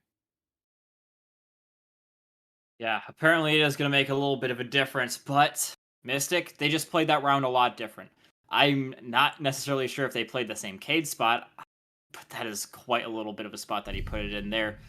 Granted, they had a lot more different roamers, like we said. They had the feet holes, they had Cade showing up inside of the garage, they had just so many different things going on there. The Jaeger rotating in and around, just... yeah, it was a lot different of a round. It wasn't necessarily a total replay of the one before from both teams' perspectives. So Mystic, we're going to be seeing them taking that side, and now they are definitely going to have to play that bedroom. It was a little bit of a debate if they would, not necessarily a debate, as I pretty much agreed with you, that they would probably be moving over onto this one, but now we are definitely going to be seeing just how well Mystic can hold on to their tertiary site. Yeah, Chief is no longer a happy camper. Barroom stock not selected by Mystic, but you are right, my friend. It was a long shot to get my hopes up on some silly bomb site, but still sad face that we don't see it. All right, Poison, I see what you're doing here. This is a synthetic strategy that they've brought out a million times in every single league that they've played. They love this strategy to death. You put your ADSs, you put your Koyo shield over in the red, you have somebody lurking over by lounge or in blue to make sure that the Mystic player holding that deployable shield won't get flinged, and everybody else will hang out somewhere on the west side of the map. You will have the ability to rotate more defenders down that north stairwell into the basement and coming up through secret, eventually into red if needed. But the whole goal is for Asian to stand his ground and take gunfights. Not necessarily win it, but his presence alone should waste time. Unfortunately, though, another player from Team Mystic, Ashen, decides to run out somewhere and gets absolutely bullied as a result. Yeah, I think he ran out the club door based on where Tragic is looking. I cannot confirm, but that would be my guess. So that's some tough early game roaming to give up from the side of Mystic. And when we've seen things like that happen, it usually ends up in a Candace victory. They've already got the jacuzzi wall open, which is good for them. They're definitely hopping in and around, making sure that the feet holes are there before he moves on the Maverick, and I love that. Just holding, making sure that nobody's trying to rotate through there, and yeah, pretty much cutting off a whole lot of ground. Poison starting to feel a little bit cornered here, falling back a little bit, making sure the drone hole isn't there, but oh, he fully peeks around the corner. Indy almost making him pay dearly for that one, but just lets him know that his opponents are very close at hand, and he should definitely get out of that little spot. He vacates his position. Tragical seems to hear him on the other side of this wall, and there he goes. The damage of Poison was dealt early on in the previous engagement. It's going to be his undoing. Down but not out. Spiff is outside. Oh. He loses to the pistol. A whiff by Spiff. He had full advantage in that run out, and he just mag dumps the Vector and misses. Somehow, members of Candace are able to rectify that. Tones is attempting to play aggressive now, and he goes for the run out. It's a jack-in-a-box simulator for Team Mystic, and it's just not working. Asian's the last one left for his team, and he's nowhere near those runouts, nowhere near the windows, pushing up over by Spa. He doesn't seem to know that somebody is outside. Good crosshair placement by him, and there's Indy off the board. Diffuser now outside by Spa as well. This round became a lot more winnable for Asian. He's just going to have to be very patient. A frag grenade downs Joe. Things are looking worse. He actually tied to the frost map, but TPA will get the kill. Ooh, things were looking great there for Mystic in the end. Somehow it almost became clutchable, but Candace able to save the day. Yeah, that's top 10 things you hate to see. It's number 2 after having to rehost for bugs is them just running out there and whiffing the shots, not once, but twice. Man, that is crazy. Absolutely crazy stuff. Candace, I wouldn't necessarily say they would have lost it if that didn't happen, but it definitely made it a lot easier on them. Now 5-4. Mystic still not necessarily closer to putting this one to bed. Candace keeping it nice and close. Gonna be going things into Church and Arsenal again. Same old picks from the side of Mystic, and it worked very, very well for them the last time. The post-plant, sorry, not the plant denial setup, excuse me, from the Maestro is absolutely real. Gotta be careful of that. You gotta make sure that Ashen doesn't get away that time from his position, because that is one of the things that absolutely sank Candace's attack last time, is their inability to fully pin down the enemy players and take them down by cutting off every possible angle of retreat. It's been so long since we've seen the round 7 basement defense. It almost feels like a completely different series, but all those timeouts that we had to take has really allowed, maybe Candace to have, the basement offense that they executed on slip away through their mind, because they've been focused on the 3 versions of round 8, the craziness of round 9, and how are you supposed to remember the craziness of round 7? Which was a tragical 4K. I mean, tragical has been lights out so far in this series. I mean, we rehosted back in round 8, and he's currently sitting at 5 kills. I mean, the only other person on Team Candace is Joe, one of the flex support players for Candace, and a former CL player coming from Nemesis. Great experience from him. Again, we're talking about how important that upper echelon of play is for so many rosters, shown in the round 6 qualifier and now being shown in the round 7 qualifier. T-Ash, exact same spot. But this time, TPA went down the hatch of the garage. Ash already trained on that, but it's too late. Kate is already bitten the dust, and Tragical getting up close and personal here as well. They're taking a lot more of a hands-on approach here, and you love to see it. Apparently taking the learning from the last round and putting it to good use as he almost kills one. Ash fighting for their lives, and they are going to be finishing off those 2 there, but again, caught on the cross. That was very necessary for the Maverick. But I think one of those was actually done by a team kill with a grenade, unless I'm mistaken. I have no idea what happened there. Again, another one of those rounds where everybody dies. You're sitting here scratching your head like, did I blink? Did I sneeze and just close my eyes for a millisecond? And almost half the lobby was dead? Seems to be the case. Now things are going to start to slow down for our 2 rosters. Joe's going to start to open up the Moto hatch. He has a Kate charge, so he has to be extra careful dealing with that. But that's not going to affect him at all, removing that hatch. And now we have a new avenue for Candace to push on forward. Indy is looking for a potential target, but nobody from Team Mystic is going to present themselves as Trist continues on his merry way, removing as much of that ceiling from Team Mystic. And now they won't be able to sit as comfortably in the Arsenal bomb site. Yeah, the good thing for Maestro is all he really has to do is find a spot where he is not really at risk of that, and he's going to be having his... or he can get the kill like that, too. What I was going to say is he can use his Evil Eyes to help out his teammates and save his own life. But, oh my goodness, Indy also going to be dropping here as well. Joe does find a solid refrag, but Diffuser is down, 30 seconds left. He's going to have to kill some people. 1 Toxic Babe left from Poison, living up to the namesake there, I guess. But he's gonna turn this corner. He's got 2 people to deal with. Very cautious because he just doesn't know where these guys are at. But time for caution is over. Time for action is here. And Spiff is going to be making up for his last round blunder with a final kill on the attacker. Dual SMG 11 pros against the 1 hard breacher of Joe. And, well, time was not on his side, dodging those Mossberg shotguns, unable to find the impact as desired. Team Mystic somehow able to replicate the Ashen Bananas play that he did back in round 7.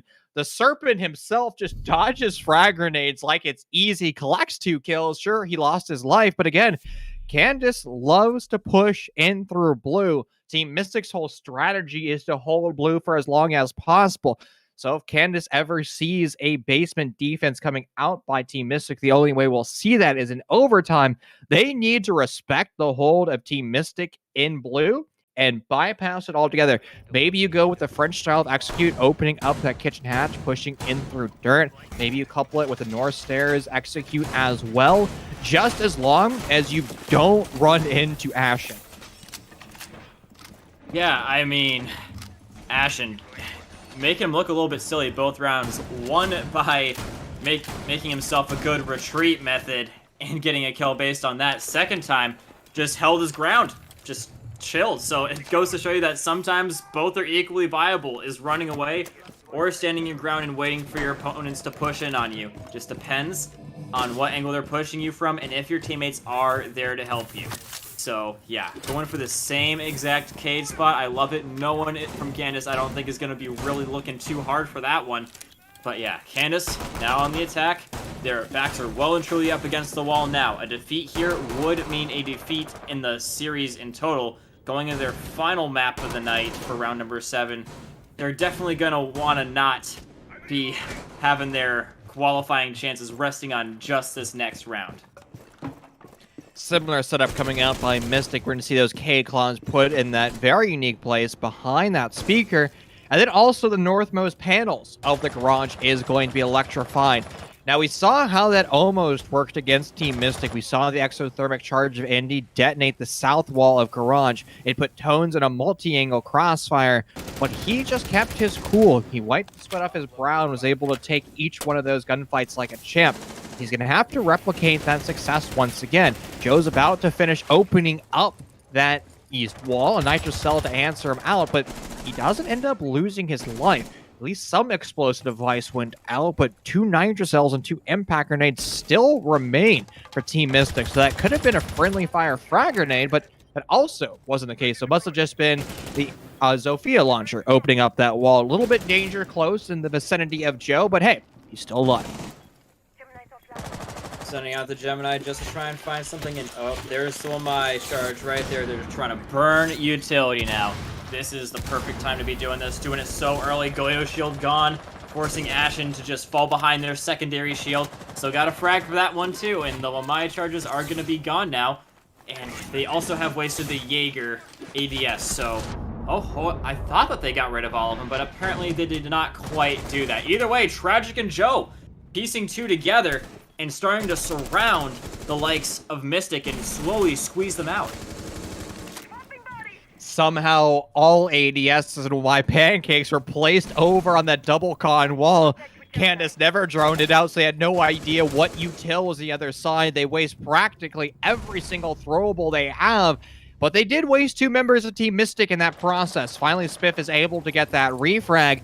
And now, Candace, while they had the man advantage, they're going to have to start to speed up their execute. Spiff is going to push his way out through red, stuck in the crossfire behind the east wall, as well as CCTV. Off rappel goes TPA, stuck in the middle of no man's land, losing some of his life force. Spiff now finds one. Joe's in the bomb site, also going down, but not out. It's only up to Indy, who's currently planting the bomb. He has no idea that all his comrades in crime have been felled. A flank from behind, and Asia's going to get that kill.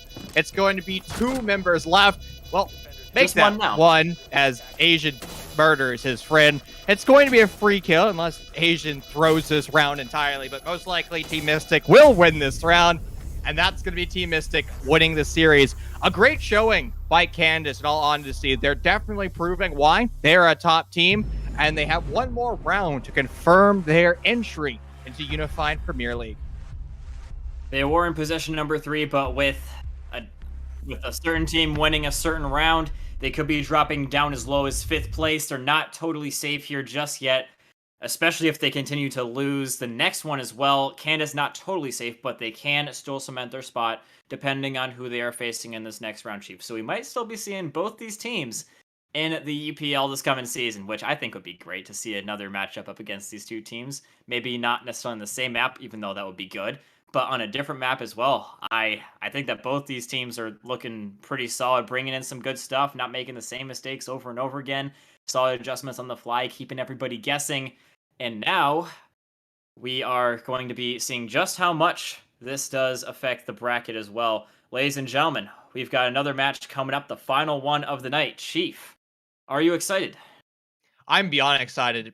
If we get more Mystics matches like that versus Candace, if we can just copy and paste it in future series, I'm going to be beyond excited, because if that's what the regular season of UPL looks like, oh boy, I don't know if I'm going to be able to handle it. Now, pretty much the majority of our teams have finished. Kurt's Ascension will win. Surf Esports Academy will win. 9-3 will win. Regular Surf Esports will win. Rats will win. Synthetic and I guess Team Crafty are the only team that is still currently playing. At least it has yet to be submitted into admin. But as you mentioned, one more round coming up. We're going to dive over to a very fast break. We'll try to queue up round 8 as soon as we can. So be back with you momentarily.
Hello, Unified Premier League. The second qualifier is about to end. We enter into round 8, the final outing for our rosters. Top 7 will qualify. And so far, a lot of teams are on the brink of destruction, so close to crossing the finish line, and also so close to falling flat on their face. What will it be today as things continue to heat up? Gwastik versus Academy, our final showing in these qualifiers. Yeah, and this is going to be a big one here. They're at some serious risk of getting knocked out of their winning positions for qualifiers by both Curse Ascension. I don't think Beware Mob because they have a bye, but also Karina Kampf Esports has a solid chance of knocking them out. Still a lot of things that could be happening here. They're not totally safe in this match, and you want to win it in order to make sure that you move on here. This is for all the marbles. Only teams that are well and truly safe are Team Mystic and 9-3, who actually just defeated earlier in the stream tonight Surf Esports Academy, who we're about to see again. Well, to figure out what our teams are going to be doing today in this round 8 qualifier, we'll bring up our map band to decide what is the best place for them. As you mentioned, Cafe was the map choice for Surf Academy in our previous showing, round 5, the start of the day. Unfortunately, they were a little lackluster on Cafe that left a lot to be desired. So hopefully that's not the map that we end up going forward to. Yeah, you would really think that it wouldn't be, but judging by the bans here, starting to get a little bit worried. Or maybe they've totally decided that, you know what, we messed up on the first map and it's up against a team that has not lost yet, so feeling confident. It does come down to this one, though. Is it going to be a repeat? Spoiler alert, it is. And you see it now. Cafe Dostoevsky, we've seen this team on this map. As you said, it was pretty lackluster performance, all things considered, but are you going to take what you learned from the last one and try and improve upon it this time, especially going up against a team the caliber of 9-3, and they looked incredible on this map. So maybe it's a combination of the fact that they just looked bad in comparison to the best team in the standings right now, and also they just maybe weren't as ready for it as they could have been. Plenty of deliberation was needed by Surf as they debated whether or not they wanted to go to Villa Cafe. And you know what? To be fair, their last showing on Cafe, they ended up losing to 9-3, who's currently tied for first place in these qualifiers. 9-3 and Team Mystic are the only two rosters who are sitting at 6 points. 6 points should guarantee an automatic qualifier, sitting at 5th place, which is Candace and Rats. While their qualifier is not guaranteed, they are sitting in a very comfortable spot. 4 points is the absolute minimum, though. We're going to expect teams to qualify to have 6 to 5 points. So, our teams in 3rd place, again, Candace, as well as Rats in 4th place, are perfectly situated. Gwastik is in 5th place with 4 points, and they are definitely wanting this win. Surf sitting at that 4 points as well. So, one of these rosters ending up making a mistake, they end up losing this series. In theory, there's a very good chance they don't qualify. Yeah, this is could quite literally be make it or break it for Surf Esports, and the map hasn't looked good, as we've said, ladies and gentlemen. So we have seen sparks in the pan for them, moments of brilliance that necessarily didn't work out too well up against 9-3, but could work up against Gusick tonight. If you remember, when 9-3 tried to do a little bit of a rappel up the side and take the top site, there was a little bit of a run out there, and they tried to get the better of the Zofia. Don't remember the name of the person, but the Zofia was repelling, just instantly stuffed the Malusi back inside of the building, and then following up it with another 2 just rushing out there. It was a pretty audacious strat, but just didn't work out at the time. Just goes to show that they do have a lot in their back pocket in terms of defending strats. Their biggest pitfall, Chief, was the fact that they didn't really bring too much, oomph on the attacking side. Well, looking back into Cafe, we would end up seeing Thatcher Mira be brand, and by Surf. We talked a lot about Mira. We saw how powerful she could be. Now, more or less, the Villa conversation came into because that's where we saw Mira be a big factor. But do you think Surf will be able to go or will go for the same bands? Will it be Thatcher, Mira again? Or are they going to start to change things up as we enter the cafe? Thatcher, definitely, I would say. But yeah, the Mira is just a serious pain in this map. And the fact that they're attacking first, I think we see the same bans. On the other side, maybe we don't see a Maestro ban this time around. And at least not both a Valkyrie and a Maestro, I believe. Both were banned on this map the last time around. Or it's the Villa. These maps are starting to cloud together in my mind a little bit. But still, I believe Maestro was banned both times on those maps. So maybe we see a Maestro again, and that could really benefit the defenders for some more, defensive holds, denying the intel by shooting down the drones, all that kind of stuff. Yeah, Jackal, Maestro were the bans for 9-3 back on that cafe. We're just waiting for a couple more players to enter into the lobby. You're mentioning how Surf Academy had a few strats. You highlighted that Malusi as well as a Rooney combination where Rooney would punch the door open. They would run out on the players over by the third floor window. Unfortunately, it never worked out, but also, it's something that you can replicate again, very likely to work. There's a reason why they ended up doing it, but something that left a lot to be desired were the overall executes. Surf Academy was just a little bit slow on their attacks. I mean, we saw them spending over 60 seconds on that roof before they even ended up dropping in to the map. I mean, some of the highlight plays were Callie because she ended up getting 4K. She went absolutely nuclear with a pocket F2.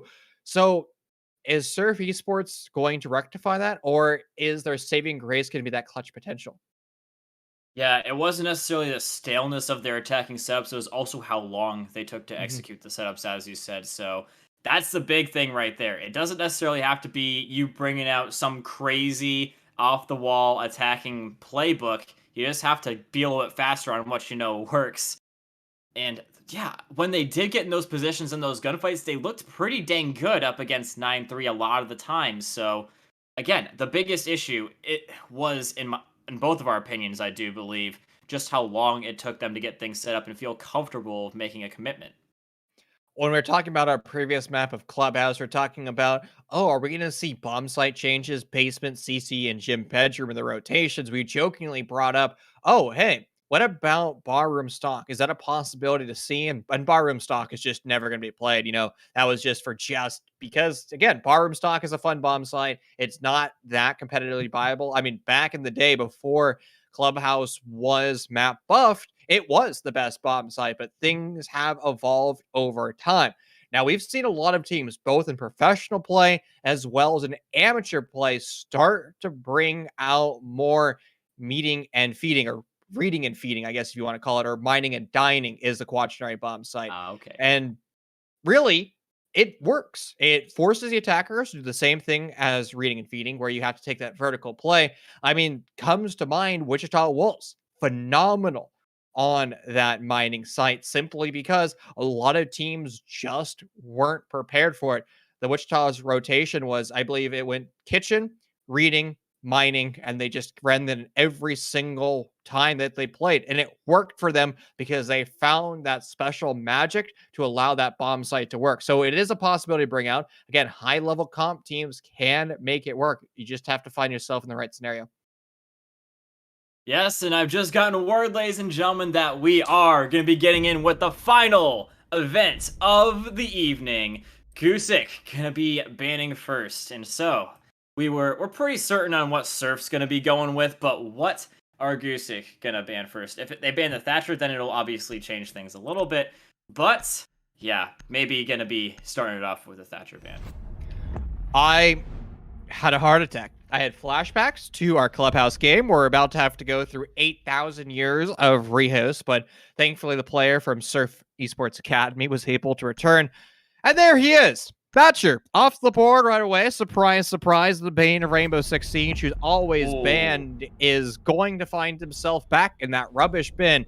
Flores, on the other hand, the newest addition to competitive Rainbow Six Siege, quite a powerhouse when it comes to dealing with utility, is going to find himself also removed. Information from Valkyrie no longer accessing, or will no longer be accessed to either one of these rosters. Yeah, I'm really digging the fact that they banned the Flores. Actually, Surf Esports Academy was the team that banned that, so I'm a little bit curious at that. That really does hamper down what they're going to do on the attack, especially when you have to deal with, I don't know, some of these more intense setups. Like if they bring out some Goyo shields or any kind of shield, any real setup is going to be hard to break without the Thatcher and the Flores, in my opinion. But we've seen them bring out the Callie before, and she might be able to accomplish the same thing. Just trying to deny the Flores to their opponents because they know that they got the Callie in their back pocket is the only thing that comes to my mind here, Chief. Was Wayne in our round 5 earlier today? I don't Wayne? remember. I think he's a WX substitute. Wayne. Yeah, I think so too. I don't remember seeing him earlier on, or maybe he's a main player of Surf. Whatever happened, the lineup earlier today for Surf Esports Academy just looks a little bit different. And that might affect the way they're playing. You know, you and I mentioned that Surf Esports Academy left a lot to be desired on their slow attacks. Maybe it's because they weren't at full force. Maybe they're missing a very key aspect to their attack. Maybe a primary IGL or somebody who would be calling shots and just making sure things are being done in a timely manner. We're going to find that to be true or false relatively soon, since Surf is going to be the first roster starting on attack. Unfortunately, Rehost has already been called because another lobby cursor bug. You hate to see it, man. Yeah, no, we've established a list of things you hate to see tonight, and that was number 1 on the list of things you hate to see, Chief. But yeah, your point about, I think we're going to call him Wayne. We're going to see if he can bring that added impact that they have pretty much been lacking on the attack a little bit. Maybe, like you said, it's an IGL that was missing, a core fragger, someone that just finds gaps in the enemy team's defense, an entry person. Any of those things missing from your team can lead to a huge, huge impact, whether it be, someone calling the shots or just finding you guys entries into the positions. But yeah, the real question here, what it all boils down to is, can Wayne bring the pain? I'll give you 2 out of 10 for that one. I'll give you 2 out of 10. The 2s for the effort and for our first time casting together. It's my gift to you. Thank you. Now, I gotta say, why do players in esports use an X as an A? I've never understood that. Or then you get, the one weirdo who actually spells it as an X, and then you call him Wexane or something awful like that, and then they write you a very angry tweet. How dare you pronounce my name with an A? It's an X. Can't you read? It's like, I've been trained by thousands of other gamers that spell XA. I have a degree in finance, and I have 3 brain cells. What do I know? I really don't know how that started, to be honest with you, Chief, but it's definitely a fad that has caught on quite a whole bunch. I see it all the time in Call of Duty as well. And it's not just A's that they can replace the X's, it's pretty much any vowel from what I can surmise, and even sometimes Y. I know, it's crazy. Like, I don't know, especially with some of the names where it's more ambiguous as to what it is. I'm like, is that Wayne? Exactly what the issue we're having right now, Chief. Honestly, again, I don't know how to spell, so that could just be on me. That just might be my bad. Or like you say, you come from Call of Duty. Remember the guys in Con that have like 3,000 X's in their names, like XXXX word, XXXXX. Like, all right, dude. Like, I get that you weren't original enough to come up with that one particular name, but having 1,000 X's doesn't make you any cooler. I have to say, though, you don't see that a lot on PC. Most players with Uplays tend to be pretty creative for the most part. I mean, you got your, crazies in there, but thank God I don't have to cast a million people with X's. I'm sure that's going to become something now that I just said it. You always see people create these new fads. They change their Twitter handle to one particular thing after somebody does it. So maybe XXXs are coming back. Yeah, so a thing in Call of Duty, last thing I'll say is there's clan tags in Call of Duty. They changed their clan tags to be somebody else's name that's not theirs, and I don't know what the deal with that is. So, so definitely new like things Bob? every day. Yeah, or like teammates or a girl that they like. But yeah, we're getting back into it now, ladies and gentlemen. All tangents aside, we've seen this movie before. We know how it ends, It's going to end with a Thatcher and Flores ban, as well as a Valkyrie and a Mira. Well, I guess Call of Duty players touch grass, unlike us here in the Rainbow Six Siege community. So that's always nice to hear them having, significant others in their names. But as you mentioned, ban phase is going to be absolutely identical. Round number 1 is going to be absolutely identical. And poor Nova is getting flamed in all chat for just doing his job. Heart hands, no, he's good. No, he's not getting flamed, actually. They just want to change their bans. They clearly want to ban the most oppressive operator ever conceived in Rainbow Six Siege, Mr. Orcs. He can definitely be a little bit annoying because I've never actually casted a game with him, but from what I know, he can go... Most operators, they can go down a hatch, but Oryx, he can go up a hatch. And that's definitely saying something. But yeah, I don't think it's enough. Too. Yeah, I don't really know if it's enough to justify a ban on... I like to call him the Kool-Aid Man because he can just bust him through the walls. Like, oh yeah, exactly. And maybe now that he's not banned, we see Goosich come out with a little bit of a meme Oryx pick. Well, unfortunately, the meme Oryx pick will not take place here in round 1 because they're going to be stuck in the same operators. So if there's a 6-pick, they'll have to 6-pick into that. I believe, actually, if I remember correctly, they did 6-pick into that Thermite. Again, it doesn't really matter at the end of the day because Thermite was the operator that they wanted to have anyways, but that's odd. Oh, wow. What an incredible 6-pick. Giga Brain, 1000 IQ 6-pick, line into line, keep them on their toes. Nobody saw it coming. He's got you baited there. I totally did. I thought he was going to 6-pick onto something else other than the line, but no. Apparently he is going to be staying on it. And yeah, I think that the line is something that we didn't see a whole lot from Surf the last time. If I recall, they had the Nomad or something else, or just no roam clear at all. This is the first time they're actually incorporating a line into their gameplay. And so this can really help them if they want to just suppress these roamers like we saw the last time. It makes them stay in the same spot or reveal their position. Early on in the game, that's definitely going to help them gain some good ground. Later on in the game, I'm sure they're just not going to really... The defenders aren't really going to care too much if it's an intense situation, but it can definitely help Surf Esports gain some good ground, and that was their main issue, is they didn't take enough ground fast enough. Defense solely being set up for Gwastik. Plenty of mute jammers over by that red wall, 2 of them being used in that position. That means if Surf Esports Academy wants to actually open up that wall, somebody's going to have to push underneath in through gears or rappel on that window. Now, Surf Esports was prepared for that style of play when they showed their hand back in round 5. They ended up going for, aggressive swings and aggressive runouts, but that's so far not the case, as Surf is still rappelling up to the building. Yeah, Amp, you see he's on the roam, sitting and waiting for something to happen. Zofia, gonna be seeing that already, trying to get some quick wall bangs off on him. Doesn't quite work out into her favor, but at least they know that the Jaeger is there. Can be retreating on over to those stairs with the window behind him. So, I mean, still a possibility that they can take him down, but I'm assuming that the Jaeger got a little bit of something set up there for such an occasion. Yeah, they're just throwing out some frags, trying to put out the feelers, make sure that they can, push in securely, and that's exactly what they're going to do now. Hopping down the hatches now. I think that's just an Iana. So, again, it appears that Surf Esports is taking their sweet time in dropping down that hatch.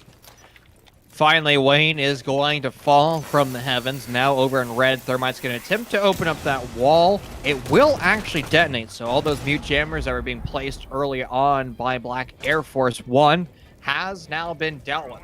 Air Force One himself has relocated over into the upstairs freezer and just going to be playing there, allowing those drones for Surf to continue moving on forward. Not a lot of mini games in the way of Surf Esports. The big one was Pixel. Drone down, ADS dumped, and now removed. But more ADSs are actually upstairs in Washroom as Baxi finds himself a nice spring up into action, getting a headshot. Yeah, it's a great opening pick to get. You're just still chilling there, wasting the time, forcing your opponents to be conscientious of how they push up again. He gets another one, just firing through the wall. That's the lion off the table. And now Surf is definitely going to be feeling what they've been feeling a lot recently. They do finally take down the Goyo in the closet there in the bathroom, but that's That's not going to be all that they need to do. They do also have Amp watching those back stairs, so that little avenue of attack isn't totally open for them. So it appears that they're actually just going to go and see if they can get right on into the site. The Iana Gemini going right on out there. They've caught out there someone chilling behind that wall. So things are starting to come together here for Surf.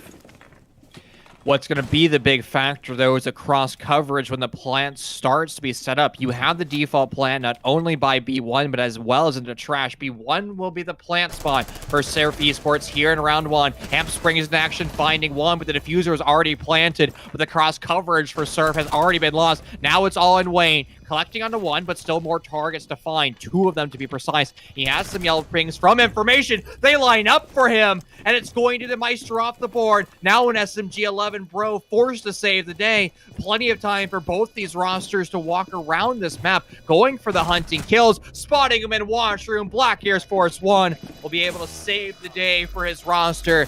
A very valiant effort for Surf Esports. A 1v3 post-plant almost clutch, but unable to find the last one.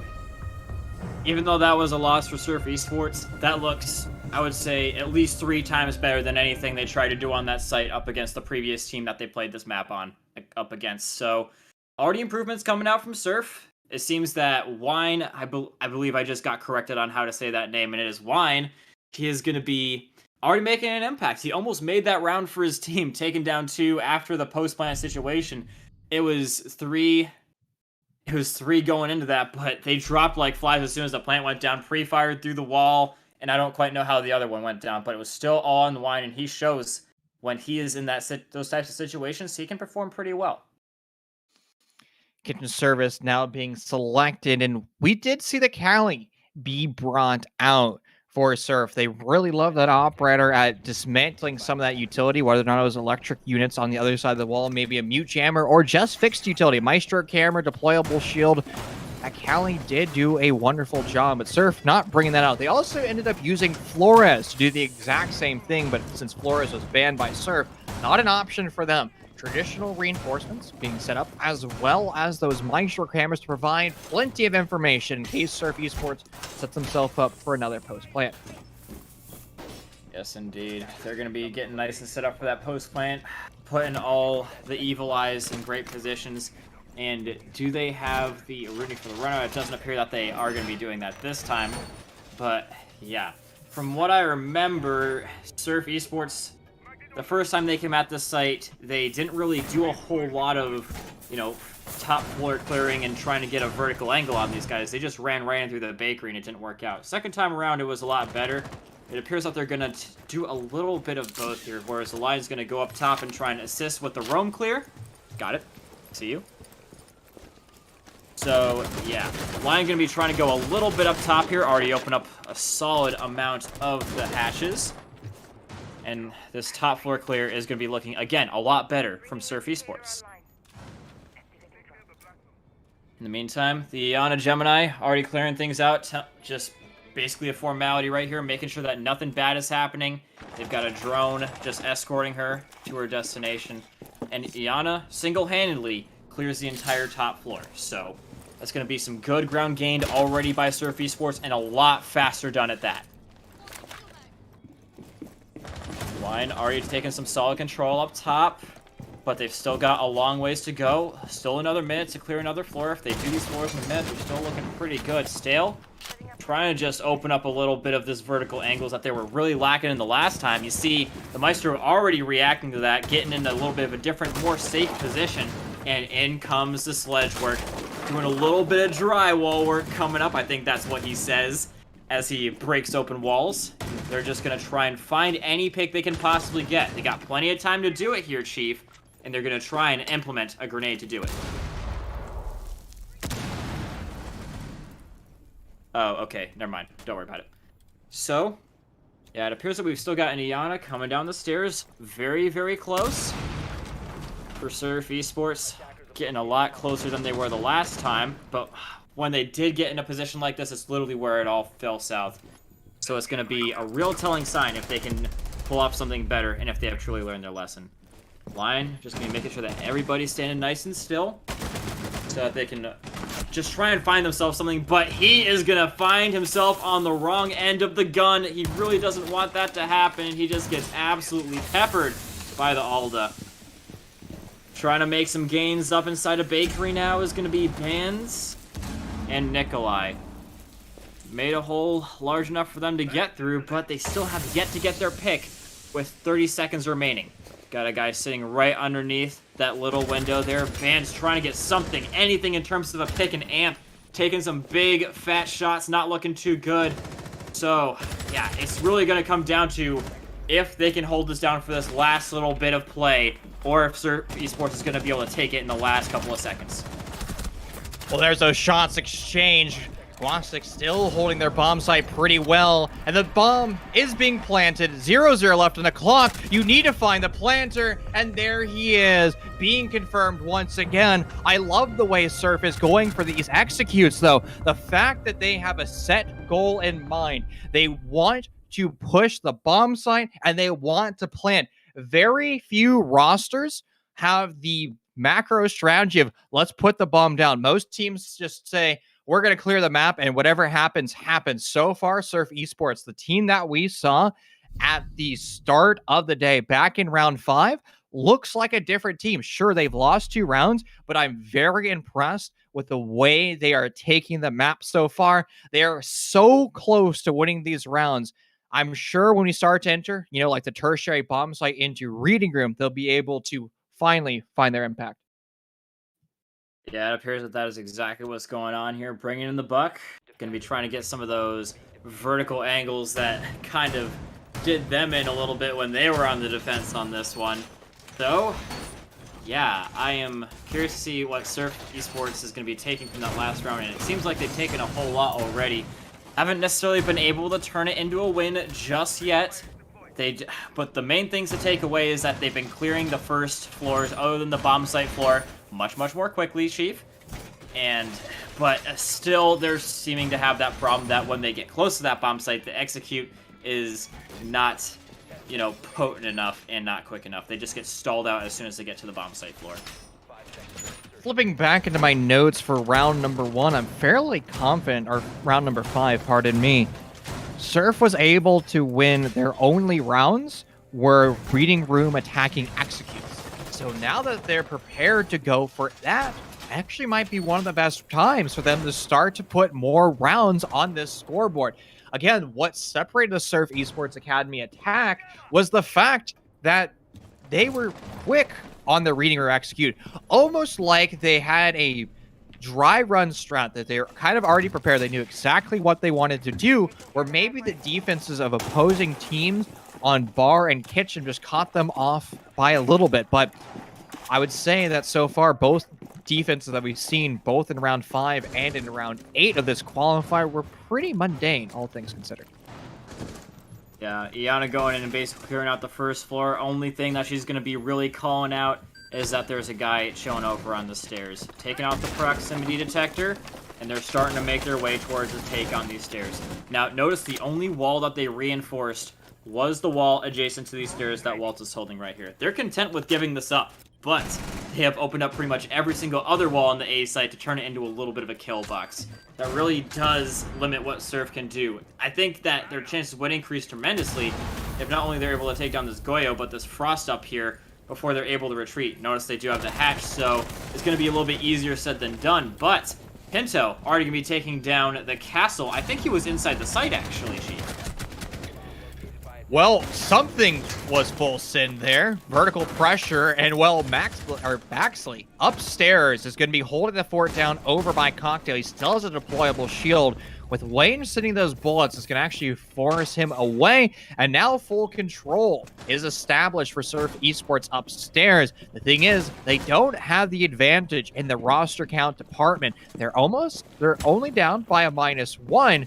And we've seen them clutch from a bigger kill disparity before. So we're just going to have to monitor what they do on the vertical pressure, how they maneuver the defense out of their power positions, and then what they do when it actually comes to head clicking time. I do believe they just found their way into a hit on one of the Goyo shields, and they're going to be peppering him with the bearing 9 through just, I think they saw his feet or something, just catch him at an off angle, just pepper him with shots, force him to move out of the way.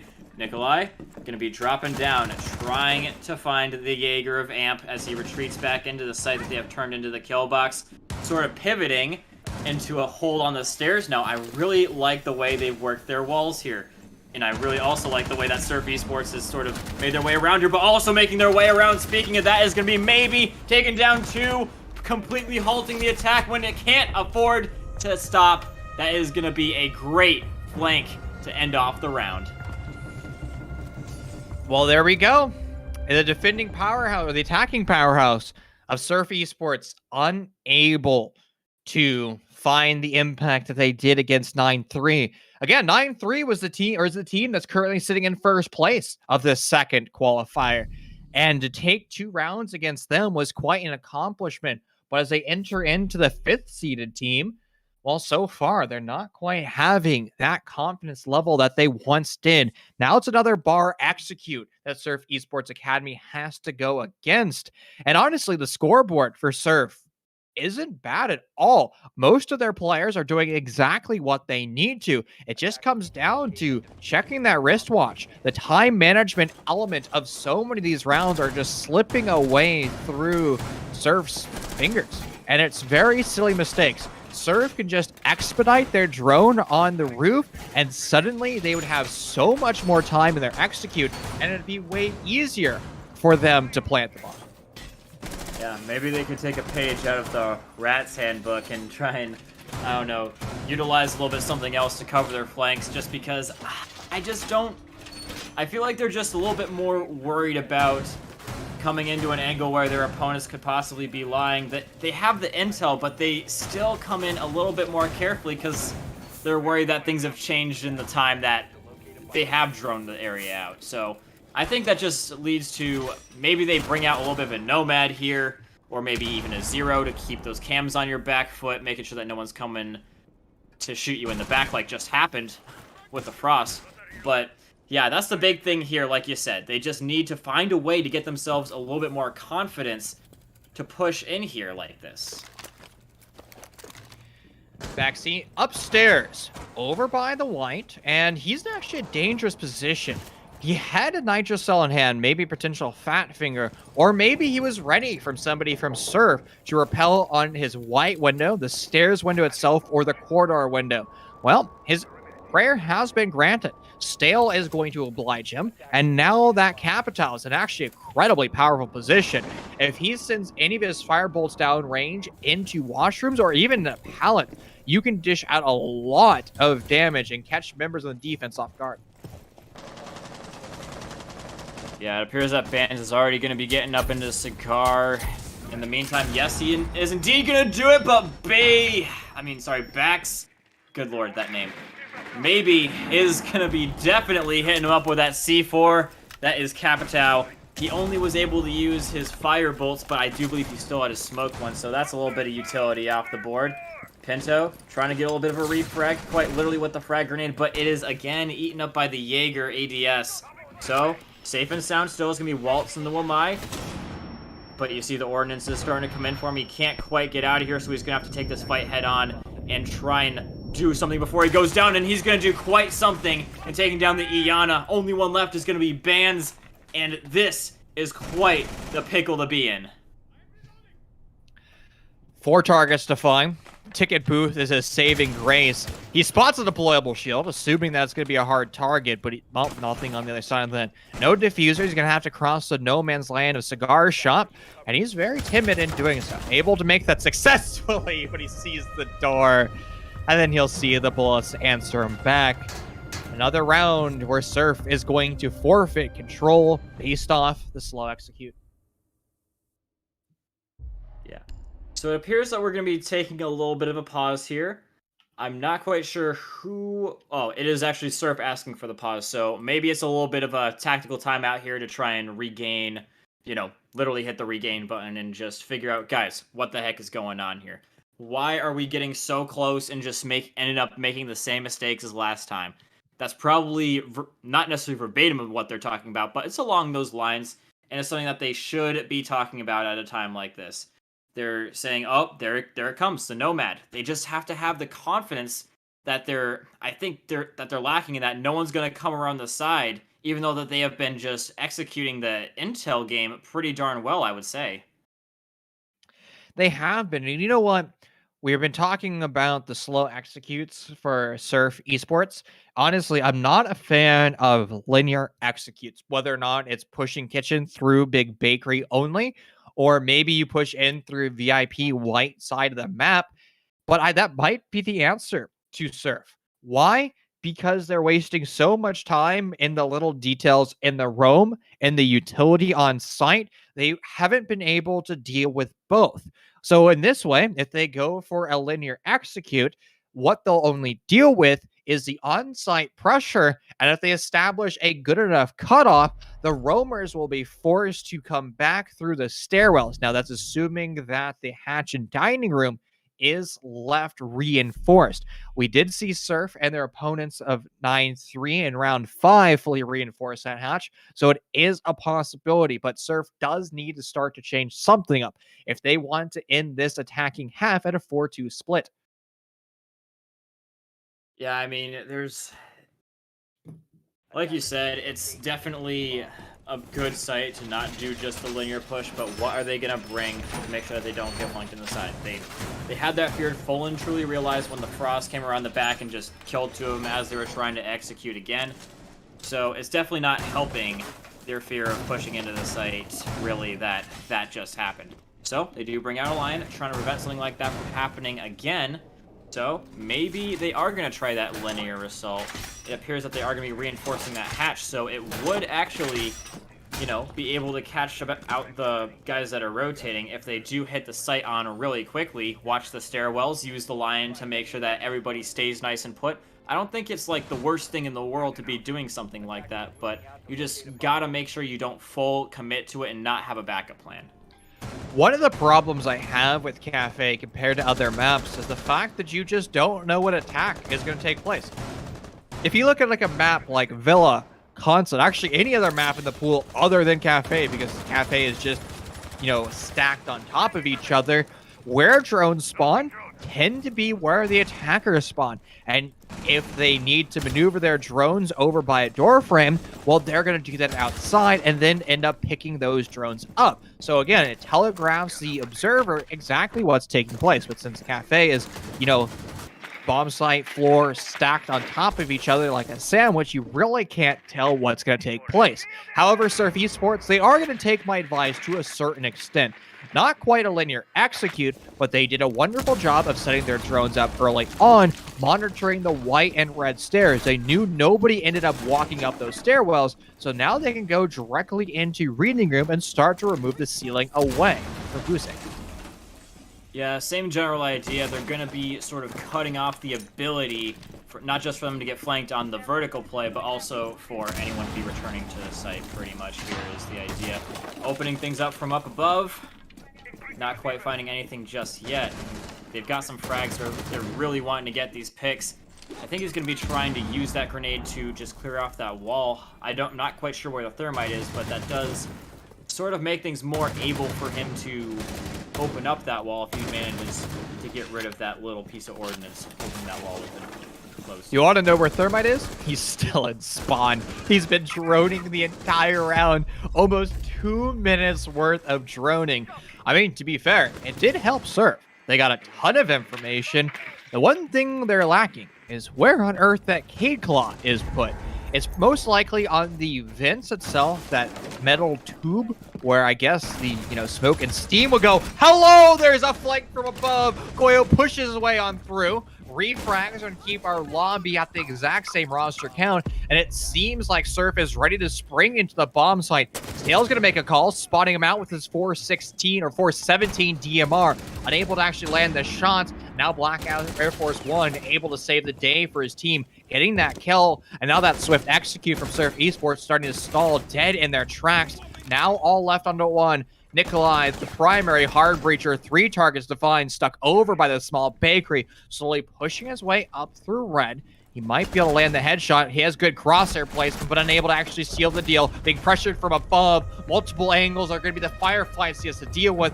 He deals with one, but not the other two. Yeah, the thing I find absolutely crazy is the fact that they are just going in so hard to make sure that they don't get, pushed on these opposite angles, and that's literally what killed them 2 of these rounds. They go in so hard to make sure that they don't get flanked like that, but it keeps happening. Waltz did it again with the Goyo. I don't remember who it was on the Frost the last time, but it's happened again. So something's definitely got to change here. They're trying to do it. They're trying to do a little bit of a roam denial, I guess I would call it. But they eventually get to a point where they sort of switch off of that completely and they start going towards the site, and that's exactly when the roamer hits them. So yeah, the Nomad here is going to be doing a little bit more of a hands-on type of thing, and it's something that I was sort of thinking we could be seeing ever since round 3. So far, Surf Esports, again, their attacks don't look bad. They do a lot of things very well, and the orientation to put the diffuser down is one of their saving graces. However, you can have moments of brilliance. What it comes down to is that final moment of brilliance winning you that round. So far, Surf is going to find themselves at a round deficit of 5. It is absolutely imperative that Surf Esports Academy takes the victory here in round 6, because if they don't, all wiggle room they have will be lost. If they forfeit a round at all on their defending stint, that means Gusick is going to find themselves in a very swift victory. And again, just to remind you the stakes of this game, both of these teams are sitting at 4 points. The minimum score to qualify is 5 points. So it's fair to say the loser of this series, the loser of this round 8 qualifier, will be going home and will not enter into UPL. Yeah, stakes are definitely very high, especially for Surf Esports right now. Usage, they're looking very close to winning this. If Surf Esports, if they lose this, their destiny is no longer in their hands, and they have to hope that things go a certain way in the bracket that ends up with them making it into the league. And again, it's just not a position you want to be in, not being in control of your own destiny. Goosich definitely seems to be in control over their own destiny, as well, in control over basically everything. Zofia trying to clear out the bathroom here, going at it pretty quickly.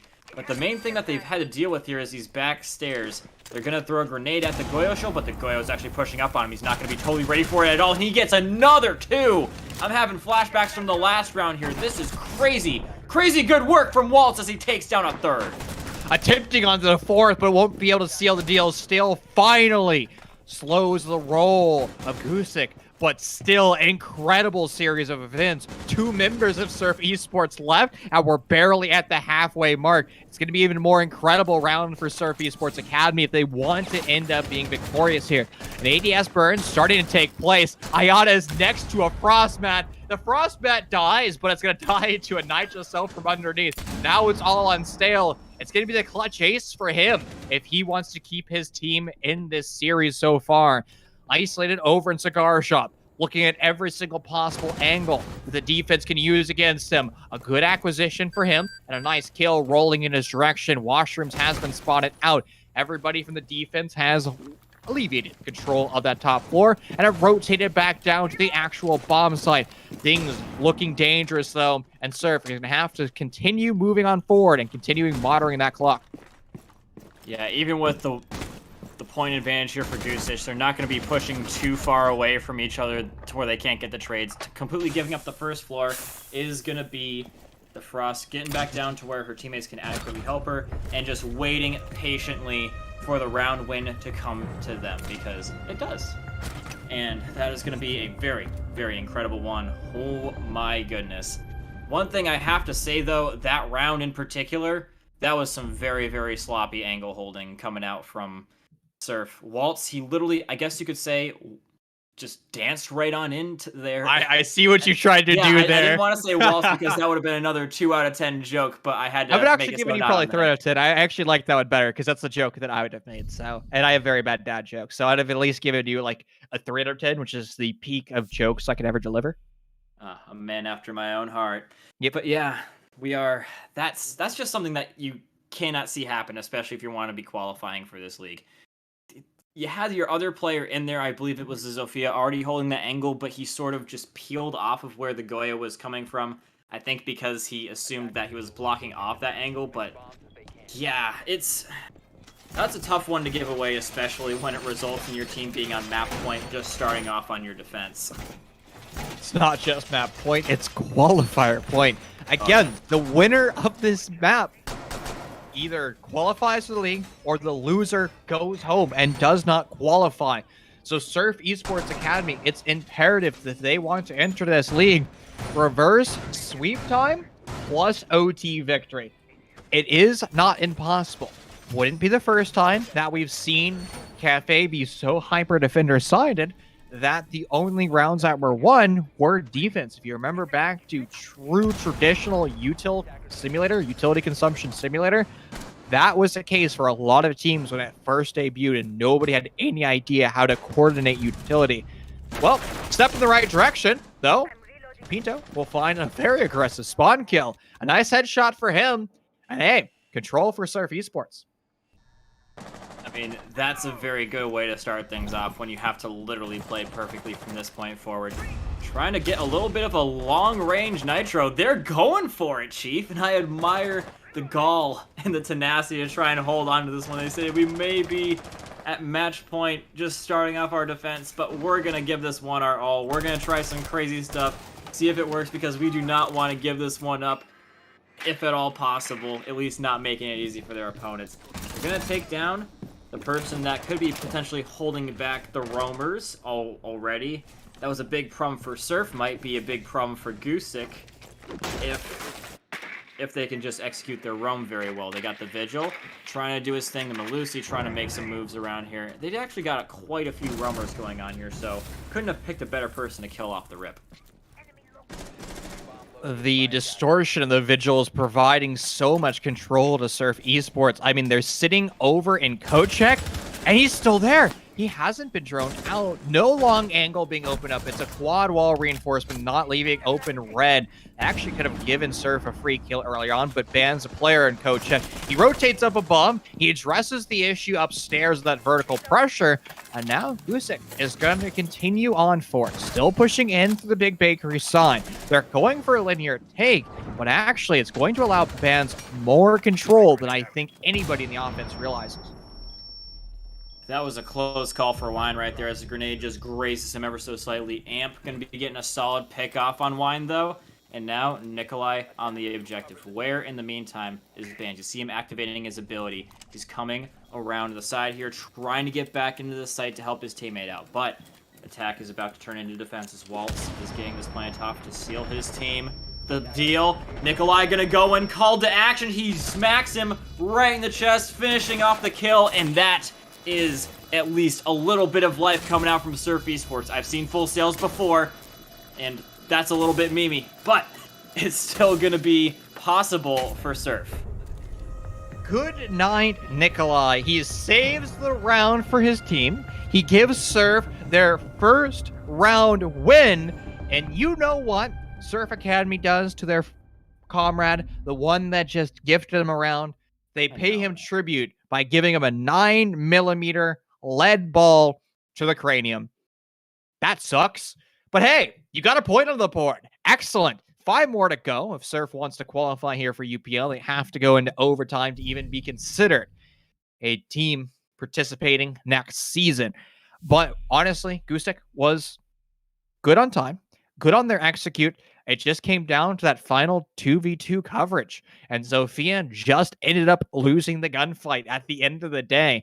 There was really nowhere for Zofia to be in, just coming down from their positioning. They would have been probably better off to play that a little bit more passively and hold those long angles. But the reason why you didn't see that take place was because they were a little bit fearful of somebody taking the also long-range engagement from above, using those pre-made murder holes over in train. Now, something that I want to point out. We were talking about how sometimes people just like to go in through the skylight. You see, Frost has put a welcome mat right underneath the skylight. That's something that's like it's so obvious that it just might work if they get in that position. They won't be expecting it, so they'll probably just be a little bit focused on who's behind bar, not what's like literally right underneath them, probably expecting more to get killed by the bullets in that situation. But it's a long shot, but I mean, so has been every single thing that Surf Esports has been doing on this defense. The longest of all possible C4 throws, the spawn peaks, the Melusi just running in saying, you know what, I gotta do something here in order to prevent this from happening. And all the long shots so far haven't cost them the game, and in fact, a lot of them have been working. Melusi trying to get another Cash Money C4 again, but well, that remains to be seen if it can work this time, because it didn't the last time. So time for some theory crafting, but in the English language this time, after this Nitrocell is sent, Sky will have to find a target. It does not find a target. So if you play stupid games, you win stupid prizes, right? That's a very common saying, but if you drop Skylight, is that the stupid game? Or is putting a frost mat underneath the Skylight a stupid game, and the stupid prize would be getting an equally stupid attacker? So I guess, which is it? Which is a stupid game? Dropping Skylight or putting frost mats there? Theorycraft, go. I really don't know. It's just such a jarring thing to see. You literally never see anyone put it so on the nose like that. Literally, dude. If it doesn't catch anybody, it's like, oh well. But the last thing you'll say, hear the attacker say is, God, it was so obvious that they just didn't check for it. Sometimes things like that do work out. Is that what should be expected is so expected that it's not expected.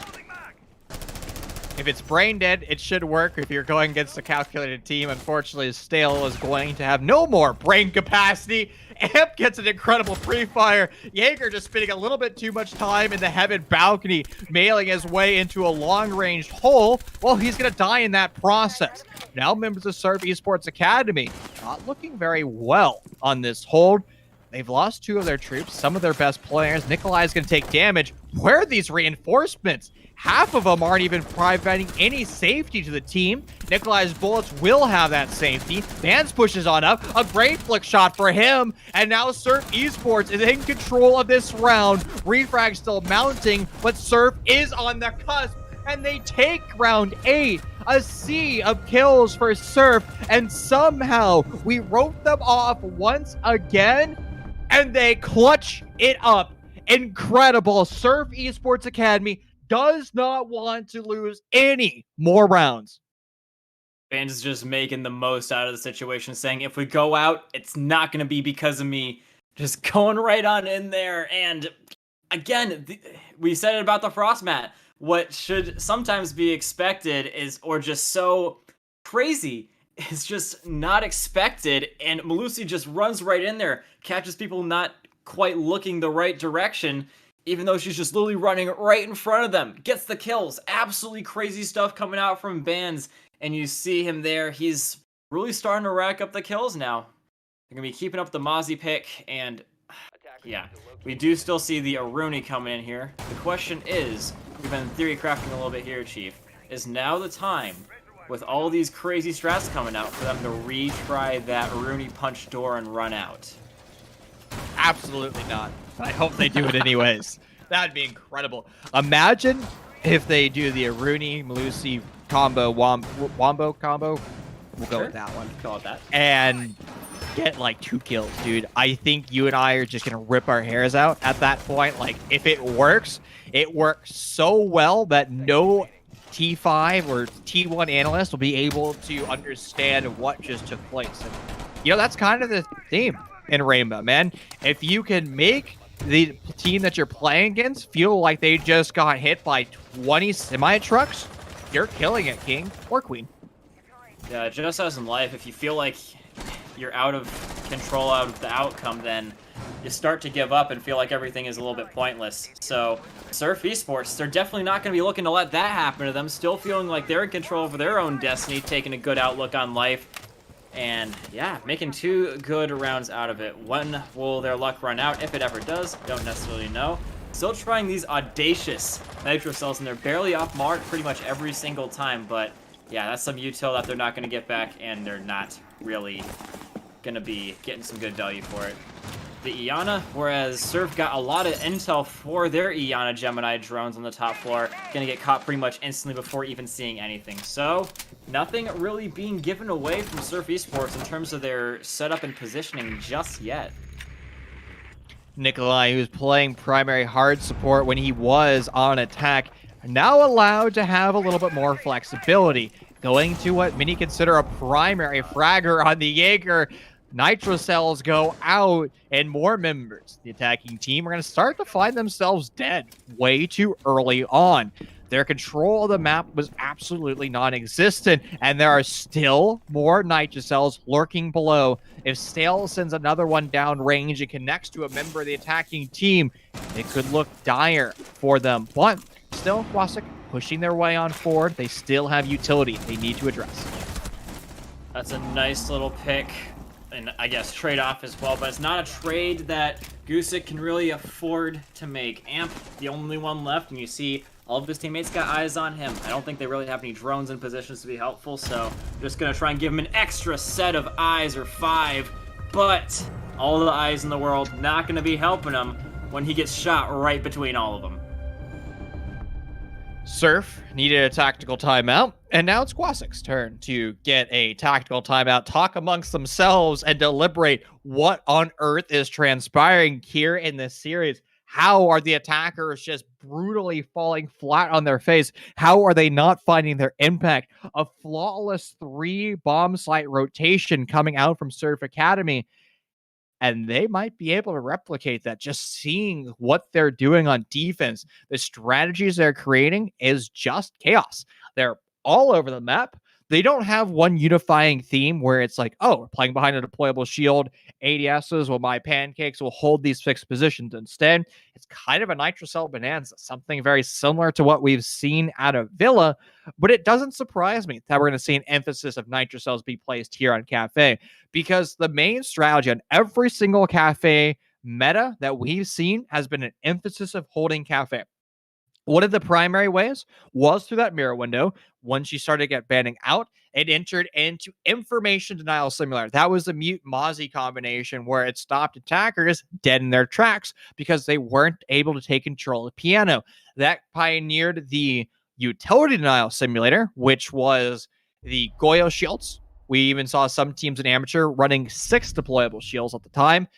ADSs, well, my pancakes, and pretty much anything that would stop the attackers from pushing forward through utility. And now we kind of find ourselves in the hybridization between the two strats, where you will do some information denial, you'll do some utility denial, or you can go with nitrocell denial.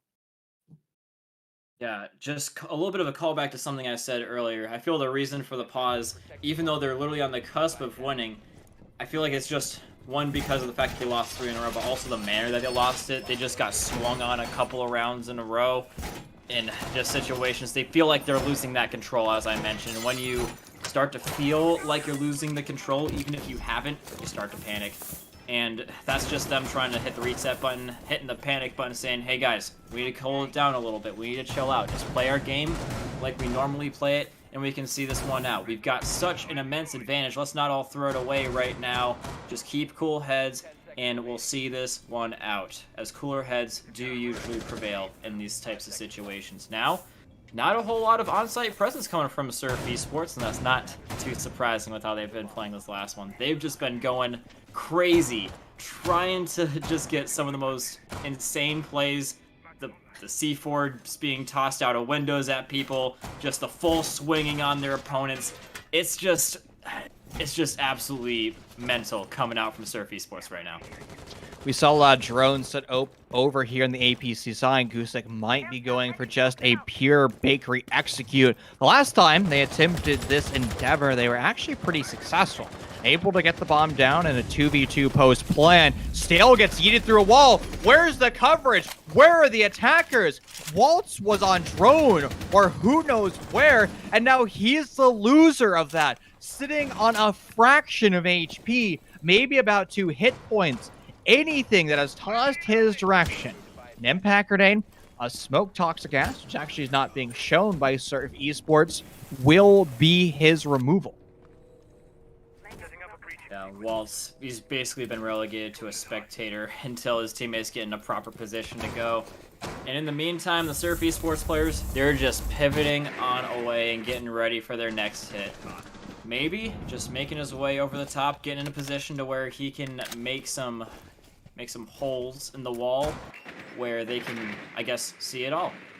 They're going to be trying to, I don't know, still drone things out. They do spot the Frost, but the Frost, they're, again, not really pinned down. Surf Esports are doing a very good job in the fact that they're being elusive, making sure that they don't get totally pinned down and just making this take as long as is humanly possible. They don't care if they get the full kill or not, necessarily, although I'm sure they would like that. It's just a death by 1,000 paper cuts and a war of attrition right now for Surf Esports. Everybody is being pretty passive so far on this execute. Nobody's really willing to make this first opening move. Hard breaches, the Ace Selma charges have gone off on the West Bakery wall, allowing for new lines of sight to be created. Surf is very much aware this. Stale is going to pop his head up into that gunfight, but he won't lose a lot of HP. Wayne's going to be the first casualty on this execute. An aggressive swing from deep side over by Wash, now off the board, refracted by Bands. And now the diffuser has been lost. Now, you did remove the primary hard breacher, but his job has already been done. Maxi coming down this red stairs, establishing a new cutoff between his teammates. And this could be an avenue into a bomb site. The thing is, you do have to address Coat. You still need to push Stale away from this position. And if that's not done, the attacker's going to stall dead in their tracks. A default plant being set up behind the 8 chassis, but there's no coverage whatsoever from the attackers. And now Coat check has been negotiated and fell down. Only one member left, all onto Amp, and he's going to lose his life as well. Surf Esports will keep their keep alive, holding the fort down, making sure the castle has not been breached.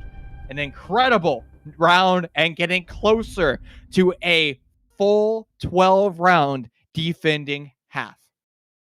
This is pure ridiculousness coming out from Surf Esports Academy. They looked well and truly down and out going into the defense, but they didn't let that get into their minds. They're saying, no, we are still going to win this, or we're going to die trying. I just love the fact that all hope wasn't lost for them, and now we might be seeing a full sale. That would be quite a way to end off the night, but I think the craziest thing, you pointed out the fact about how the Sledge was trying to hold an angle that would allow his teammates to get into the site by, preventing a rush coming from the people inside the site. What he didn't know is that Stale was holding the exact same angle as him, but playing it counter to where his teammates couldn't push back into the site. That's what made the round for me, in my personal opinion, is that Stale was able to sit in that position and deny exactly what the Sledge was trying to do without him even knowing that he was trying to do it. So, yeah, he did eventually swing on him, but it was all over from there. Surf Esports, they're squeaking by, but oh my goodness, is it fun to watch. Kusik's best attacks were on both Kitchen rounds, round 10 and round 7. Kitchen no longer a viable bomb site for them to attacking execute on, simply because it will not be shown again in regular play. The only hope for Gusik to attack on that the first floor site successfully is going to be through overtime. And it's starting to look very possible. Still putting tons of frost maps over on the piano side. Interesting placements, but they just want to make sure nobody goes for a direct swing. And if they do, well, Surf's frost mats will be able to greet them. That's why they are called welcome mats. More and more window repels are going to be the bane of Gusik in this round as hatches get opened up, not from the Sledge, which is not being shown, but from ex-Cairo pellets of the Habana. Yeah, they know they got quite a few Kairos pellets in there. I think they're trying to save the Zofia lifeline for something a little bit later, just in case. That's what I think that they're trying to do here. Trying to come in through the little window here, and if they do swing in on this, they do have that welcome mat waiting for them. So maybe not as crazy of a position as we thought. Either way, it's going to give them a little bit of an audio cue. No one really there to... Oh, that's what they're doing. They've got a guy chilling right underneath Malusi, waiting for someone to make a sound cue by shooting out the frost mass or by rappelling in and then throw up the nitro cell. That's the plan right there, and I really do dig it. So, Gusik, you see they're coming in a lot more carefully than they were the last time. A minute 30 going by, and they've only got one person on the inside. Everyone's still pretty much repelling on the outside, so it's definitely taking an effect these rounds that Surf have won. Gusick just dropped the red hatch with 14 or with a minute 25 on the clock. 90 seconds were burned on the roof only to kill a pre-placed nitrocell on red. Not strong time efficiency. If I was critical of Surf Esports for having a slow execute, I need to be more critical of Gusick because that's brutally unacceptable. At least a refrag game, while temporarily strong, has now been converted in favor of Surf Esports, and Gusick stalling once again. Yeah, Surf Esports is putting Gusick in a position, giving him a taste of their own medicine, saying, how does it feel? How does it feel? As Surf takes down another one, Pinto blasting maybe into dust. Narmu is a little bit hurt here as well. Still got one flash and a couple of Kairos pellets. And they're going to try and just get a couple of flashes, just suppress the enemies, but it doesn't help at all. Hibana going down instantly, turning the corner, and Bands is going to finish up shop again, just absolutely smacking people on the defense now. This is crazy. It's 6-5. We might be seeing exactly what you talked about in not just the full sail, but the full sail on each defensive side. It's definitely a map where that can happen. Getting more and more gnarly by the second. Is it going to be overtime? One more round to confirm it all. A reading room execute for Gusick. They have to be perfect here if they want to be victorious. And what an effort by Surf Esports Academy. Honestly, I think you and I wrote them off as a team that was lost, a team that was not going to end up winning. They look like they're about to get 7-0'd. What a valiant comeback for them. Even if they let it slip away here in round 12, 5 rounds a row for Surf Esports Academy is beyond incredible. And I hope they make it 6. And when we do enter into overtime, oh my lord, it's going to be bananas. I hope somebody wins an attacking round, but the way things have been going on, it might be too hard to tell. Now, I'm curious at the Nook pick. That's what my eyes were immediately drawn to. Just trying to find themselves a way in here, regardless of what they see on the cams. I really don't know. Maybe the silent padded footsteps just to try and get in and around. I really can't say for sure, but I'm sure they have a good reason. Or Surf Esports has just made Gusick completely lose their minds. That's the other alternative here. But Surf Esports, you can definitely see the effect that they're having on the enemy team. They're slowing down. They're playing with less confidence. They're trying out stuff that you would normally never expect to see.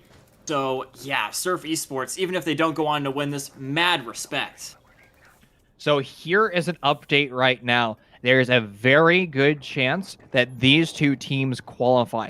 So the bracket has been submitted. So 9-3 is going to be in first, Team Mystic, all the way down to Rats. The top 4 spots are confirmed. That means 3 spots are left open. One of these teams will find themselves making it on forward, and then there's a bunch of teams sitting at 4 points. It's a very much a possibility that Surf could still enter into the league due to losses elsewhere. And you wanted to know what Nook would do? Well, there she goes. She finds a kill, gets refragged, or at least one of her comrades gets refragged by a nitrocell. But Pinto, the one who sent that weaponry down range, is not looking particularly well, as they're stuck on 5 HP. Yeah, Nook is going to do pretty much exactly what I thought she was going to do. Sneak in, get an entry frag, but does get a little bit found out by the defenders. And they also lose Amp in the meantime. That's a little bit tough. Still, very cautiously approaching here. Waltz is really the only one in here, taking some shots. I don't even know where. I think it's through that hole in the wall. I think he's picked up on that as well. But he and Ace are getting a little bit funneled into a position here. And in the meantime, where is the Sledge in all this? I don't know if he's necessarily in a position where he can totally help him out. So cutting off the lanes of support here for Gusick a whole lot here is Surf Esports. Like, seriously, he's coming in here now. He doesn't share a common sightline with them at all. If they're not careful, they can get divided and conquered out very, very quickly here. All relies on round number 12. 63 seconds left in this execute. And one of these teams are going to have to make a play of their career if they want to find Unified Premier to be their next home for their esports. A push on through. Waltz has now fallen. And where's the Fuser? Nowhere to be seen. More members starting to drop. The defending run of terror has been confirmed. Both rosters going 6-0 flawless on defense. Locked and loaded. Round 13 overtime is confirmed. Surf Esports Academy is set up to go for the full reverse sweep in this qualifier series, their final run at maximum. We are guaranteed to see no more than 3 rounds. I'm a bit amazed. That's all I can really say. And Gusick, I'm pretty sure they're amazed too. They've definitely lost it, feeling that they're in control over this game as Surf Esports takes that deficit and the fact that they were 1 round away from losing, and they just throw it right back in the face and say, hey, Gusick, we are not going out without a fight. If you want to win this, it's not going to be that easy on you. Both teams still might qualify, but this win will make it an absolute certainty. Surf Esports, mad respect either way. They have gone the distance when honestly I was starting to lose faith. I'm sure that maybe some of them were starting to lose faith, and I'm sure a lot of people in the chat were starting to lose faith. But they, above all else, had faith in themselves. They were able to put things together, tried some crazy stuff, and played with absolutely no fear, especially Bands making all those hardcore swings on people. And just a combination of all those things and Gusick just losing more and more composure as the game went on. I feel that is what really amounted in what we are seeing right now. This is absolutely amazing. Interesting bomb site selection coming out by Surf Esports. They're deciding to go to their tertiary choice. Reading Room. This last bomb site they played in round 12 happened to be Reading Room. They had a solid defense, and Gusick was all over the map, dying in so many different scenarios. Now, to be fair, Gusick did get the opening kill in round 12. It came out from an atypical operator, Nook being one sneaky beaky girl coming up a stairwell and finding the impact frag. That's not an asset that Gusick can have moving forward into round 13. Everything they do is going to be calculated. It has to be stemming from their drones. If they spot out a minigame, if they spot out something on their mental gamer checklist, they have to address it. The moment that they allow something to be skipped on that checklist, we're going to see 7 rounds in a row for Surf Esports Academy, winning and confirming 13 rounds of Defender victories in a row. I think that is a very distinct possibility coming out here. Gusick, they're trying to go from a top-down clear from what it looks like here, but Bands is in the position with the C4. He's been swinging and missing with it, or somebody has in this position a lot of the night, but can he get it this time? He's lined up perfectly with him.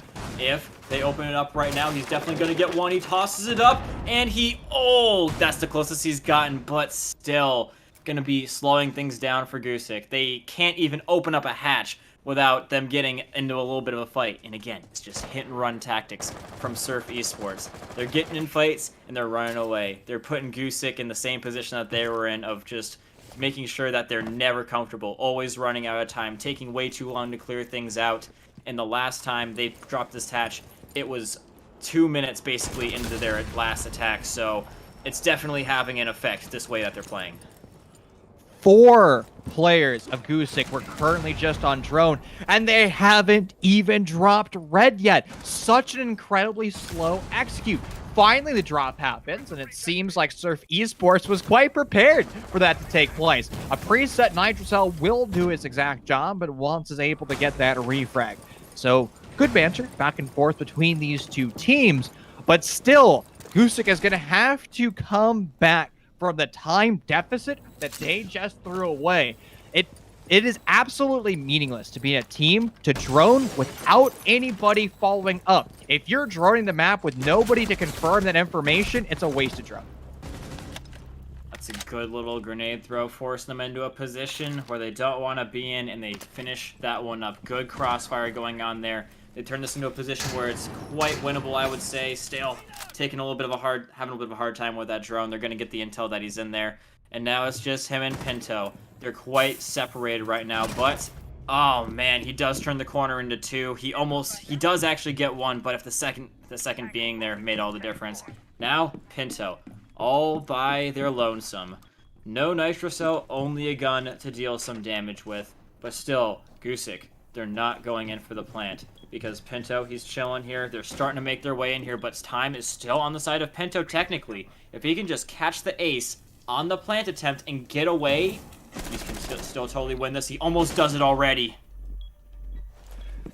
Good trigger discipline and a good way of dishing out that damage. Pinto's going to get flanked from behind, taking that damage. Everybody's going to spring into action. 12 rounds in a row for the defense to win. Finally, that series has been broken. Into round 13, we see our first ever attacking victory. And what a relief for Gusick. Finally, they won a round on attack, and now they get to enter into their defense. All they need to do is win this round, and they punch their ticket home. UPL main season will be theirs. Yeah, so that's definitely going to have an effect of getting rid of that air of just invincibility around Surf Esports. Not just in the minds of Gusick, they're like, all right, we took a round off these guys. We're chilling. We can seal this one out right now. We're back on the defense, which we didn't lose a round on either. And now it also takes away from Surf Esports a little bit. I would be very sad if they went back to their old attacking ways of, especially after such a gung-ho defense that we saw. They swung, they challenged everything, they took risks, and on the attack, they just didn't seem to do that. So I'm really hoping that it's just a complete change of pace and not something that we only see when they're on the defense. Sir, prepared for, hopefully, this bar defense. We don't really see the mute jammers that were placed over by that red wall. So that's going to allow them maybe a little bit more fluidity when it comes to their attack. First thing they do is open up that red wall. Now, they won't be able to do it from range. They won't be able to do it from the top hatch itself. So Nikolai's going to have to get in the line of danger. He's going to have to drop that hatch and place his thermite charge. Fortunately, he can't get nitrocelled from underneath. But if somebody from Gusick is either roaming at the bottom of red, maybe playing aggressive in Cigar Shop, they might end up losing their life. It takes 30 seconds to get onto the roof, and if you've done your homework, you should have drones already established, so your primary entries can immediately take control and start to execute into piano. Starting to make their way in here again with the Gemini. You'll be seeing something that Wine doesn't necessarily like. That is a shield with a person behind it. Doesn't know the person's behind it, but case in point, they're probably going to assume that. Taking a little bit of time to try and get anything going here in terms of a setup. They're going to be putting in the Nomad air jab just to make sure that no one comes up behind them. This is something that we didn't see from them the last time, and something that I was saying that totally should do, and now they're doing it. They're going to have themselves secured on the stairs, and now they're going to be able to push fully forward if they really do so want to. They've still got Pinto showing up top, making sure that they're all chill and everything is totally okay. But in my opinion, this is still a little bit too slow. They're making great progress, and they're starting to get some control over Cigar now, but it's going to need to... They're going to start to need to look for a pick here, Chief. And Gusick could just use all that time as that primary asset in this round. Half the round has now been lost. Nothing has really been done. Flashbangs are starting to come out. Pixel Shield is still being occupied. Those flashbangs are almost a moot point. They never really found the impact. It never really destroyed anything. But Nikolai's at the bomb site. He's going for a plan to turn temporarily to bespoke toxic gas. It seems like nobody has any idea the plan was going down.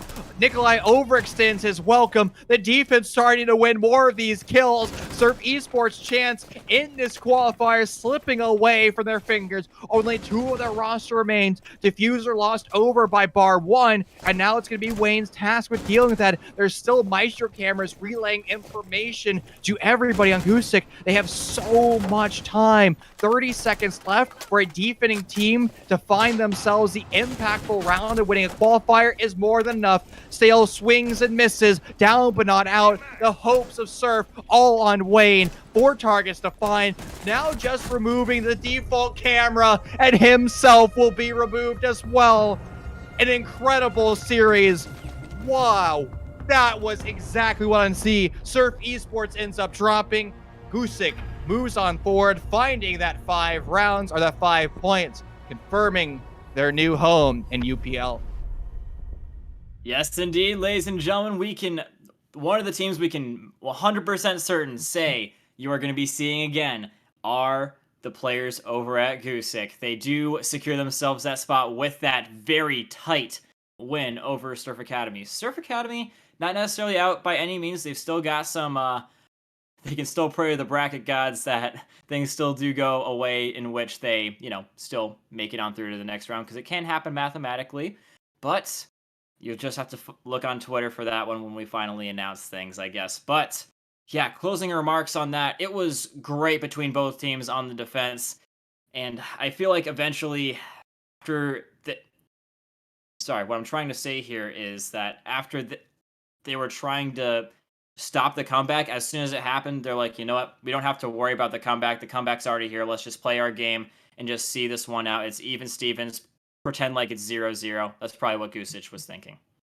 So we apparently have the go-ahead to at least list off the teams that are confirmed in.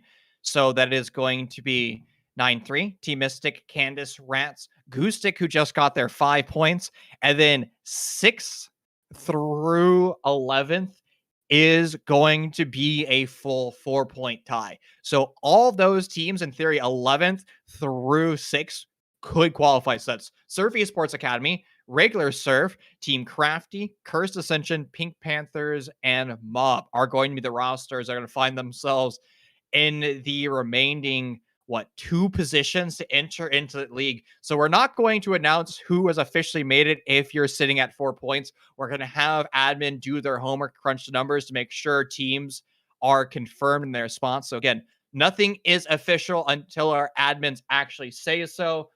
But with that, what a day. What an incredible series, my friend. This is your first UPL broadcast, so I'll give you the honors of sending us home. Oh, it was a pleasure, and I will be glad to come back for another one. That was the perfect way to end things off.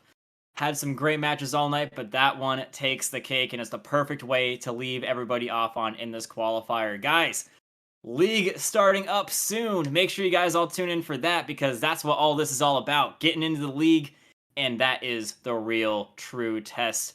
Chief is going to be there. I'm going to be there. A lot of people are going to be there casting, and make sure you guys tune in and see all the action as it goes down. Follow on the Twitter to see the final teams that make it through, and so you can know what awesome stuff is going on in the league. I've been Kamika. This has been Chief, and thank you so much for watching the UPL today. We'll catch you guys next time.